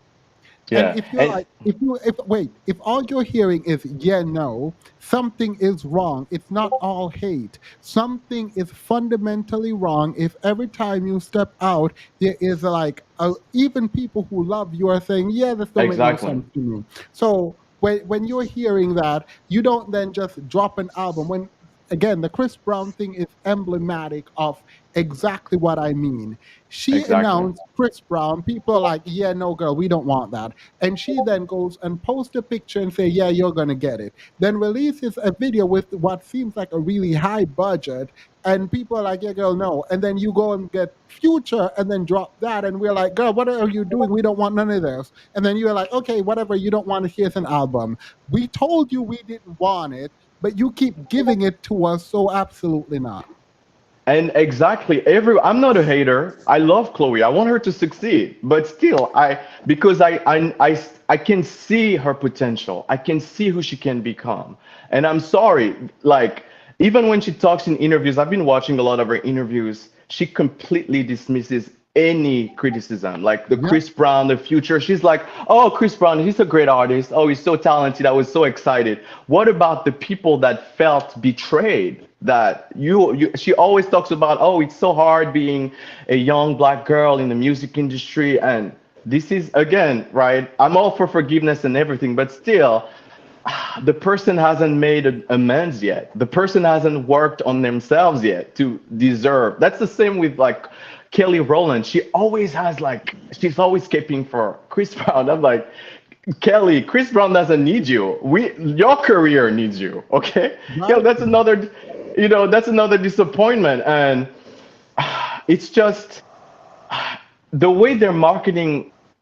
Again, there's also a part of misogynoir because to tell us, a lot of people that came here, they're talking about Chloe as though she's like that free agent. She's making all of her decisions and she's just coming up with the image, but it's clear that she's not. And if all of the superstars that we Chloe had the following to say to us.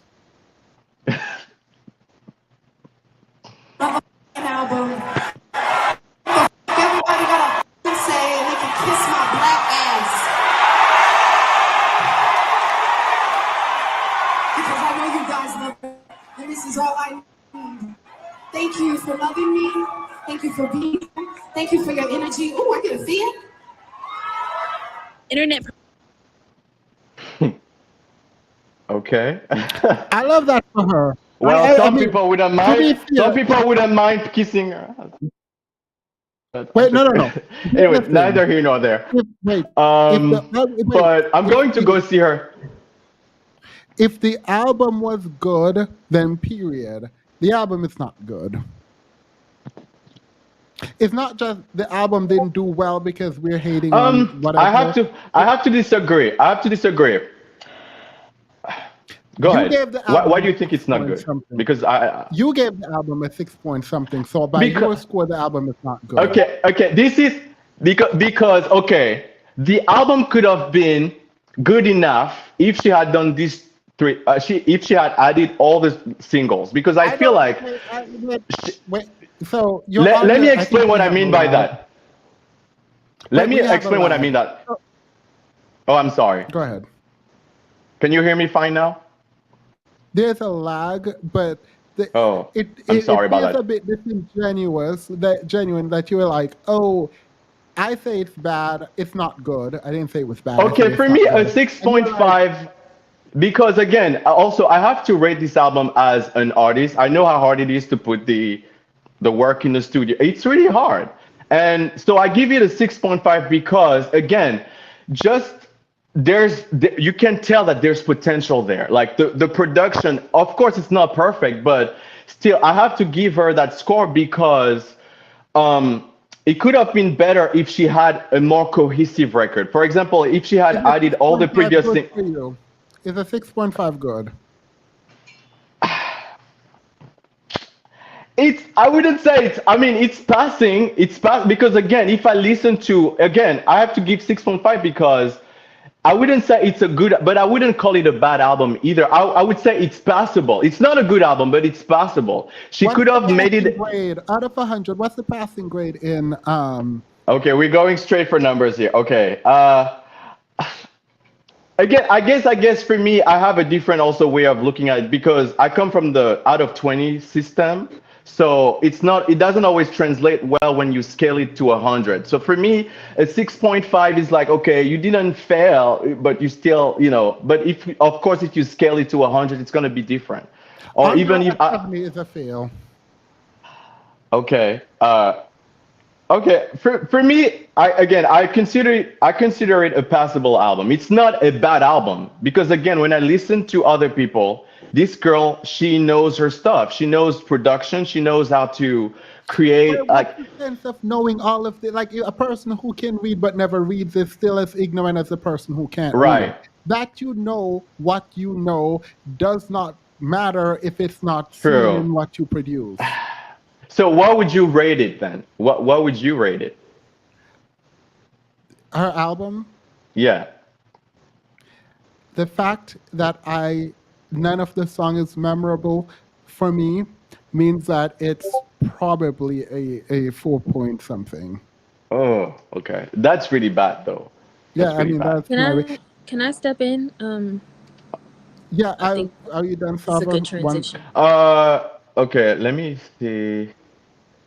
Yeah, I mean, I was just gonna suggest what I think she could have done to make it better. First of all, I think the concept of pieces, she could have really sell that concept to us if she had added the 3 previous singles, Treat Me, because I feel like Treat Me, the first time I listened to the song, I was like, but now it's kind of grown on me, and I liken it to Beyonce. Beyonce knows how to sell a record, so I think she could have sold that record if she had put that in the album.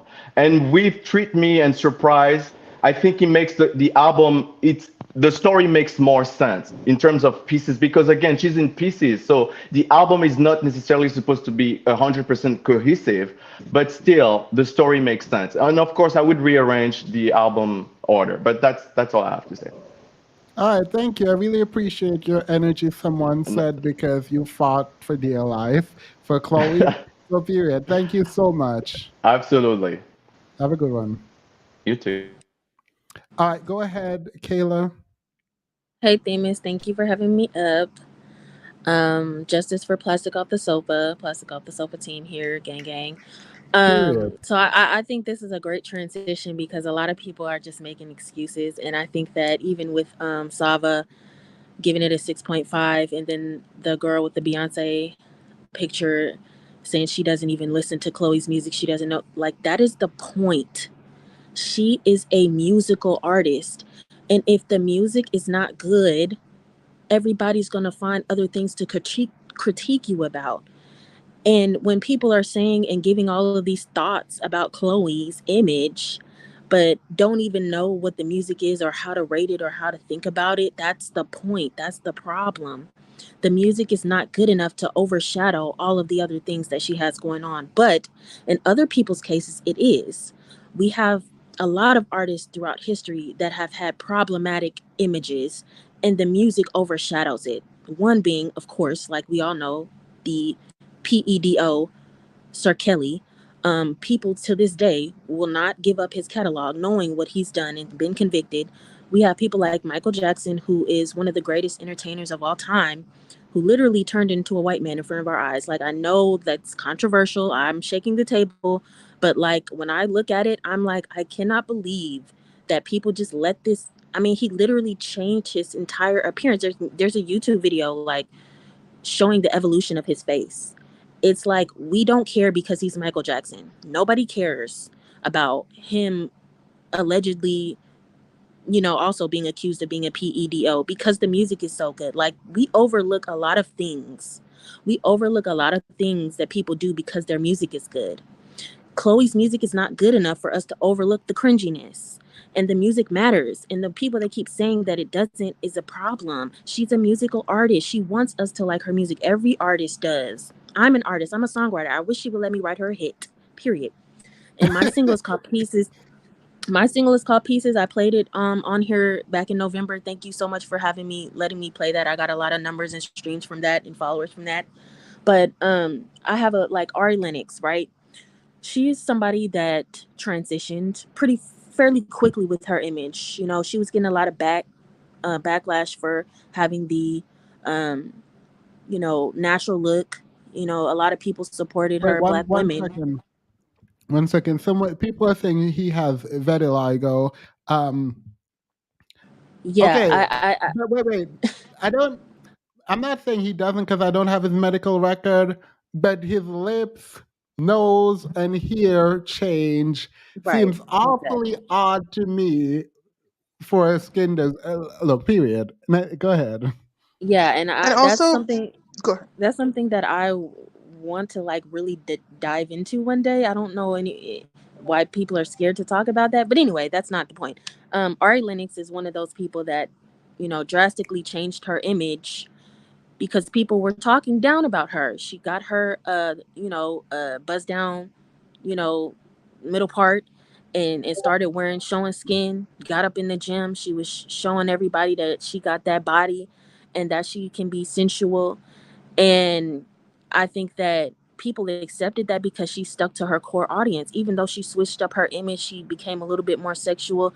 People are rejecting that from Chloe because the music isn't good, and she's rejecting her own audience. The audience matters.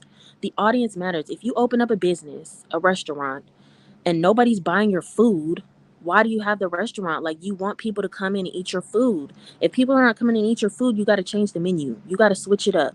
You have to. That's the point. I hate how people are just skipping over that. The image does not matter. Nobody cares about what the image is. The only reason people are talking about that is because the music is not good enough. And she's ignoring her fans. You cannot ignore the fans. You can't. You can ignore the haters, but these people are not haters. These people are supporting you, and they're telling you that they support you no matter what, and you're still rejecting them.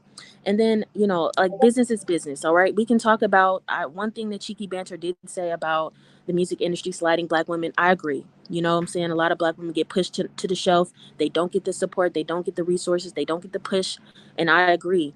And the label does sometimes sabotage. We've seen that with maybe Normani, maybe with Tinashe and other people. We've seen that happen. So I'm not going to deny that the label sometimes does have a hand in that. But Chloe has came out multiple times on her own accord to say that this is me, this is me, this is me, this is me, this is me. And y'all are trying to deny the fact that she wants it this way. She keeps telling us that this is what she wants. why are y'all denying? It's like, I don't know, it's like denial. And then like I had one more note. Well, if Where I did hope the one more is that Swarm video. Oh, I didn't even see it. I didn't watch. I'm still like, I don't know if I'm gonna watch that show. I've heard a lot of things about it, but I'm like, eh. But I think like the idea that people are just skipping over the music is the reason why we're having these conversations about maybe other things that she has going on. And nobody's above critique when you are an artist and when you want to share your art with people. I think people like Saweetie has gotten a lot of slack for maybe not having enough talent, maybe being pretty privileged, light skin privilege, maybe having terrible performances and not being able to really deliver on the record. She's getting a lot of slack for that, but she's still listening and saying, you know what, I'm gonna try. She may not, it may not be getting better, but she said, I'm gonna take your critique and I'm gonna go back to the drawing board and try again. And even if Chloe is doing that, the music is still not good enough. And I don't think that it can't get there because she is so talented. Everybody recognizes the talent. Nobody says that she can't sing. Nobody says she can't dance. Nobody says she can't produce. Everybody recognizes her talent. It's the music. It's the music. And like, if she's not gonna listen to that, it's not gonna get better. It's not gonna change. The image doesn't matter. She could come out butt naked for all I care. Is if she's singing a song that everybody loves. Rihanna came out to the Super Bowl and basically walked around, and everybody stood up for her and cheered for her because the music is great. They love her catalog. They don't care what she looks like when she gets up on the stage because they know the songs are just iconic. And I don't even like Rihanna as a vocalist, as an artist that much, but I cannot deny the songs. They're ingrained into my head. I hate Umbrella so much, but I know it. I know it. I can sing it word for word because it's just that iconic. The songs have to be better. And that's it. That's all. All this conversation about not accepting black women's sexuality, whoop de whoop, whatever. We accept a lot of things when the songs are good. Unfortunately, actually, a lot of people should be canceled, but we still listen to their music because it's good. It sounds good. It makes us feel good. So the image is not the problem. It's the music. That's all I want to say. Thank you so much for having me up, Thee. Thank you. I appreciate that. And I'm in agreement with you. Someone pointed out Shensia, and I'm not even going to get on Shensia. I feel like everyone has gotten strays today. She's just disappointing me. We have to talk about the impact of negative narrative being placed around her on sales.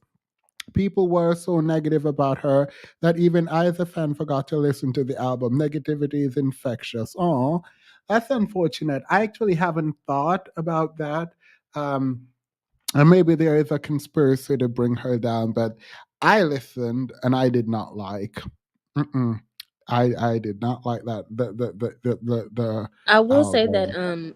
I really, really, really, really, really like Body Do. I think that could have been a really, really big record for her, especially on the crossover pop lane.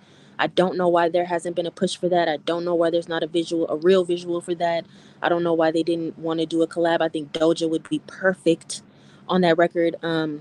It seems like the one that could last. I could see myself listening to that 5-10 years from now. So again, the label is dropping the ball, but Chloe is also dropping the ball. Yeah. I want to lean into something else, but yeah, no, I'm in agreement. Like if I like the album, I would be out here defending her, but like I love the sister. Oh, you should write me a song and I will pay for it. Email me and we'll talk about this. Do you sing the songs? Period. Yes, I do. All right, write one for the channel and we'll talk. Email me. I would love Absolutely. that. I want to Period. play Perfect. something in the beginning. Awesome. The only person that can save Chloe's career at this point is Matthew Knowles. Beyonce, call your daddy. And see, that's the thing. Even Beyonce had to adjust. Everybody has to adjust, right? There were times where people weren't really feeling Beyonce. Back then, social media wasn't really a thing, but she had to defend herself certain times, and you go back and you adjust. I think that instead of coming out saying "F you," I'm gonna do what I want, kiss my black butt. She needs to go back to the drawing board and just make a better record. That's it. Beyonce had to do. Everybody had to do it at some point. Like I was so annoyed with Beyonce. Actually, I didn't like Beyonce in Destiny's Child because I felt like she was outshining Kelly, and I felt like it was because she was like the light skinned one, and everyone liked her. And so I didn't hate her, but I didn't like her. And when I say when she walked down that street with Jay Z in the car, and did that dance, I was like, okay, okay, girl, maybe I was wrong. Maybe I was wrong, or whatever. I listen. And then when she dropped, I didn't really care after that. When she dropped B Day, I was like, ooh, all right, Right. period. And I She's think that like girl. When there she didn't ring the alarm, that Janet oh Jackson yeah, I love tribute it. for Ring I the love it. Alarm, I was like, Yeah. I know you. I think it's She crazy went that in and people she think that I think it's crazy that people think that Chloe's just everybody hate and she's just like everybody gets critiqued. They're tearing Frank Ocean up right now online. Like everybody gets critiqued. I don't know why they make it seem like Chloe's being targeted. Like nobody else is out here getting backlash for stuff that they do. Like they make it seem like, oh, it's just Chloe. Y'all just hate Chloe. No, everybody gets backlash, even Beyonce. And so it's like I don't know why people are oh making yeah, it seem they like we're dragged. wrong. When I said they dragged Beyonce after, I didn't drag her because I didn't care enough. I just didn't. I wasn't interested because they were like, you just wanted to build a group so you can build yourself up, and they dragged her. They dragged her. They dragged her, and she didn't respond when she dropped those videos and that music. Girl, I Right. was like, period. Y'all play too much. Beyonce came, secured that throne, and we all bowed down because period. Well, I have one last thing to say and I'll drop. People who are saying it's not warranted, the critique they are warranted. People are fans. They like why are we wouldn't be talking about this if you weren't wanting to put out stuff for people to consume. And like you have to be okay with people not liking you. You have to be okay with people fanning for you and wanting to support you, and you should support them as well. I think it's stupid to have an audience that you don't support. If I have any fans, even the people on this in this chat that's supporting me, I support them because like I wouldn't have anything if I didn't have people listening to my music. So I feel like it's important to like show love back to your fans. Like people, the way that artists I think Cheeky Banter said like says like I hate you and this and that. But like if that's the case, like why do you keep doing it? You don't have to do it. You don't have to be an artist. If you want to be an artist, support the people that support you. And that's why I think Beyonce is so loved because she shows love to her fans. She really, really shows love to the fans. She sometimes reacts to the haters, not often, but she really shows love to the people that support her, and she gives it right back. And like we have to like as consumers understand that we have the power and we don't have to support people who don't support us. And the same thing with Yeah. Black women. Like we can remove ourselves from situations, people who don't deserve our support, we don't have to support them. And so people critiquing Chloe is warranted. She wants us to like her, then she has to give us something to like, and that would be some better songs. Yep. Period. When Beyonce came out with the Carmen, y'all play too much. Beyonce did not do anything called Carmen hip hop opera. Um, I that love doesn't Carmen. exist. Y'all play too much. That never happened. I don't know how to drop, so I'll Oh, I stay up think if you I'll want do me it. to. Yeah. Please email me. I do actually want that song. You can capture the spirit of this channel and put it in a song, and I will Period. And hopefully hopefully hold it. Chloe will hit back so we can make a hit together. Period. Thank you so much. I'm being dead serious, by the way. I'm gonna leave you. Please do it. Email me. Yes, I have your email in your IG. All right. Thank you. Actually, send it on IG then. Thank you. Okay, cool. Um. All right. We've been on for like 5 hours and 30 minutes, so let's try to get through these. Valerie, go ahead. Before you go, we underestimate the role of patriarchy. JBP always talk about her until the future and Chris Brown futures. Then they spoke glowingly. Wait, who's JBP? My brain is slow.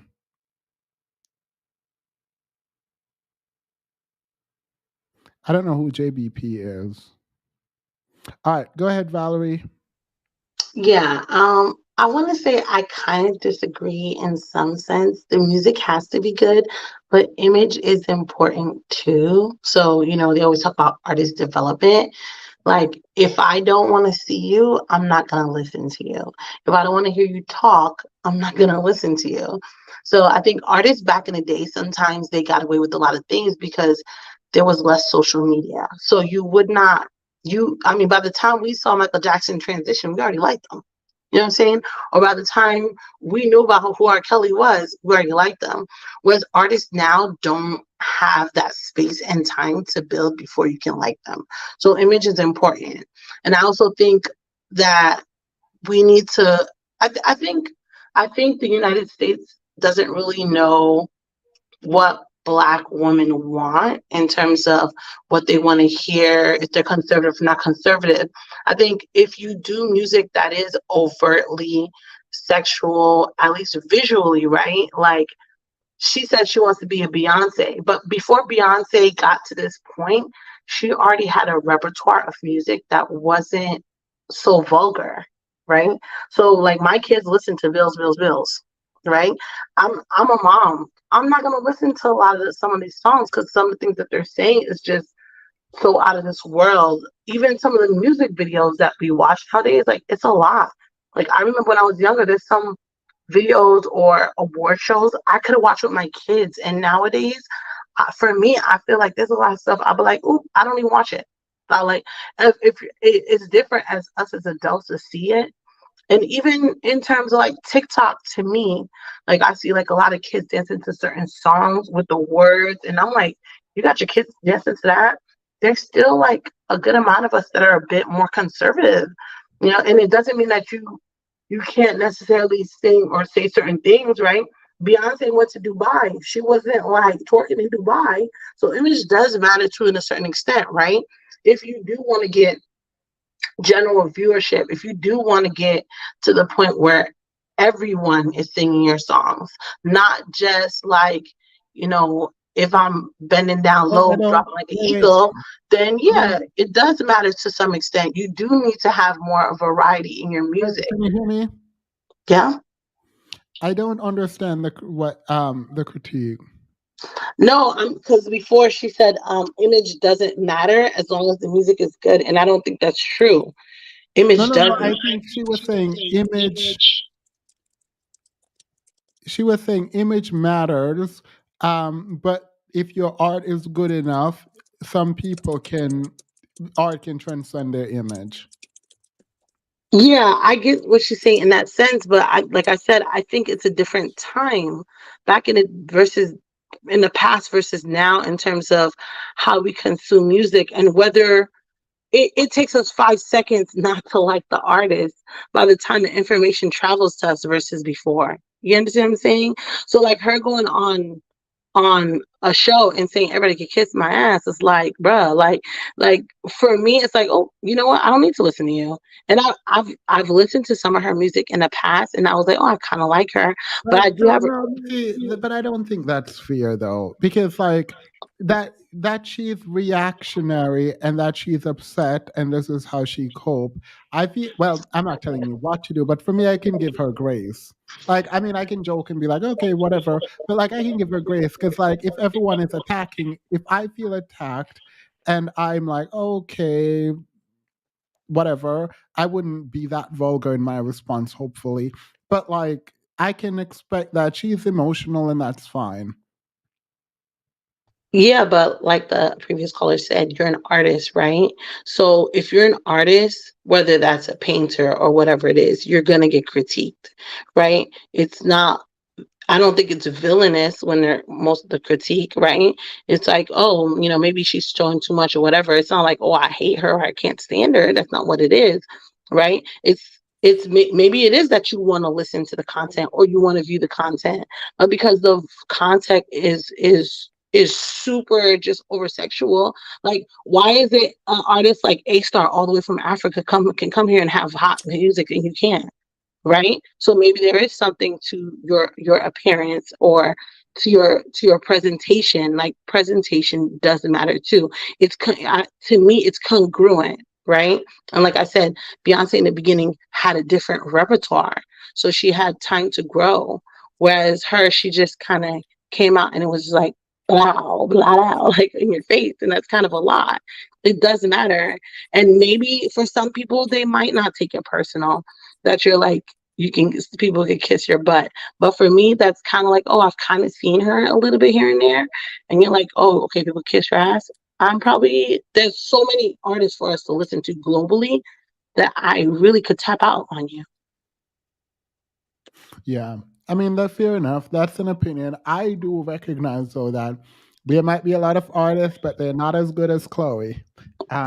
She just Yeah, don't I have a mean, and really I good. do think she's a good artist and I do think she's a good singer. I think maybe because she's been writing music for so long that she maybe felt a bit more entitled because I don't think Beyonce would have been like, screw everybody Yeah, on. but I feel like she needs to get away from the Beyonce comparison generally.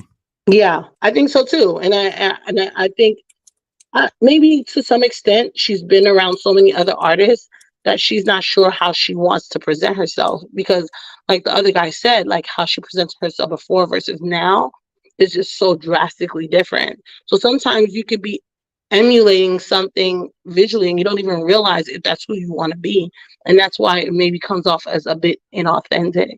Yeah, no, I don't consider her album to be vulgar. I Hmm. consider her approach to fame to be vulgar. Yes, I agree.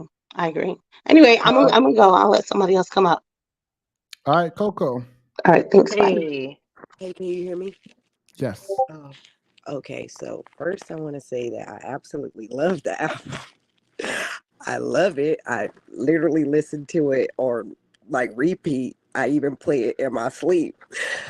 And one of my favorite songs off of it is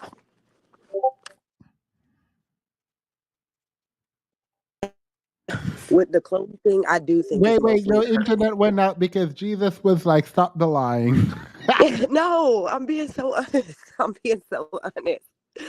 Like I really, really love the album. I love the Missy Elliott song. I love Make It Look Easy. I love the fourth song that kind of have like a island feel to it.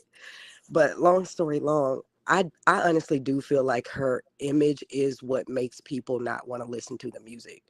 Because my thing is the music is good, and it's just that because she came out with a sexier image ever since she did the Bust It challenge, people just don't want to buy into her music. It doesn't, I feel like if she had never tried to be so sexual, overtly sexual, then people would have gave her more of an opportunity to actually listen to the music. Because the thing is, people are saying, "Oh, we're your fans. We're your fans. We just want you to we just want you to do this." But my thing is, a real fan would stream the music. A real fan would buy the music. A real fan would buy her tickets to her concert, and a real fan would just do those things despite the fact that they don't like the direction she may be going in for this one project, because it's No, just I one agree with project. you. She could totally change by the next project, you know? I agree with you on trying to separate the music from the artist sometimes. And I tried. Unlike you, I did not like the music I heard. Mm. But I don't understand what you didn't like about it, because it They were really was good. forgettable. Well, how many songs were over 3 minutes? Okay, I can't check the track list right now because I'm looking at it off my phone. So I can't really tell you exactly how many songs were over. Most of her songs felt like they were unfinished. Okay. The To me, I I have personally a reason for that. I don't feel that way. I feel like the songs were like good timings. Like I can't think of a song off the album that I was like, "Oh yeah, I wish that song was longer." I can't think of Other a song than on this other album than that I the wish I. other than Sorry. the one, she did have the one interlude that could have been longer, but other than that, I can't really think of songs that I was like, oh, I just hate this song, or you know what I'm I saying? mean, but Or if you didn't want them to be longer, it feels like you're good when they ended. no, I love the song. I love the song for what it is. I'm happy with what she gave Getting me. booted out I again. Why? enjoyed the album thoroughly. I literally do listen to the album. Like the album, I really like it. Would I would change the order of it just so that it can make more sense for the fact of like, okay, she's dating this guy. She falls for this guy. Then she realized that he ain't crap. Then she tries to leave him because she want to do better, but then she still loves him. I feel like she could have changed the order of the songs to make it make more sense, but ultimately the songs are good. Like I don't have a problem with the actual songs that she put on the album. I mean, I'm just gonna check out a Chloe Bailey in her dominatrix era. It's not my thing. So she But can do her, and then I'll check back in when she's doing something else, because this but is not it for me. because my thing is the people are mostly mad because she worked with Chris Brown. I feel like it's Oh yeah. hypocritical. No, no, I feel no. like It's it's not hypocritical. hypocritical the anger I, they have towards Future. I feel I, like that's just extra for no reason. wait, It's like so many wait, people have worked with this man. Oh, I have a take on that. And wait. I don't think it's hypocritical. I have literally stopped listening to, caring about, engaging with everyone who's worked with Chris Brown. no, Future, not the Chris Brown. Okay, I can see why people might like not want to deal with the Chris Brown collaboration, but I feel like the Future collaboration is just being extra. It's like, okay, he's a It's not. I douchebag, think so it's not just like the collaboration. It's after you work with Chris Brown, then you work with Future on a song called "Cheat Back." It feels like you are telling your fans, "This but is he's the me." perfect Wait, person wait, to wait, cheat wait. back on. Yeah, no, Out of no, no, all the no, no, men no. that I'm you're not gonna saying cheat that. back to, No, I'm not saying that. I'm saying she's saying, "This is who I am. Deal with it." And I'm like, "Okay, girl, bye." Because I think she's doubling down instead of adjusting, I because think she's telling us that she is her own woman, which she mhm, is, and she's mhm. going to do what she wants, which she should and can. And I, as an audience member, can say, yeah, no, I'm I good. don't I'm see it that way. Canopta. I see it as though this man is popular. This man has a huge fan base. Let me try to tap into that market. I don't see it as her Then trying you to don't be know your like, fans, because after you but did y'all the are not song, her fans. Y'all wait. are not Let's her go back to fans Chris to Brown. me. Let's go back to Chris Brown. You don't think it was the middle finger that after all the pushback she got with Chris Brown, the very next day she posted Chris Brown on her Instagram saying he is a good guy. Y'all need to leave him alone. When I don't remember her saying that he's a good guy. Oh, she did. She gave us the middle finger essentially. That's what I I feel interpreted like she it to be. posted the video because it was already in works to No, no, happen. not the video, the picture. Because I remember Chris Brown saying, don't go in on Chloe Bailey. I don't remember her saying, don't go in on Chris Brown. I'm pretty sure the picture is probably still up on her Instagram. Okay, well, I'll concede to that idea, but let me just say it like this. I am 30 years old, so I come from like a generation of people who listen to Chris Brown. I've listened to Chris Brown. I've listened to Rihanna. I've listened to Future. I've listened to Drake. And literally, Chris Brown and Drake just dropped the No Guidance like 2 years ago, and it blew up, and it even was nominated for a Grammy, and nobody cared.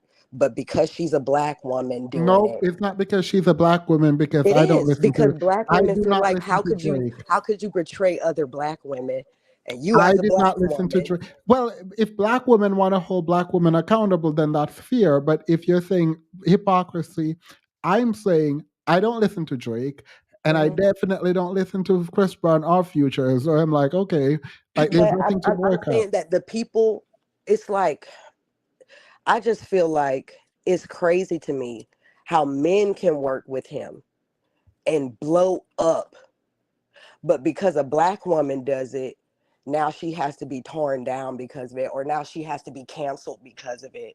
Like that Why is would you work? so I don't understand unfair why to me. we And I'm why not would you saying that she want us to should work support? with him. I'm not saying that she should work with him. That's not the point I'm trying to make. It's just I just feel like it's crazy to me how if men work with him, they can literally like But their get a audiences are Grammy. different, They could get though. nominated for a Grammy behind it. But when a woman works with him, now we have to cancel her now. We can't just give her the benefit of the doubt to be like, okay, she just worked with him. Okay, she This just is like made the that bad reverse choice. that Let's just happens with. let's just move I past it totally and listen to agree. the Wait, other no, wait, songs. wait. Why is everyone coming off mute? I put the person that is talking big, so that person has the floor completely. Thank you. And thank you for the person who tried to kind of like understand where I'm coming from. It's not that I'm saying that she should have worked with him. That's not the point I'm trying to say at all.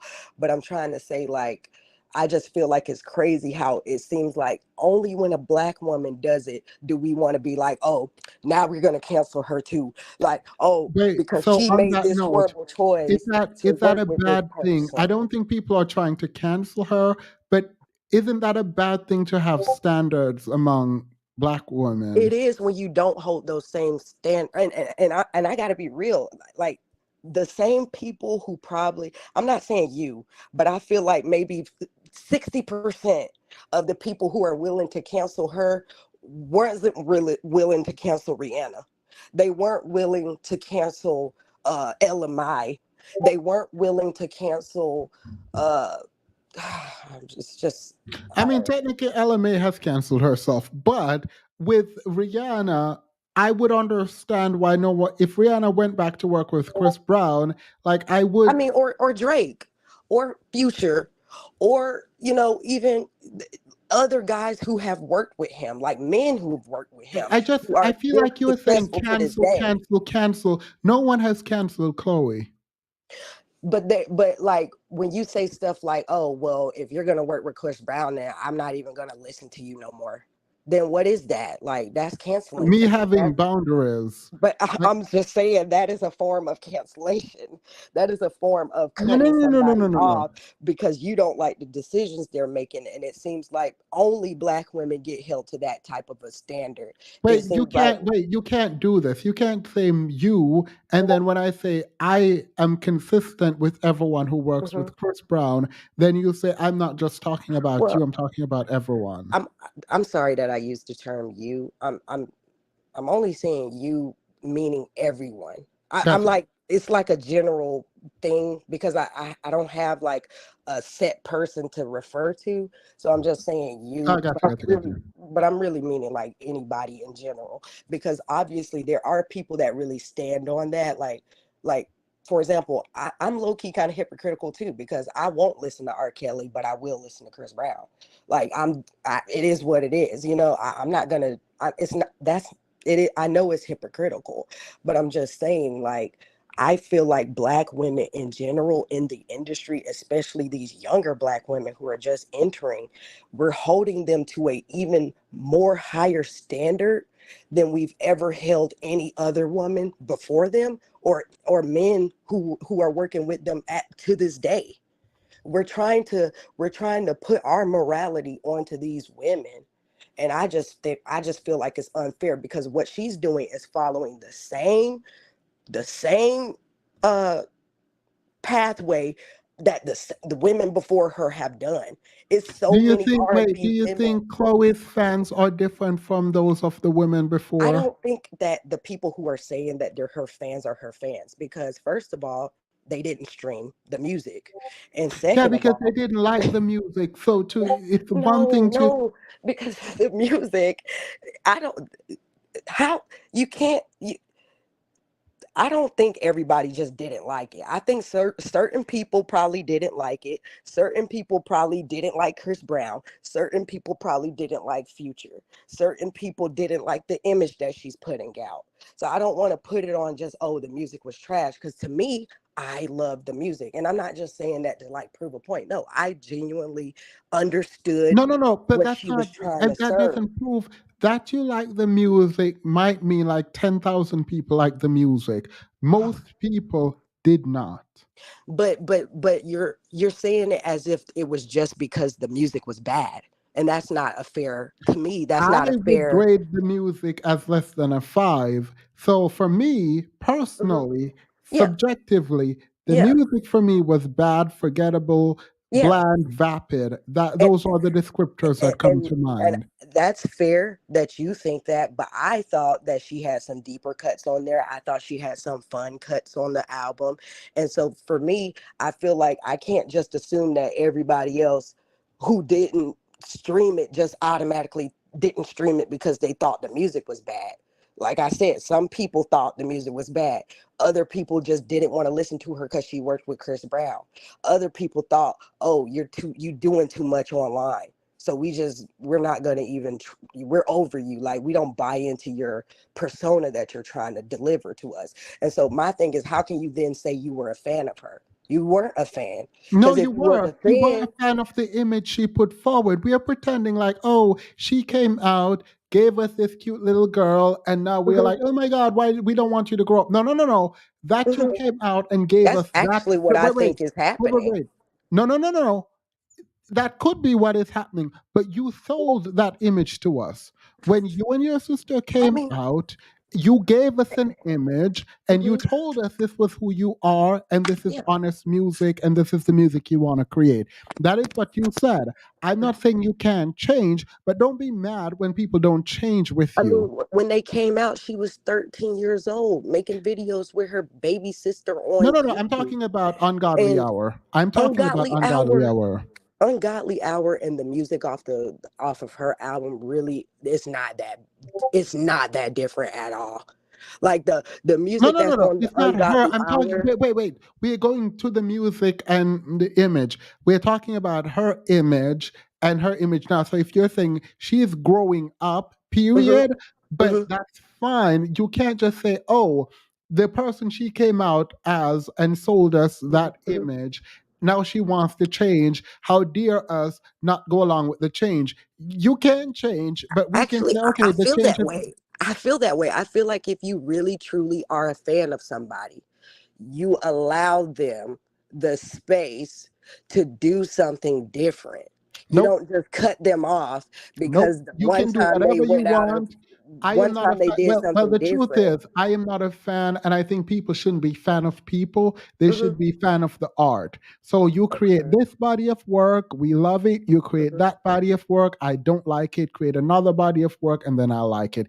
You are not Yeah. about to tell me that I should allow you to be bad and I should like it. No. But okay, but she's not necessarily being bad. She made a choice to work with somebody, right? And then y'all didn't receive it.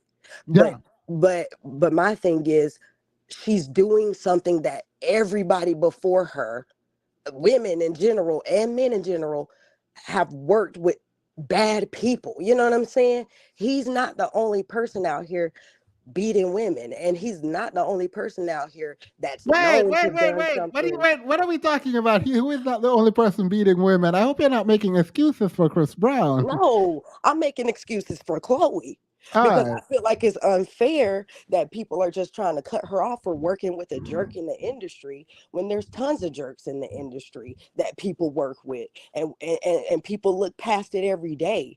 But because it's Chloe, now we feel like we have to tell her, "Oh, you did this, so you're dead to me, Chloe." Like, I can't believe you did the same thing No that one women said in the that. No industry one said before you that. have done. No, I mean, if Chloe comes out with a good album, I'm pretty sure everyone will go back to it. But see, my thing is like, that to me we disagree on too, because I think the album is good.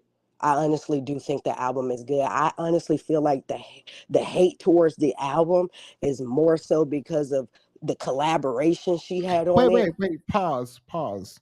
You can't do that because your personal experience with the album is that it was good. My personal experience with the album is that it wasn't good. So it's like You can't say people are lying when they say they didn't I'm like not it. saying people are lying. I'm just saying I think that majority of the people who don't like the album are saying it because of the Chris Brown collaboration over that the actual album is trash. No, I listened That's to the Chris Brown song. It was bad. I listened to the Cheat Back song. I didn't like it. Like so you the didn't song. like Make It Look Easy?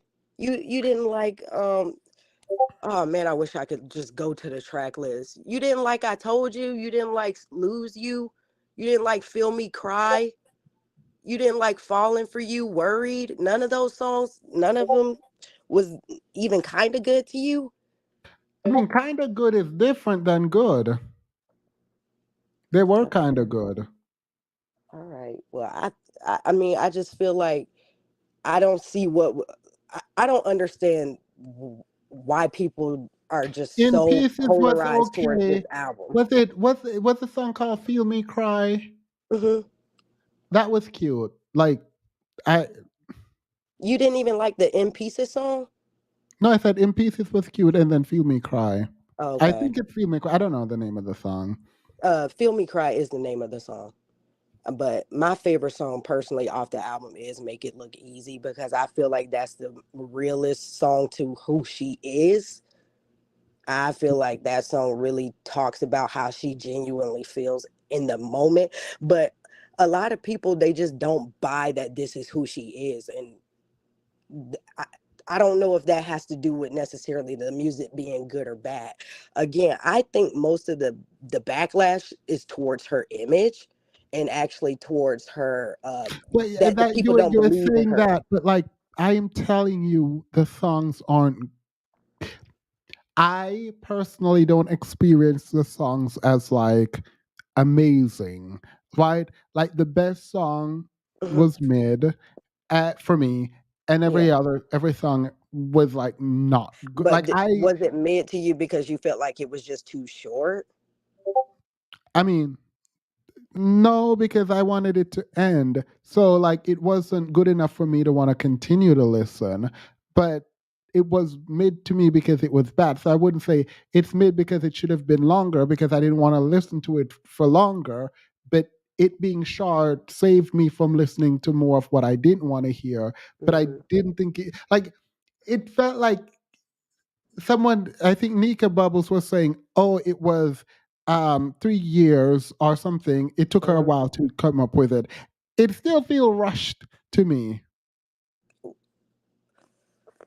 What made you feel like it was rushed? Was it just the placement of the songs? Was it like, It was the placement of the song, it's the song choices being made, it's mhm. the her voice was amazing. Okay. I will give her that. The girl can sing, and even on this album that I definitely did not like, she sounded amazing. But I what was it? Um I'll Kill You was unreleased, but like whatever, Make It Hmm. Look Easy was cute, Heart on My Sleeve, I don't know, Worried. Girl, I don't remember these names, and I should remember all of them. I don't remember all of them. All I'm saying is, I'm listening to it. The order was bad. The song was bad. It felt like it was actually in pieces because it didn't make any sense to me. Hmm. Um, it didn't feel like it was cohesive. It felt like you were trying to go TikTok as opposed to an album. The runtime for the album was like 30 minutes something with like 13 songs. I don't remember how much songs, many songs were on there. And it's like, girl, this is not an album. This is like a rough draft for an album that you probably should go figure out now. So it Well, for felt me, I rushed. feel like she wanted to put out one thing and her team made her put out what we got. Yeah, well, we can blame the team, we can blame God, we can blame Beyonce. I don't No, care I who we know for a blame. fact because even with the No, no, no, surprise no. I'm not saying situation. you're right or wrong. I'm saying whoever is to be blamed should Mhm. be blamed, but I didn't like it. I thought the album was honestly really good. I do agree that the order is bad. I do feel like she could have changed the order to make it make more sense instead of like I get the aspect of the in pieces thing that you saying. Because to me, I do wish the songs were in a different order and it would have bumped it from an 8 to a 9 to me. But as far as the Girl, the actual order of song, this song would not even change the ranking a little bit for me. Dang. Oh my gosh. Jeez. It's like hurting my soul to hear this right Right. now. So I'm listening and I'm waiting for Chloe to really go there. It's underwhelming. It feels redundant. It feels like she's trying to fit a mold, especially considering the fact that for me, I know Chloe can, based on what she did with her sister, it feels like we are, Okay, she what she songs off attempted. the Ungodly Hour do you feel like stood out in comparison? Wait, what do you mean? Ungodly Hour, the entire album was amazing. Because to me, I don't feel like it was so different from, I don't feel like one album was Oh no, so far absolutely different from not. the other. Mm-mm. And I love the Ungodly Hour album too. But when I think about the songs and I think about the content of the music, No, not the it content. I'm talking about the how it was put together. And the Ungodly Hour was sexuality, but it was subtle. It wasn't in your face sexuality. There was no, like, even when they're like, what was that song? Busy Boy, Huh? Busy Boy. Yeah, oh, how do you know that's what I was thinking about? That's one of my hits. I love that song. The way it was layered made it feel less provocative than it was, right? Like there was a subtleness, there was poetry in the way it was presented. It wasn't just like here in your face sexy. Forgive Me was short. And Forgive Me was one of those songs where I'm like, oh my God, you're done. Please redo that. Like we need I to liked Forgive extend. Me. Huh? I liked Forgive Me. Yeah, no, that's what I'm saying. They needed to Oh, extend that. It should have been longer. Okay. The way that I'm saying, like, the song should have been longer on Ungodly Hours because I wanted to hear more.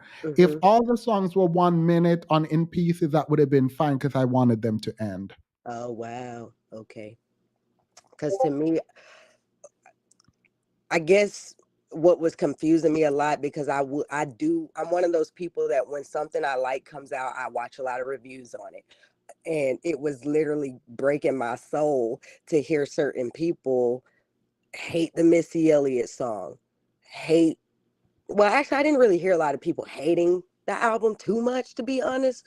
When I looked at reviews, most of them just hated the Missy Elliott song and Losing You. Those were the two songs that I just saw a lot of people just not really caring for.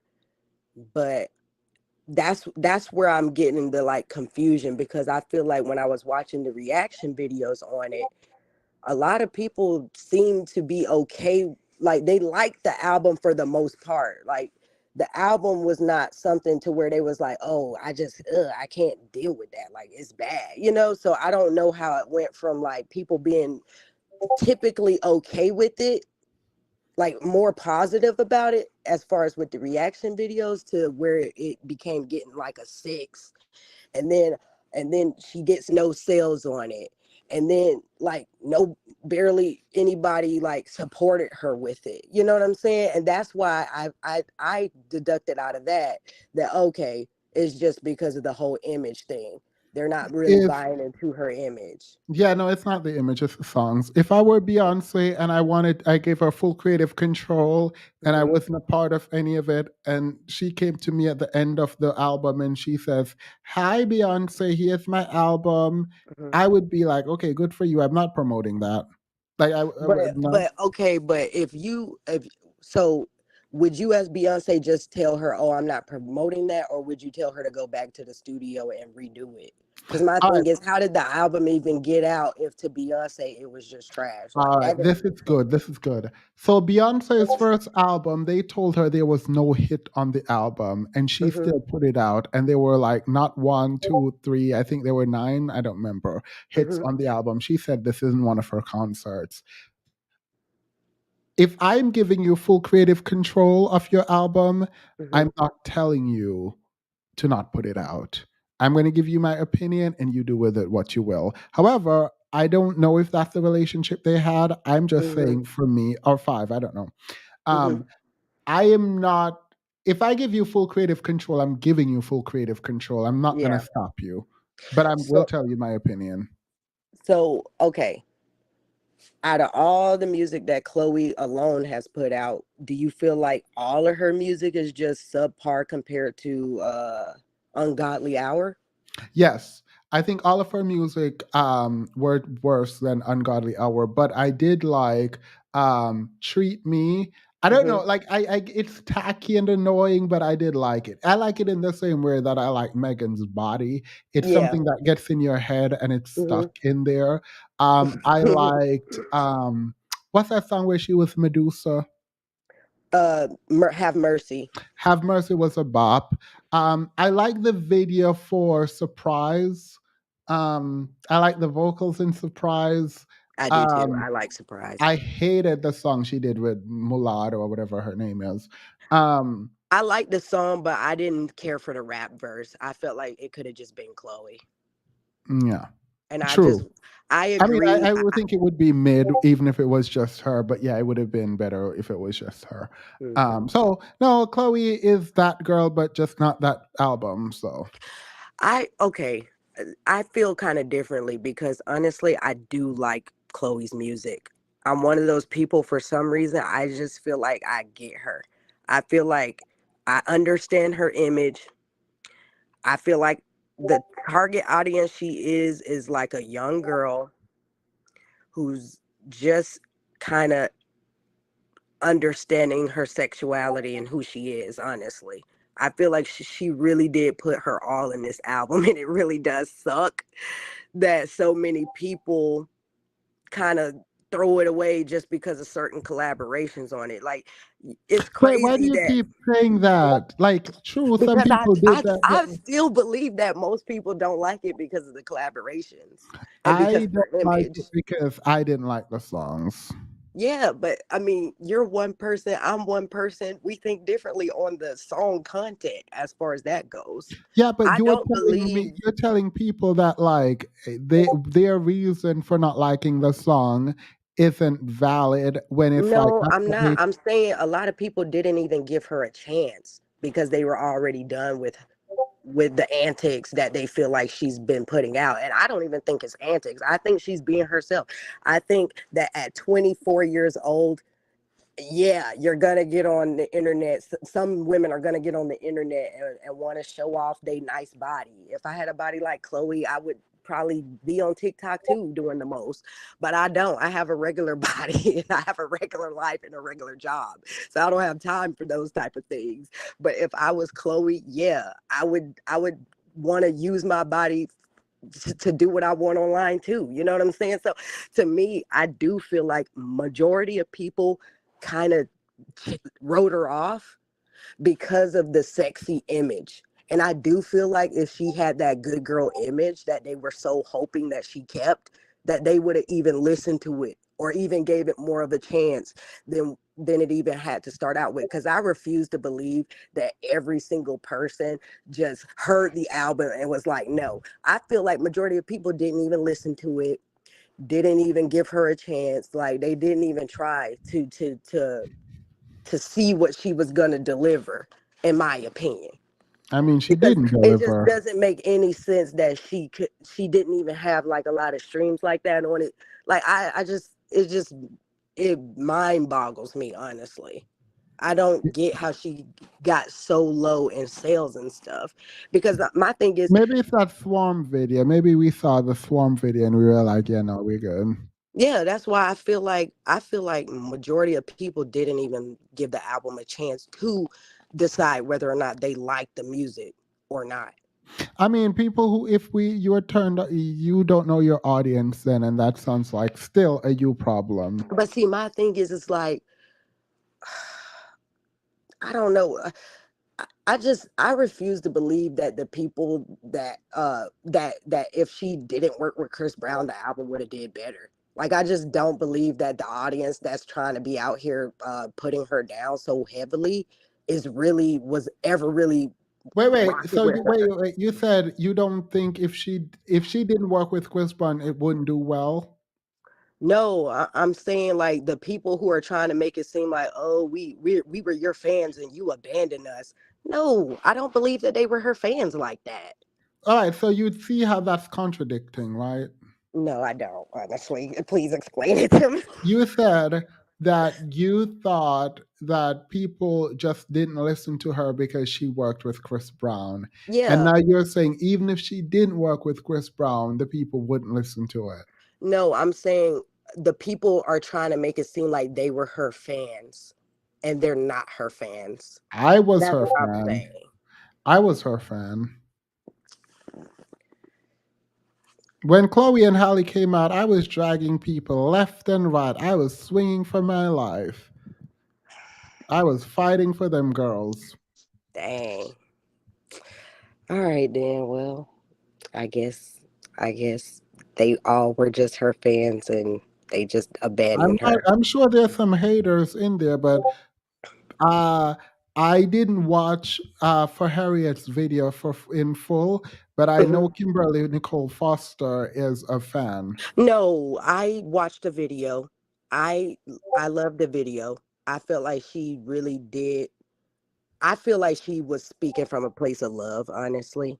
So I'm not putting Kimberly in that list of like people that I feel like just wasn't like ever her fans or anything. What's I his name? The guy who reviews music. He's friends with Chloe and Holly, and even he came out and give it a bad review, even though he was trying to not. Um, he said, "Welcome to the tired army." I forgot his name. Mhm. Ooh. Ah, my God!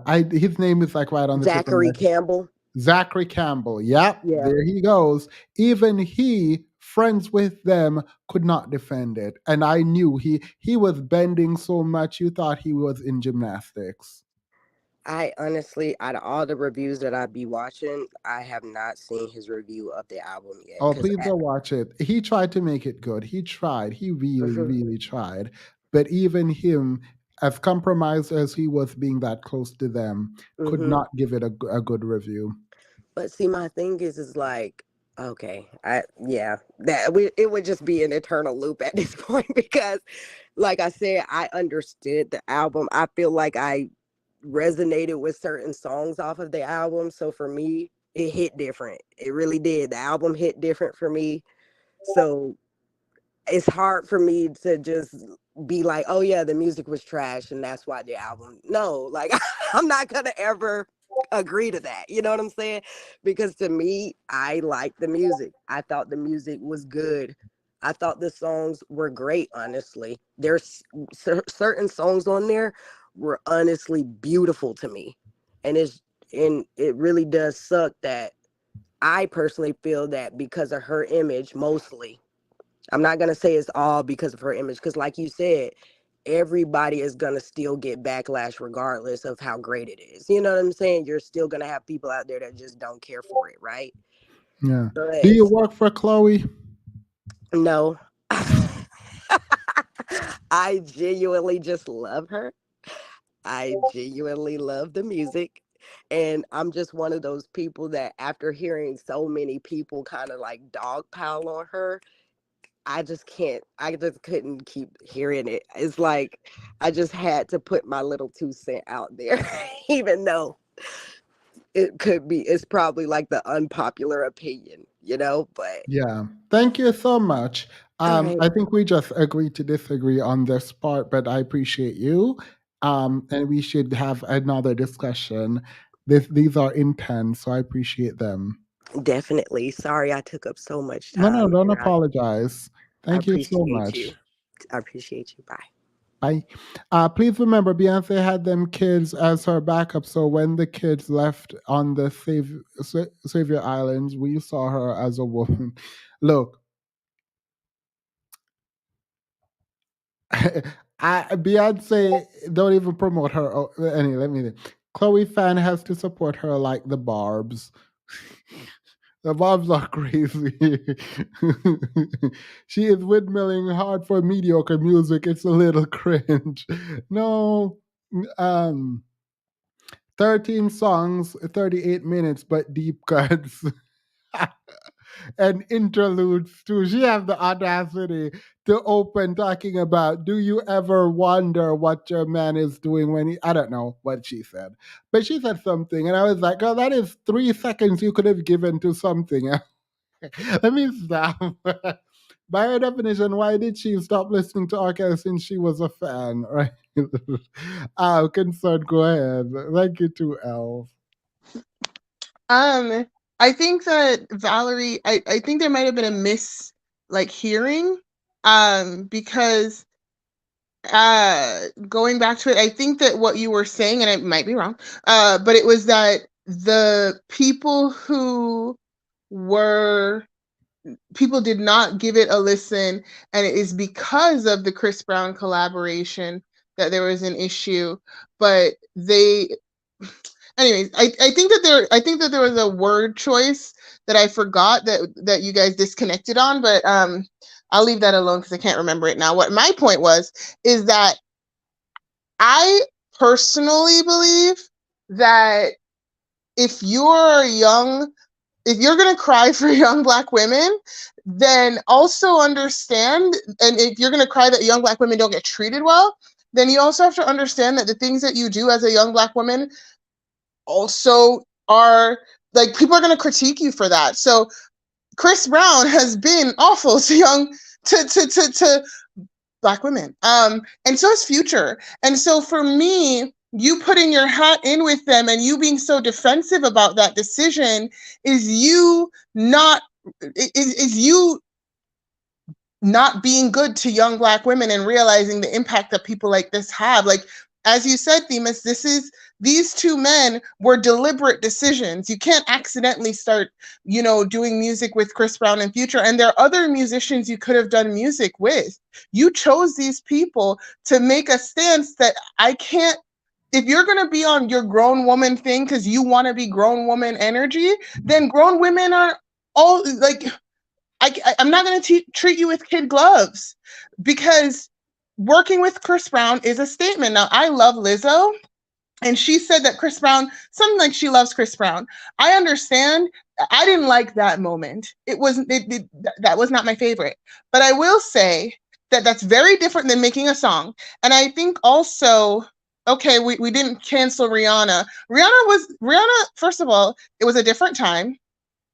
To say that nowadays, with all the stuff about sexual harassment, all the stuff about how about the abuses in the music industry and all the above, like, we are now more knowledgeable about the things that happen, and we are now more opinionated than ever. They're not doing it in the same climate. And Rihanna did do Cake with Chris Brown after the incident, which wasn't my favorite either. Love Rihanna, but also she was the one in Fringe. That was her boyfriend, and like, she's allowed to be messed up over it. She hasn't done it again, but she's allowed to be messed up over it. They're not her dating and mating choices, Rihanna, are not my business to like decide for her. No one's good enough for Rihanna for me. But I just think for Chloe to decide that she's going to, stand up for, she's going to say that younger Black girls don't get treated well, and that this, righteousness is standing up for young Black girls, but then you're going to stand next to Chris Brown. It's not making sense. The argument's not making sense. And celebrities absolutely influence the public, and you represent young Black girls. Yeah, I'm with you.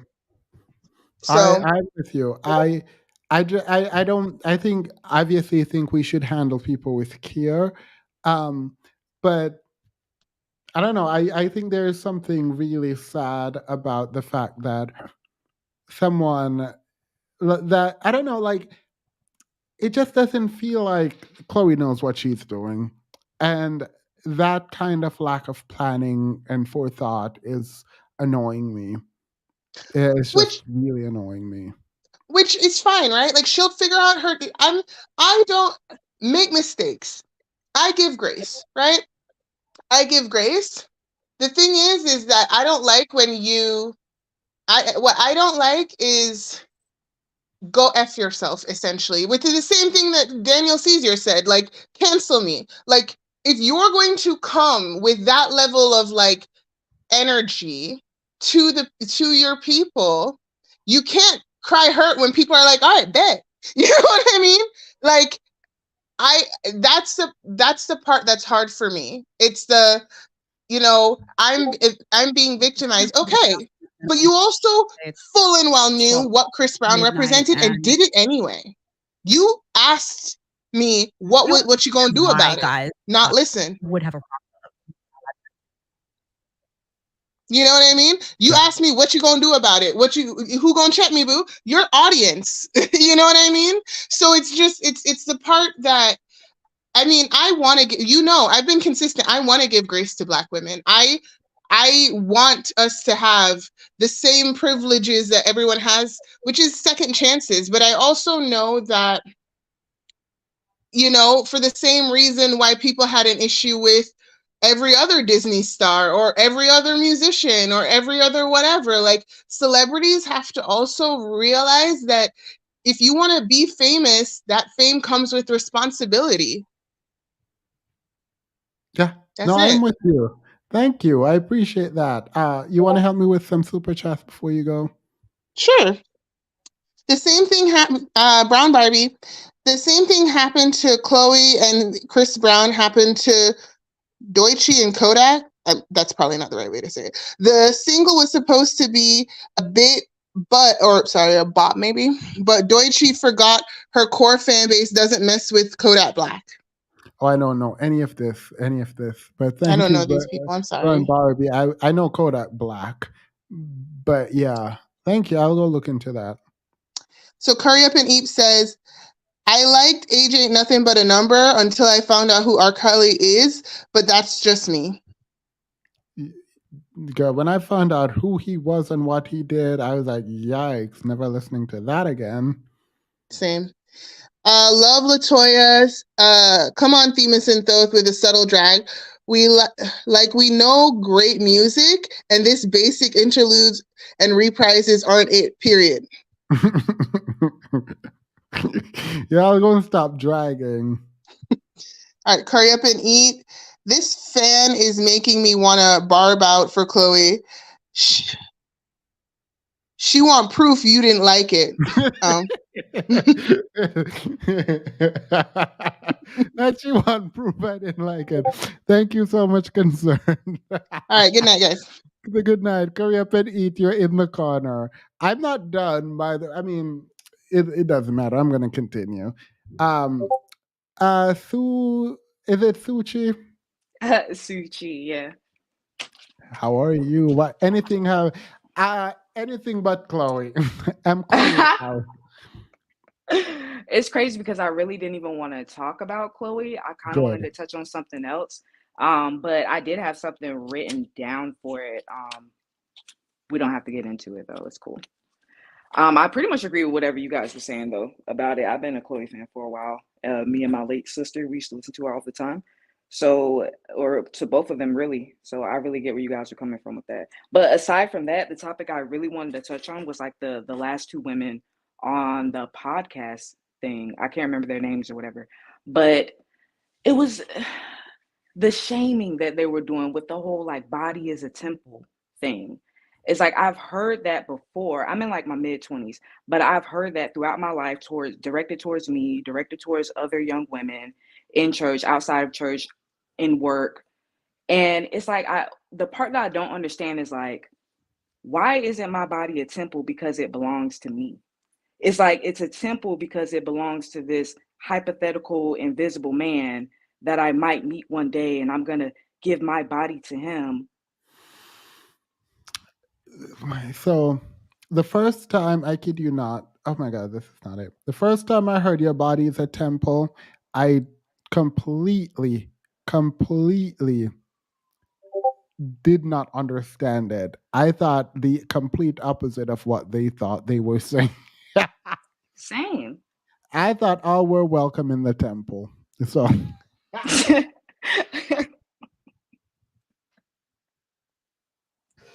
Anyway, That's true though. Like even if you decide to invite a bunch of people in your temple, it's still your temple. But it was like it was always preached in a way like, oh, it's your temple because don't you want to save it one day to open the doors for this one guy who needs you to be this and needs you to be that? Like that's not really a temple to me. That feels like you're still objectifying yourself, but just in yeah. a different way from the people that you're like critiquing or God judging. said, God said, bring me your poor and the weary, or something like that. So the temple is for everyone to come. It is a holy place for everyone to come. But yeah, that was all I wanted to talk about. I'm I tired. appreciate that. I'm gonna finish watching the other videos. So if you're here, you can watch too. I know it's really late, but it's not like I have anything to do tomorrow. Thank you so much. Bye, things. Nika Bubbles. Hey, well, I You guess said we're you had. Chloe'd out now. So, Oh no, you can quickly go. no. I figured actually it would be interesting to transition like the Chloe conversation into the conversation with the two ladies that you were talking, like that you were watching earlier, and just like the whole kind of respectability, sexuality conversation, because I don't think that they're not very far from one another actually. Um, I think it's really interesting because an earlier concern was talking about, just with Rihanna, etc., about how times have changed. And I think it's really important for when we're giving grace and we're thinking about who to give grace to. I think when we look back and we say, oh, well, times have changed, etc., we in our own individual journeys may have done the work to change within the time since Rihanna and those things, but that hasn't actually in physical years been that long for total cultural change in everybody, especially when you talk about the control that patriarchy has over the music industry. And I just think that I resonated so much with the last caller and what she said about when she was getting very upset about how we hold about just like that feeling of like I get so, and that's why I said I have my own playlist that I just give, like I feel like I just listen to this on my free time because I want to give these Black girls who are dark skinned streams that I know probably just always get overlooked. I Wait, are just you get so, protecting Black women now, Mr. Whitty? oh, that's always been my day one. If you want to see my debut collection, you can see it at Witty Studios on Instagram. But you know, I've I've always said that, like, my first initial point was that Black men, who are the ones who run the industry, they don't know what to do with Black girls, and they don't know how to market them and and basically sell them to the world in any way besides the normal, like heteronormative, I'm sexy, I'm naked, so buy me way. And when you look at the artists that we all love today that are existing outside of those sort of basic contrived gender norms, the majority of them found their success by having material that was so undeniable that basically that was so undeniable that labels picked them up, and then that's how we hear them. Okay, we love their albums, like even Summer Walker, she had, and other artists like Jenny Aiko, etc. They had these sort of EPs that they did independently that allowed them to come into the industry in a very authentic way. Whereas Chloe and Holly were already being packaged as a young child, so they've never really had much control. And I think that when they were younger, the real selling point was all of their musical virtuosity. And so that's why the majority of what we heard from them was that, and that's a sellable, very understandable package that we get from young musical virtuosity. Like that's a understandable package. But once you start having to be more complex for a young budding girl who has a very vivacious body, but you also don't want to sell it. If you look at the contrast, that's why I mentioned SZA earlier, the total opposite of what you could do with that is you could have her go the tomboy route and wear oversized clothes and not show off her body, even though she just got a BBL and has her whole body done. She's wearing total baggy clothes from head to toe. And if you go to her concerts, all the young 16-year-old girls are mimicking her because they relate to this feeling of having a body that's very desired by men, but not wanting to have to show it off. So I think that there's a lot of really interesting conversation that could be had around that, and the connection between that and the conversation that was happening between those two women. And, you know, just about like how much you feel, how comfortable between Melina and the other girl, about comfortability with sexuality as a young woman in the world. And, you know, I'm very passionate about that because I'm an extremely sexual person myself. And I've always had to like reconcile that with like growing up Jamaican and growing up, like I grew up like not even Christian. I'm so Jamaican Christian that I grew up Moravian. Like I went to a Moravian church. Like no one in America even knows what Moravians are. I went to like all of the Moravian churches between Queens and Brooklyn growing up on like Saturday and Sunday and sometimes on a Wednesday. And it's like, if you know Moravian churches, they're like akin to like Catholic type churches. Like you don't get to shout and there's no catching the spirit and stuff like that. It's very controlled, you know? So I understand the way that a girl who has a very sexual, beautiful body, like a lot of island girls do, that time between when a girl is like going to church and grows up and gets out of church and it's like, oh, what are you not wearing stockings with that dress? You know, things like stupid shit like that. You know, I think we like to think that we've come so far, but I think really a majority in terms of like the buying public, a majority of the buying public really isn't that well versed at buying into a girl who isn't selling them sex, but is very, very talented and all the nuances around that.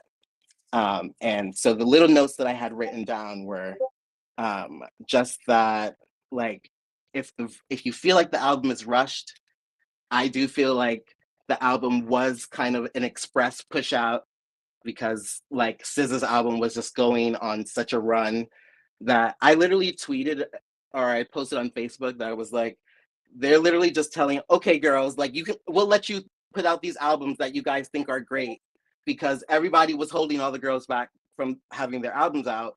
And then SZA's album, who they had been pushing back because they pushed SZA's album back at the same time that they pushed Chloe's album back last year because everyone knew Beyonce was dropping. And that's what the industry does when Beyonce drops, everyone moves.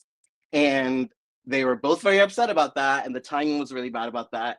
And then SZA's album dropped and then it went on a run for 10 weeks.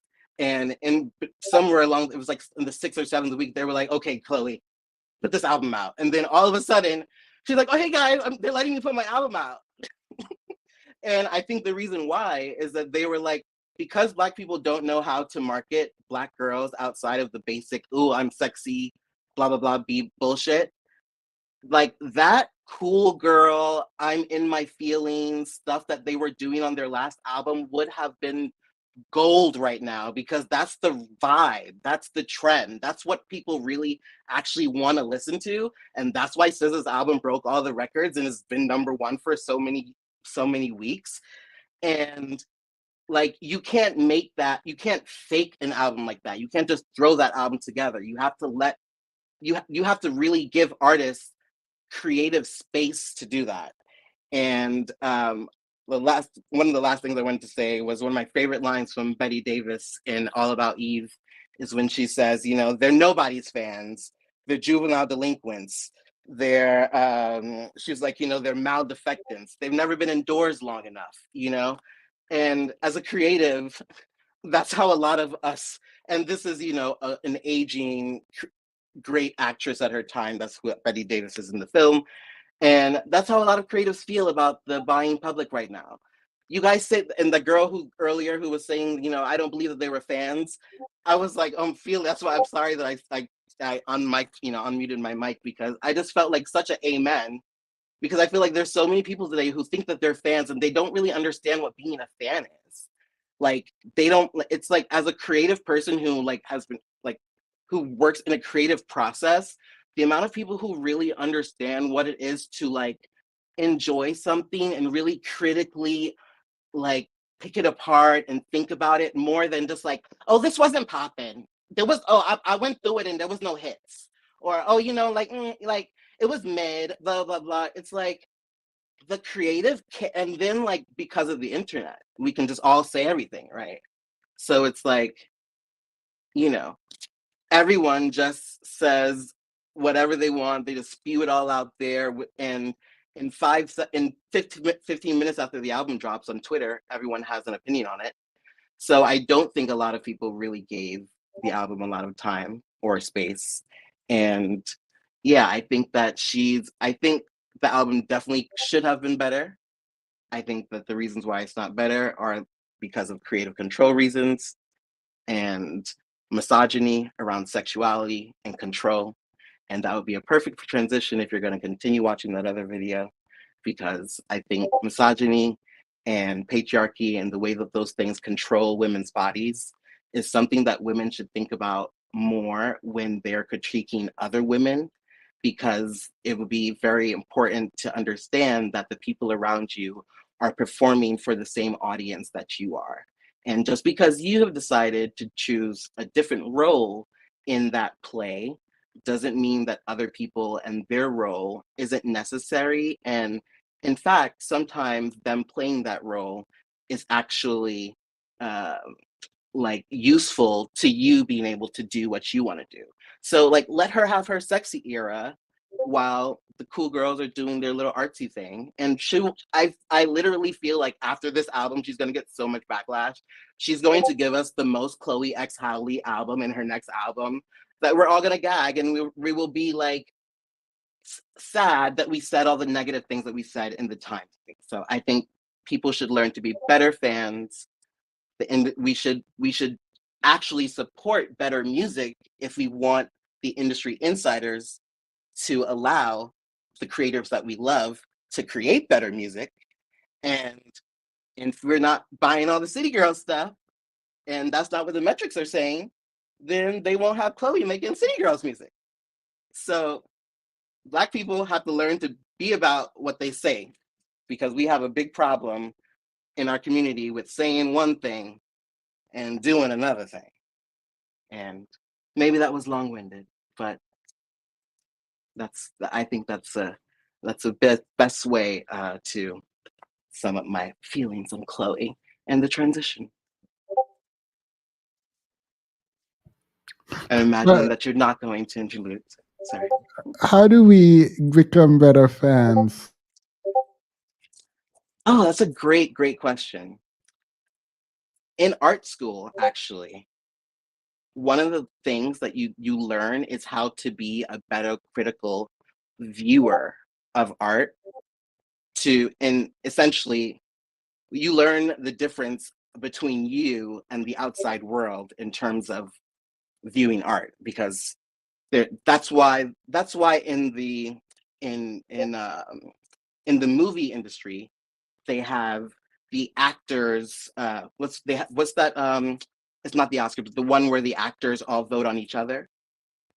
I forgot which one that is. You know what I'm talking about? I think it's Are you familiar? I think it is the Oscar. Not the Oscars. The ones where there's a specific awards where is it the SAG? It's like the screen. It's not the Screen. That's the Screen Actors Guild. There's a specific one besides the Oscars where they more specifically vote more on like their own kind of personal like feelings taste, kind of, right? It's more like that than the industry. It's not as brought out as the Oscars. And there are other such things, and there's the term in art, an artist, right? there are artists, and then there are commercial artists. And it is important for an artist to know the difference between the two. It is also important as a fan for you to be able to differentiate the difference between the two and to treat the difference between the two accordingly. And also, it is important to always consider the context in which whatever art that you're viewing has been created in. For instance, when you look at, if you go to a gallery and you see some paint splatter on canvas and you say, oh, my child could do that. But then you learn that this was actually developed in the expressionistic period of the 1960s, and this was developed by a painter who was specifically working in a small room, and that's why he could only put the paint on the canvas in this way. Then it changes your perspective on how that paint actually got on the canvas and the choices that that painter or artist may have made for that medium. That's just an example. So as a fan, I think when we trivialize context for the end result of product, we only further the rot that we hate so much. And yeah, so that's the short answer, because you said that you're not going off. So I'll assume that we have longer conversation and say that we have to be better at doing those things that I just said. Wait, how did we become a better fan? I didn't get it. To be a better fan, you have to be more alert to all of the context of whatever medium you are viewing. Because I wanted to broaden it out, because I know that Jonathan Majors, et cetera, or whatever, but I even had the same problem around the movie Nope, right? Like there have been like a range of Black films that came out over the last like year and a half that I had really, really like, because I used to be that person who, like, before social media, because like I grew, I'm a very New York bohemian Carrie Bradshaw type of girl, I used to go to all of the indie Black, if there was a Black movie and it was independent, it had my money before anything else, because I will go and I will watch it and I will tell you if it was good or not. I'm not allowing anyone to tell me, oh, I saw it, it was mid. Like that was just didn't exist in my vortex. But now with social media, it's very, very hard to omit all of the other opinions that you heard around you that something is bad. And then to tell, it's just against human nature. If everyone tells you this is bad, this is bad, this is bad, this is bad, this is bad, I think it's really disingenuous to say that people really think that they're stronger than they are when they believe that they can experience that and then psychologically still say, oh, but I'm gonna still go check it out because whatever. So that's why I say, to be a better fan, you have to be committed to critical thinking, and I don't think fans are actually as committed to critical thinking as they used to be, because we all used to understand that there were casual fans and then there were actual music fans.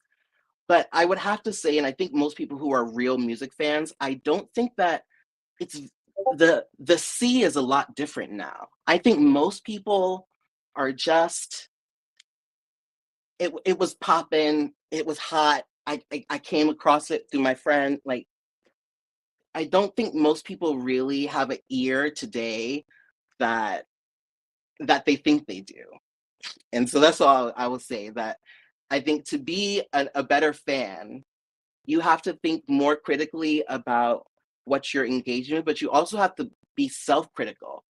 Like, why is it that, like, I'm very self-critical with my taste as a designer and as an artist, because I'm always alert to like the way that the matrix of ideas around me is forming things in my brain that I don't intentionally want to think about. So How when do I you when how do you yeah. develop that ear And how do you become self-aware in the context that you're in so that you always kind of know what is happening and how to perceive other people and how other people are perceiving you in developing art as a designer? Well, I for me, I try to really it's a really, it's a very liberal slash progressive ethos. It's a lifestyle ethos. It's a way of living your life and experience and interacting with the world that is of one of constant curiosity. So it's kind of, it's the kind of thinking that is like you are always a child. You can always like learn or hear something new. There are always, it's putting yourself in that mindset while also being critical within your thinking. Do you think self-awareness is important in creating?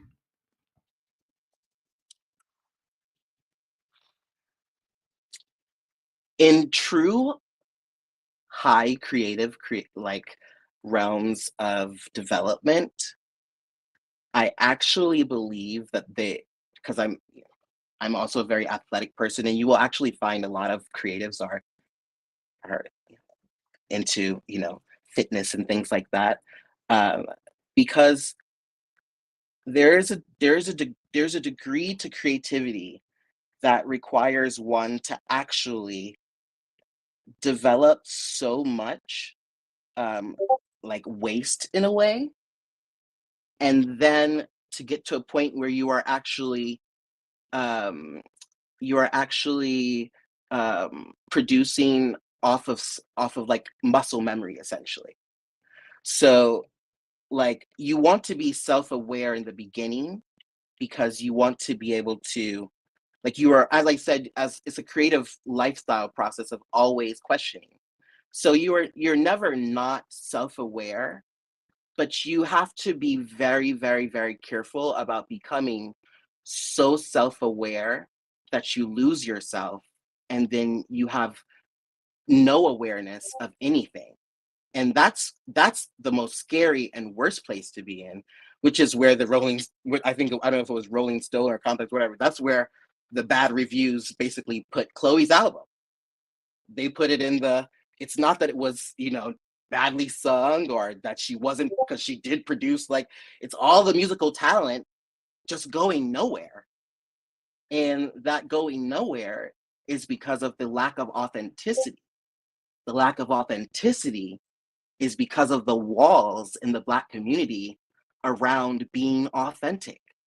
The majority of music produced in our community today is not being produced in a truly authentic way. It's just not. And those that are producing truly authentic, great music are not selling very lots of money, or not very, very famous. And or we have the great thing in the Black community of being extremely patronizing, like we do to Chloe. And we say, oh my God, you are so beautiful, you are so talented, oh my God, her voice is so amazing. And then the albums come out and it's crickets. And and don't let them, even if they were good, even, but if they just get a little old, we're not like other communities and going out and seeing our artists into their old age. It's like, oh girl, her voice, you heard her voice now? Child, she don't sound nothing like she used to sound. I remember when she was 20, when I was 23, she used to sound like, we are so cruel to each other. And like that's why it literally like breaks my heart for Chloe, because like I saw it coming a mile away, because like we don't have to even get into phenotypes. I feel like Black community, the Black community is not self-aware at all. Like we like the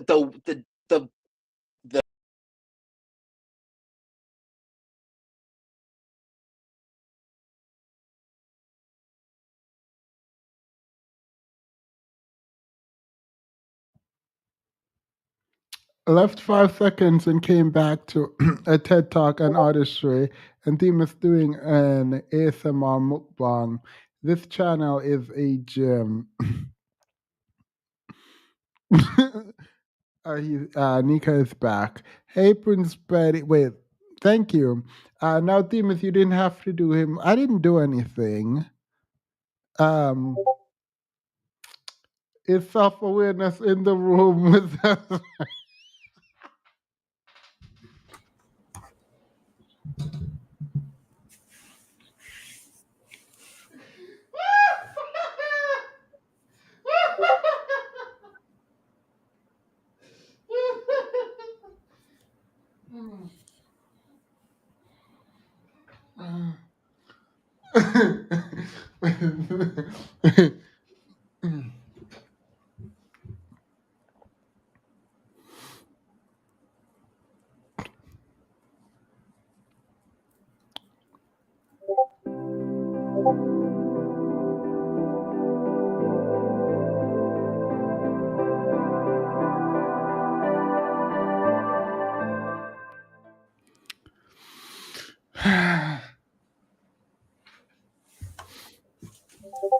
Hello.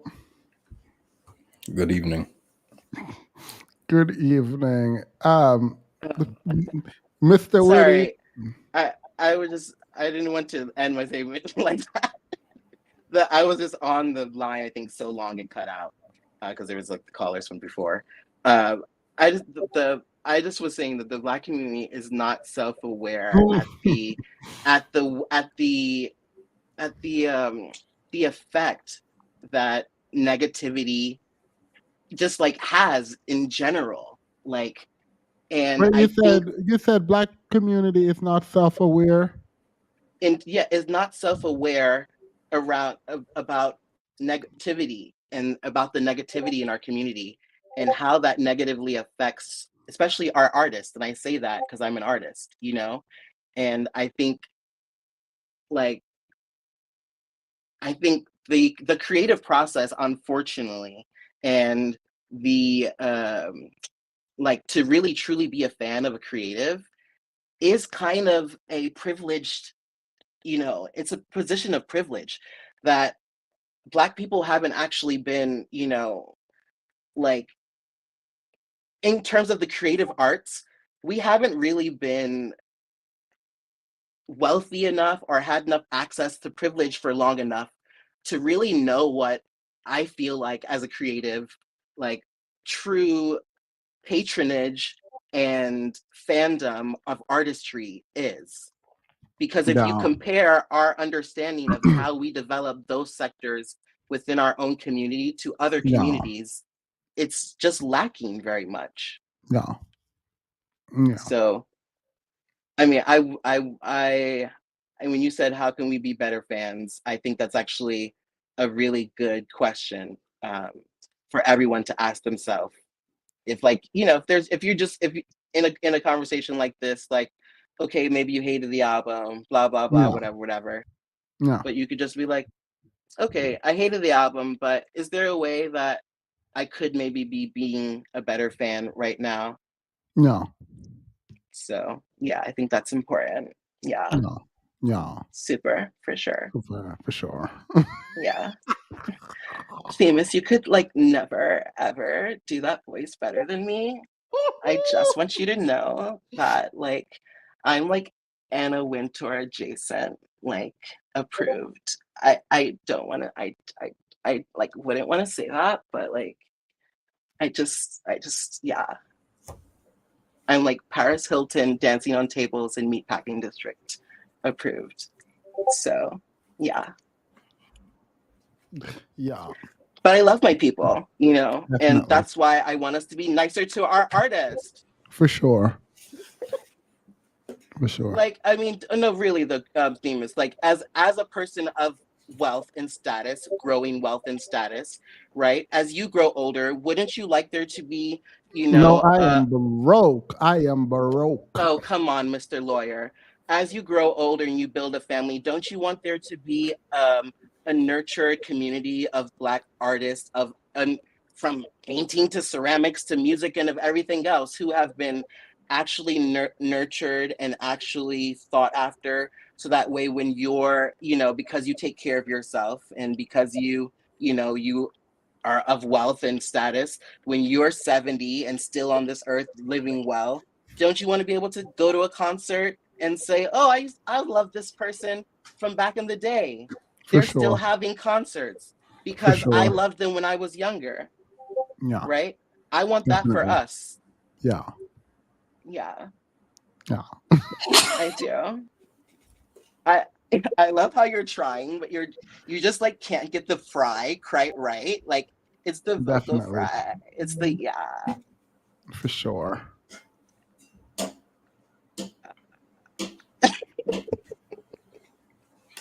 No, really. So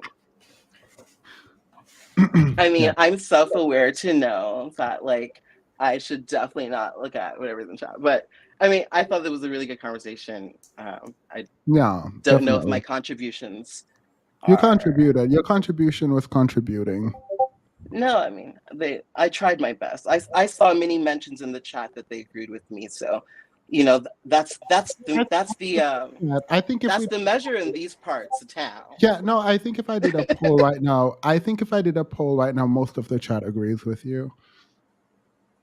No, not a poll. No, I think so, and I'm I think only most into of the chat direct agrees with you, and mentions. like I think most of the chat agrees with you, and most of the chat want to hear more. No, girl. I only do direct shout outs. I'm when I see that flag and my highlighted name, and someone says, Nika Bubbles, I agree, or I agree with Witty. I'm like, see, there are people out there in the world who think like me. I have community. Yeah, no, someone was Community. even asking if you have your own channel.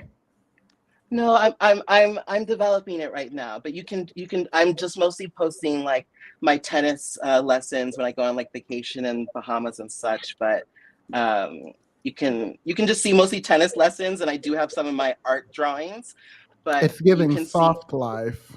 it's very soft life. I haven't worked in Period. so many years. Ugh. Oh wait, did you marry Rich? You said you would marry Rich. I'm still engaged, Well, these things. You know how these things go. Nope, I do not. You haven't been. I'm surprised somebody hasn't snatched you up yet, Themis. I know you a Jamaican, so you play hard to get. Don't let the Jamaican blood stop you from finding love. I know that it's under that hard shell, there's a soft Themis under there who can be soft. What are the words that they say out there in the red pill? Soft, sweet, and submissive to a partner who is equally yoked, So I think that's very important in this day and age, to be balanced in our approach. And I'm a Libra, so that's very important to me. What's very important to you? Being balanced in one's approach. That's why being balanced in critique is so important to me. Like Thanos. Yes, you have to have balance in the universe. It's not always pretty. It's not always pretty. It's not always pretty, but it has to be done. It has to be done. It's like a kitten heel with a bell skirt, You wouldn't wear a pump, a smaller. It's sophistication. It's proportion. These are the rules of design, of aesthetics. I just wish that we applied these same understandings that we so obviously have figured out through Instagram and everything else. Everyone is aesthetically correct these days, but they're not quite like morally balanced. They understand aesthetic proportion, but they don't understand moralistic balance. It's like on SZA's album when she said, a lot of people have lost when people, what do you say? The Buddha said, when people. Wait. You're going Go too. do it. Yeah. You're going too fast for me to draw. Okay, there was a kitten in the hills. First, Yeah. you said. Like proportion, darling. We're at proportion. Keep up. Proportion. Okay. Keep it a stack. Keep up, darling. I think it feels yes, dark let's talk for. about the Nicki. You want to talk about Nicki? Nick. You're Well, I'm on the Kitten and Hills. I drew. Hold up. It's dark Petty. in my room. The power's out. Respectfully, Petty. But so there's Where a are you kid. from again with that southern drawl? New York. You were not from New York. Oh, I thought you said where do you live? So I have the Kitten and Hills. What is the kitten doing? No, darling. A kitten heel. Mm-hmm. Are you familiar with a kitten heel? Not a Yeah, I kitten drew it. in heel. You added a word. See, that's what happens in the Black community. We start adding. We start with one thing. We hear one message. Wait, I thought it was a word we in between. insert I thought there was something to a. make something I thought not you what had it a is. I thought there was 3 words and you No, just. no, I no, thought it was no. something like you know what I mean. How that's like 3 or 4 words, but we No, just say you said something about that in the last live. Was that the Black vernacular you're talking about? yeah, the Kitten and No, Hills. no. I'm not familiar with that. I was not speaking in that way. Okay, so it's a kitten Please, hill. no. It's So a kitten heel. we'll Yes. put some. Just as you know that there's that young famous lady from TikTok.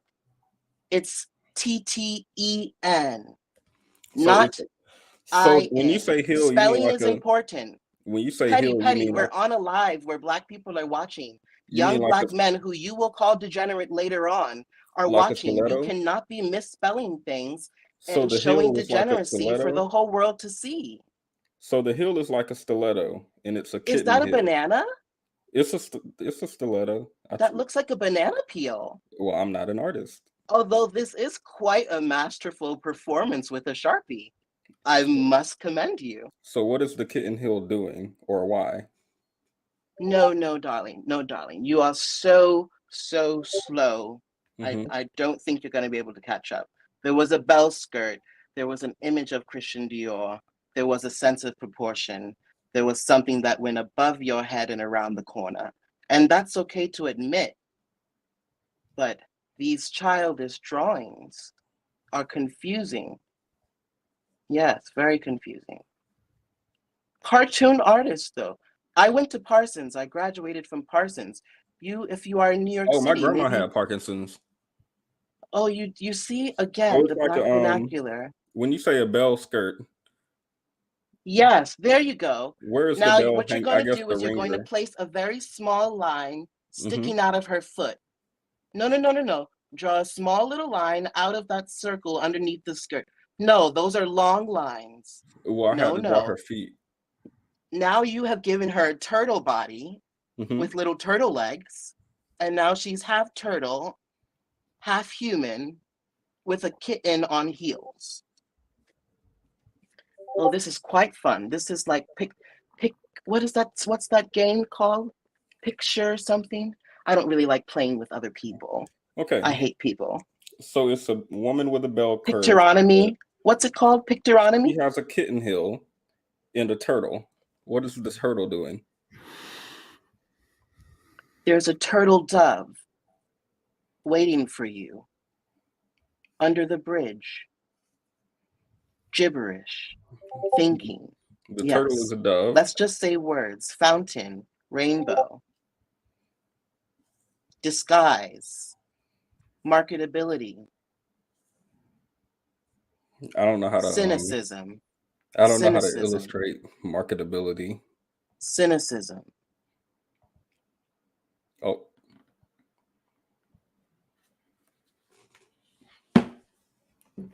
Now he told us earlier that he married rich, so that's why I wanted to be like him when I grow up. Now, what are you not a trad wife but a stay-at-home girlfriend? Themis, I don't forgive you for this. Look, not Petty couldn't pay the light bill this month. Guess the dust won. Sanderson sister Petty's in the dark. Petty is not gonna get this one off tonight. No, he not. But so we're in the other part of the show. We weren't done, and by God, I'm getting done tonight. So let's continue. This is a mess. I don't know why I'm doing this.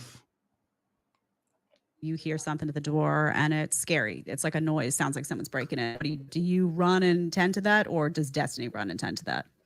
I feel like we both would probably go.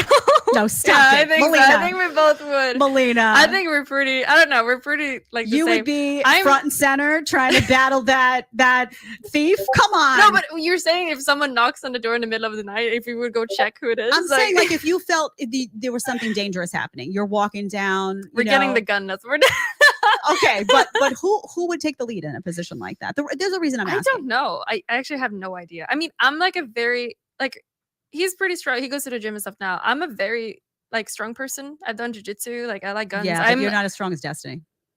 I think we're. There's no way. As for a woman, I am probably For a stronger. woman. For No, stronger 100%. than him. Yeah. For a woman, but but like he's we a do. man, There's some so- lifts that we do that are pretty similar. And like Yeah, at the he's gym still a and stuff, man yeah. though. So by virtue of, Of course, being like a man, he can't get stronger than me, obviously. but still- even now, like, and I That is such a dumb take. He's still a man, so he's stronger than you on average, but that doesn't mean in the individual circumstances.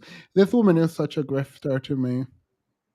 You don't think it's dumber than her take right before that Melina shouldn't get the gun. She should actually let the man reach in her purse and grab the gun because he's masculine. Who's gonna have the preposition based on their gender to reach for it first? This is so stupid. Oh, I need to calm down. I'm too tired right now to be like making statements. I understand. Yeah, of course, Destiny's not a I bodybuilder, think, but I think I don't know, I think that we both have had experience. Like I did like military stuff when I was in Sweden, so like I do pretty like masculine things. So I feel like we would probably be both like checking on That's things. If interesting. yeah, Destiny, I'm talking to you out there. If somebody comes to the house, if you're listening, I have no and is idea. jingling that chain, it better damn well be you that goes to the door, and you leave Melina in that room. And she needs to be hiding in some closet, calling for help, and you need to be the one at that door. I'm just saying it because somebody needs to say it. You know, Destiny. he would just push me there to open the doors, but he would say that you go, you sacrifice. I'm not yourself entirely first. surprised, Yeah, to be honest. He I'm would not probably entirely- do that. So the reason I brought it up is because oftentimes you hear the word equality associated with feminism, and they say equality, and then you, in the same breath, No, but women it's will turn because- around and say they want selective equality. You know, they want the guy to pay the bill and pull out the chair for them and take care of them and protect them if a burglar's coming to the door. They want them to do all of that. And, you know, then they'll say equality. And I'll say, well, then you don't want equality. No, because you I don't want I to do don't. any of I those don't think that things. that's the case. But also, So do you Okay. play more of a masculine role in the house? It seems to me like you're talking okay, like this you're- is the thing. This is the thing. I grew up in Sweden where men don't pay the bill. Like if you go out with them, I don't even think I've really been out on a date before. But if I like when I have been, it's either like you split it. That's usually how it goes. Like guys don't hold the door. They don't like go up to you. Like it's not the same thing. It really isn't. Like Melina, can I say something Mhm. without offending you? I don't want to offend you here, but this may be the reason why you're opting for these open relationships. I don't know if you've sat down with a real alpha guy yet. But I have, but they're so pathetic to me. But like somebody Because should they- pay your bills. Patty, what say you? Yeah, her happy marriage, I don't know about it. She just hasn't sat down with a real man like Myron or Walter. She just needs someone like Fresh or Fit. Probably Fresh. He's the true outcome of that relationship. So yeah, that's my thoughts. I think the lady on the right is correct. Yeah. She's just sitting here like, you just don't know what will make you happy. I am happy. You just don't understand. I feel like you would be better if you had a better relationship. It's like, girl, what? What are you talking about? It's like watching it's like if conservative versus liberal was a person. I said it earlier. Like I'm in a nice happy relationship. No, you're not. You'll never be happy without a strong alpha man to reach in your purse and grab the gun when someone breaks in your house at 3 a.m. Like what? This does not make sense to me. But This is insane because you don't even have to fight. You can just say, oh, you're the outlier then, I guess, if you're happy. Or like something like that. You don't have to like try to convince her that Destiny is not man enough. Like, this is so weird. Like, nobody cares about what you have to say. Just also, pay I your don't, yeah, but bill. I don't like to be put in that position either, where I feel like I'm just like some submissive person. I don't feel But like that's I'm a not very submissive. That's a gentleman, right? If a guy's walking down the street with you and he's walking on the outside of the okay. street, he's doing that because if the cars come, they want to hit him first instead of you. That's But I protective. That's a don't. beautiful I thing. know, but I don't think I like. I think it's kind of like I can take care of myself. That's like how I am a little bit. Like it's funny because I went out with some friends that lives in Miami like a year ago, and I remember like the way I walk around and like hang out with friends, whatever. And these were like 3 really big guys or anything. I didn't know hook up with them or anything. It sounds like when I'm saying thought this, it was going there for a second. it sounds like I'm trying to do that. No, it was just like friends or whatever that I just kept as friends. Yeah. But I remember I was out. friends. Yeah, No, I'm yeah. kidding, But I I'm kidding. remember when I was out with them. I was the one that was like hitting up the bar. I was like the one that like pushed everything to like happen because they weren't doing it. And Yeah. I think I just took that role. And I remember that they were very like, they didn't really know what was going on because I did that and they're not really used to it. And then I remember one of the guys said like, yeah, it feels like you're just having us on a leash a little bit. It's like it's kind of weird. Like I remember that one of the people said, I think it's just like a Swedish sort of culture where we're very like, you split the bill, like you both do stuff. That's just where I'm from. Like I didn't have someone open the door. I remember when Steven opened the car door and I was like, what? Like, yeah, that's a gentleman. Crazy. You want to know why I did like her? Why I do like her? I said this before. I like the fact that she does not care. And I like the fact that she's going to be who she is and she's not going to try to tell you, like, oh, let me try to be feminine. She's like, no, forget that. I don't care about the femininity. What do you mean? I don't care. I'm going to sleep with whoever I want. I'm not going to be ashamed of it. I don't care about you. You can call me masculine, like, period. And there's nothing they can do about it. I like it. I like it. I feel like I like this. the masculine urge to block a car with my body? What? What did she say? As if you're walking, I walk on the outside. I think it's sweet, but like we all know that if the car hits me, I'm not going to protect you from getting hit. Like, I think your masculine body will actually stop the car before it gets to her physically. I don't think the car can move through a man. The same way that she can't reach for the gun, you have to do it. Yeah. In her purse. I think a woman reaching for a gun, she'll just crumble. I don't know if she'll have the fortitude that a man has to. I don't know. They're so cringe. Like even if she don't believe that, she's a whole working woman. Like this is the dumb stuff that I don't like. You're a whole working woman on a podcast talking about being traditional and submissive and all that. Girl, ain't nobody trying to hear that. Like no one is trying to hear any of the foolishness you're saying. And I feel like we should all treat this like comedy from now on. I think we should listen to these men, let them go out there and talk out into the ether by themselves because nobody care. You go and be sad. You're alone. It is fine.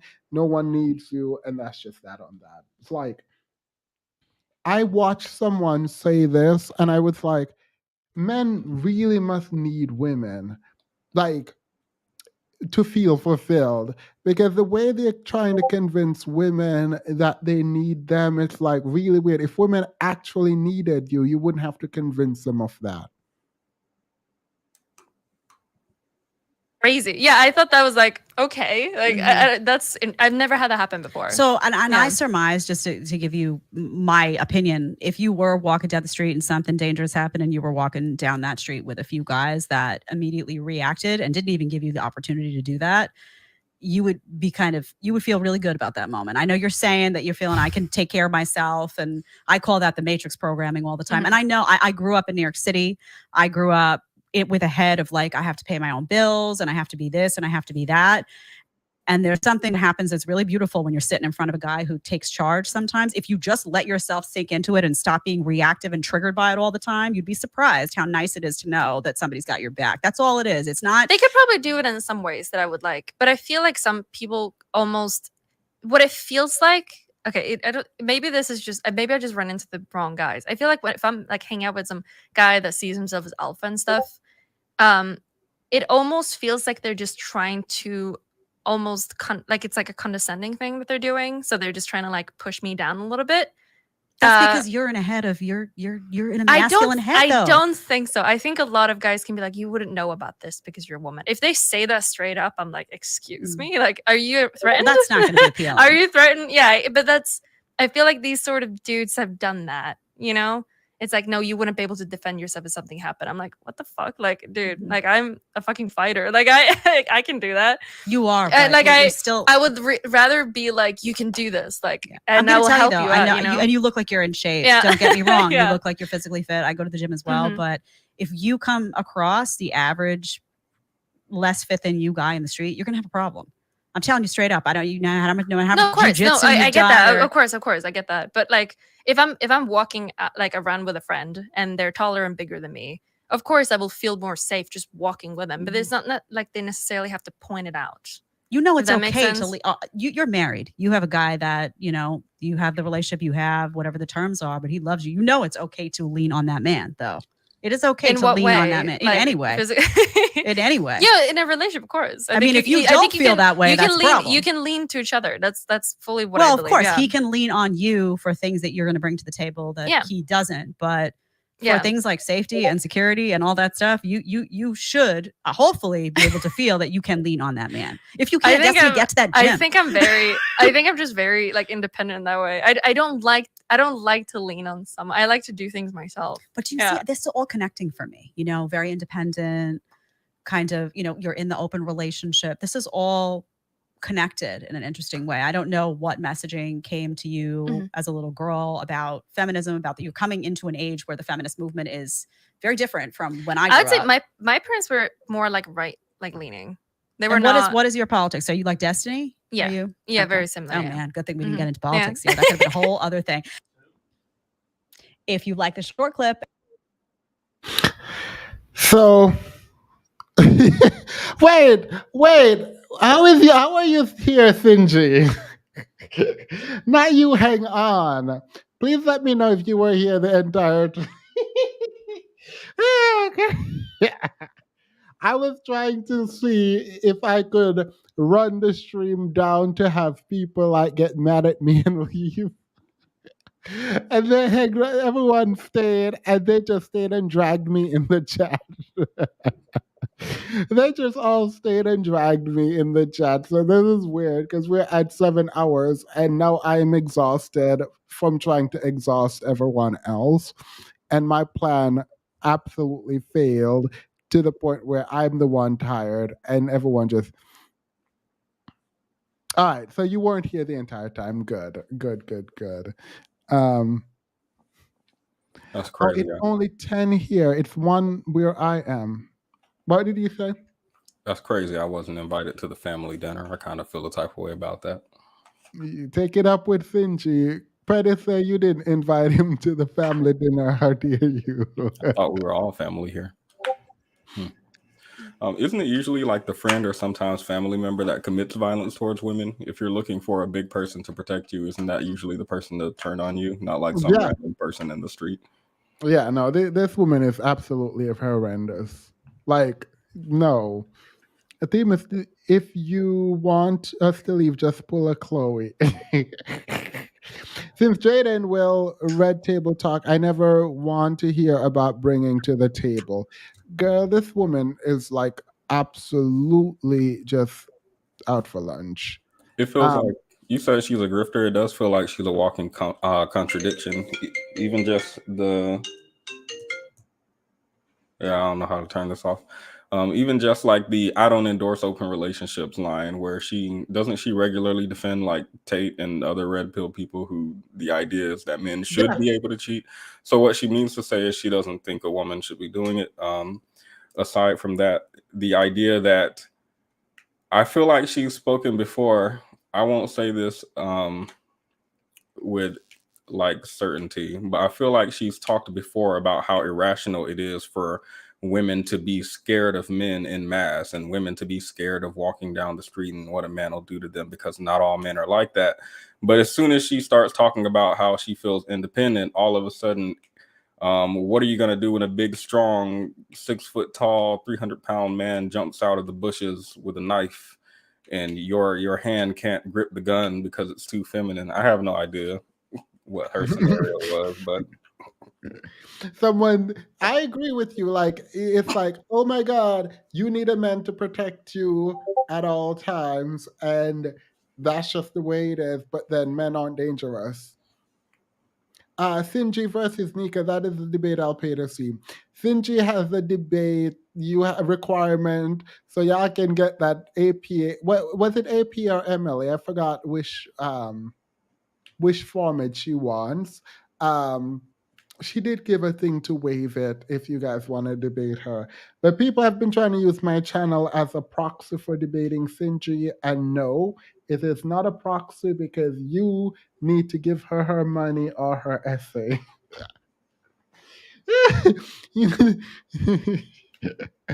All right. Do you have any questions? It's APA, right? Yeah. Do you have any questions, Prince Petty, before I go?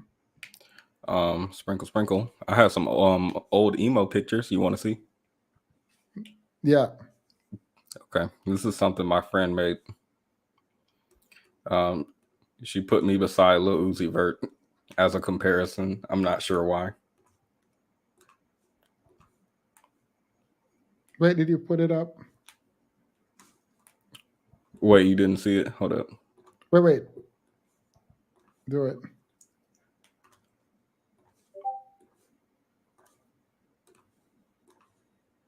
I didn't see it.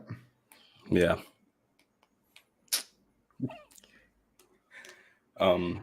Patty, we have had a blast. I made a pot roast, fried snapper, a baked potato bar, corn on the cob, and a salad. We also had drinks and did karaoke. That sounds fun. I love a karaoke moment. You can ship me a plate. I think it'll still be good by the time it gets here. I need to do this song.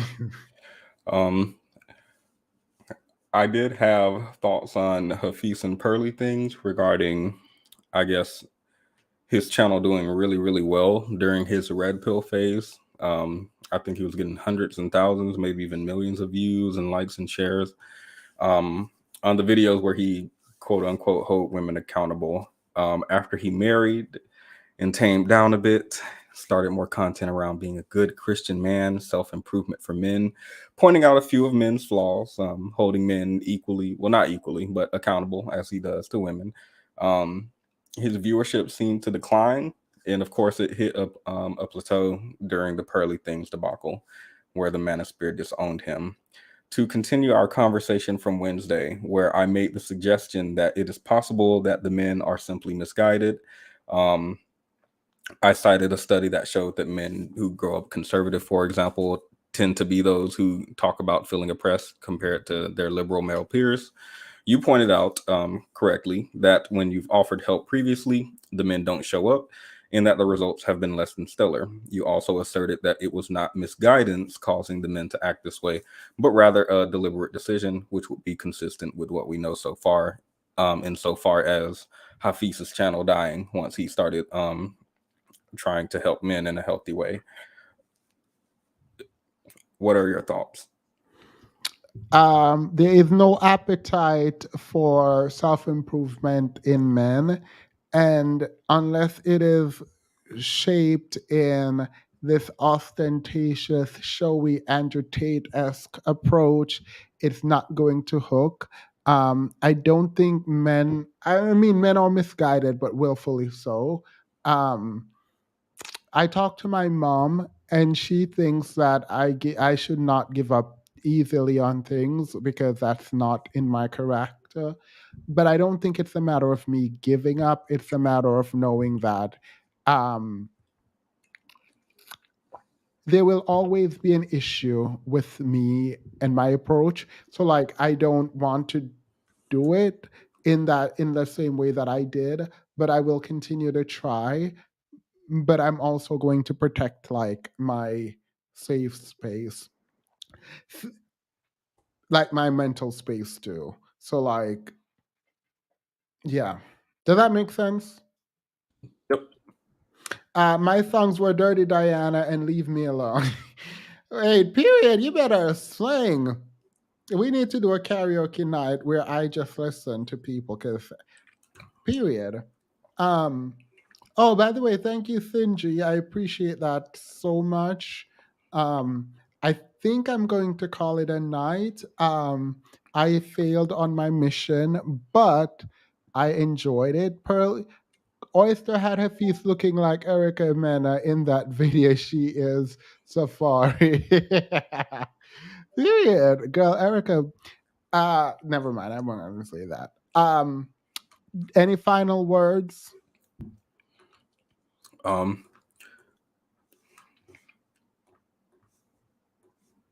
I was eating, by the way, I was eating tteokbokki.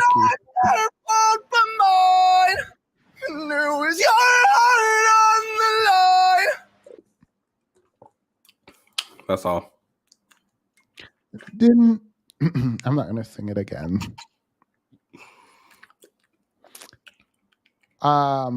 That's it. Thank you so much.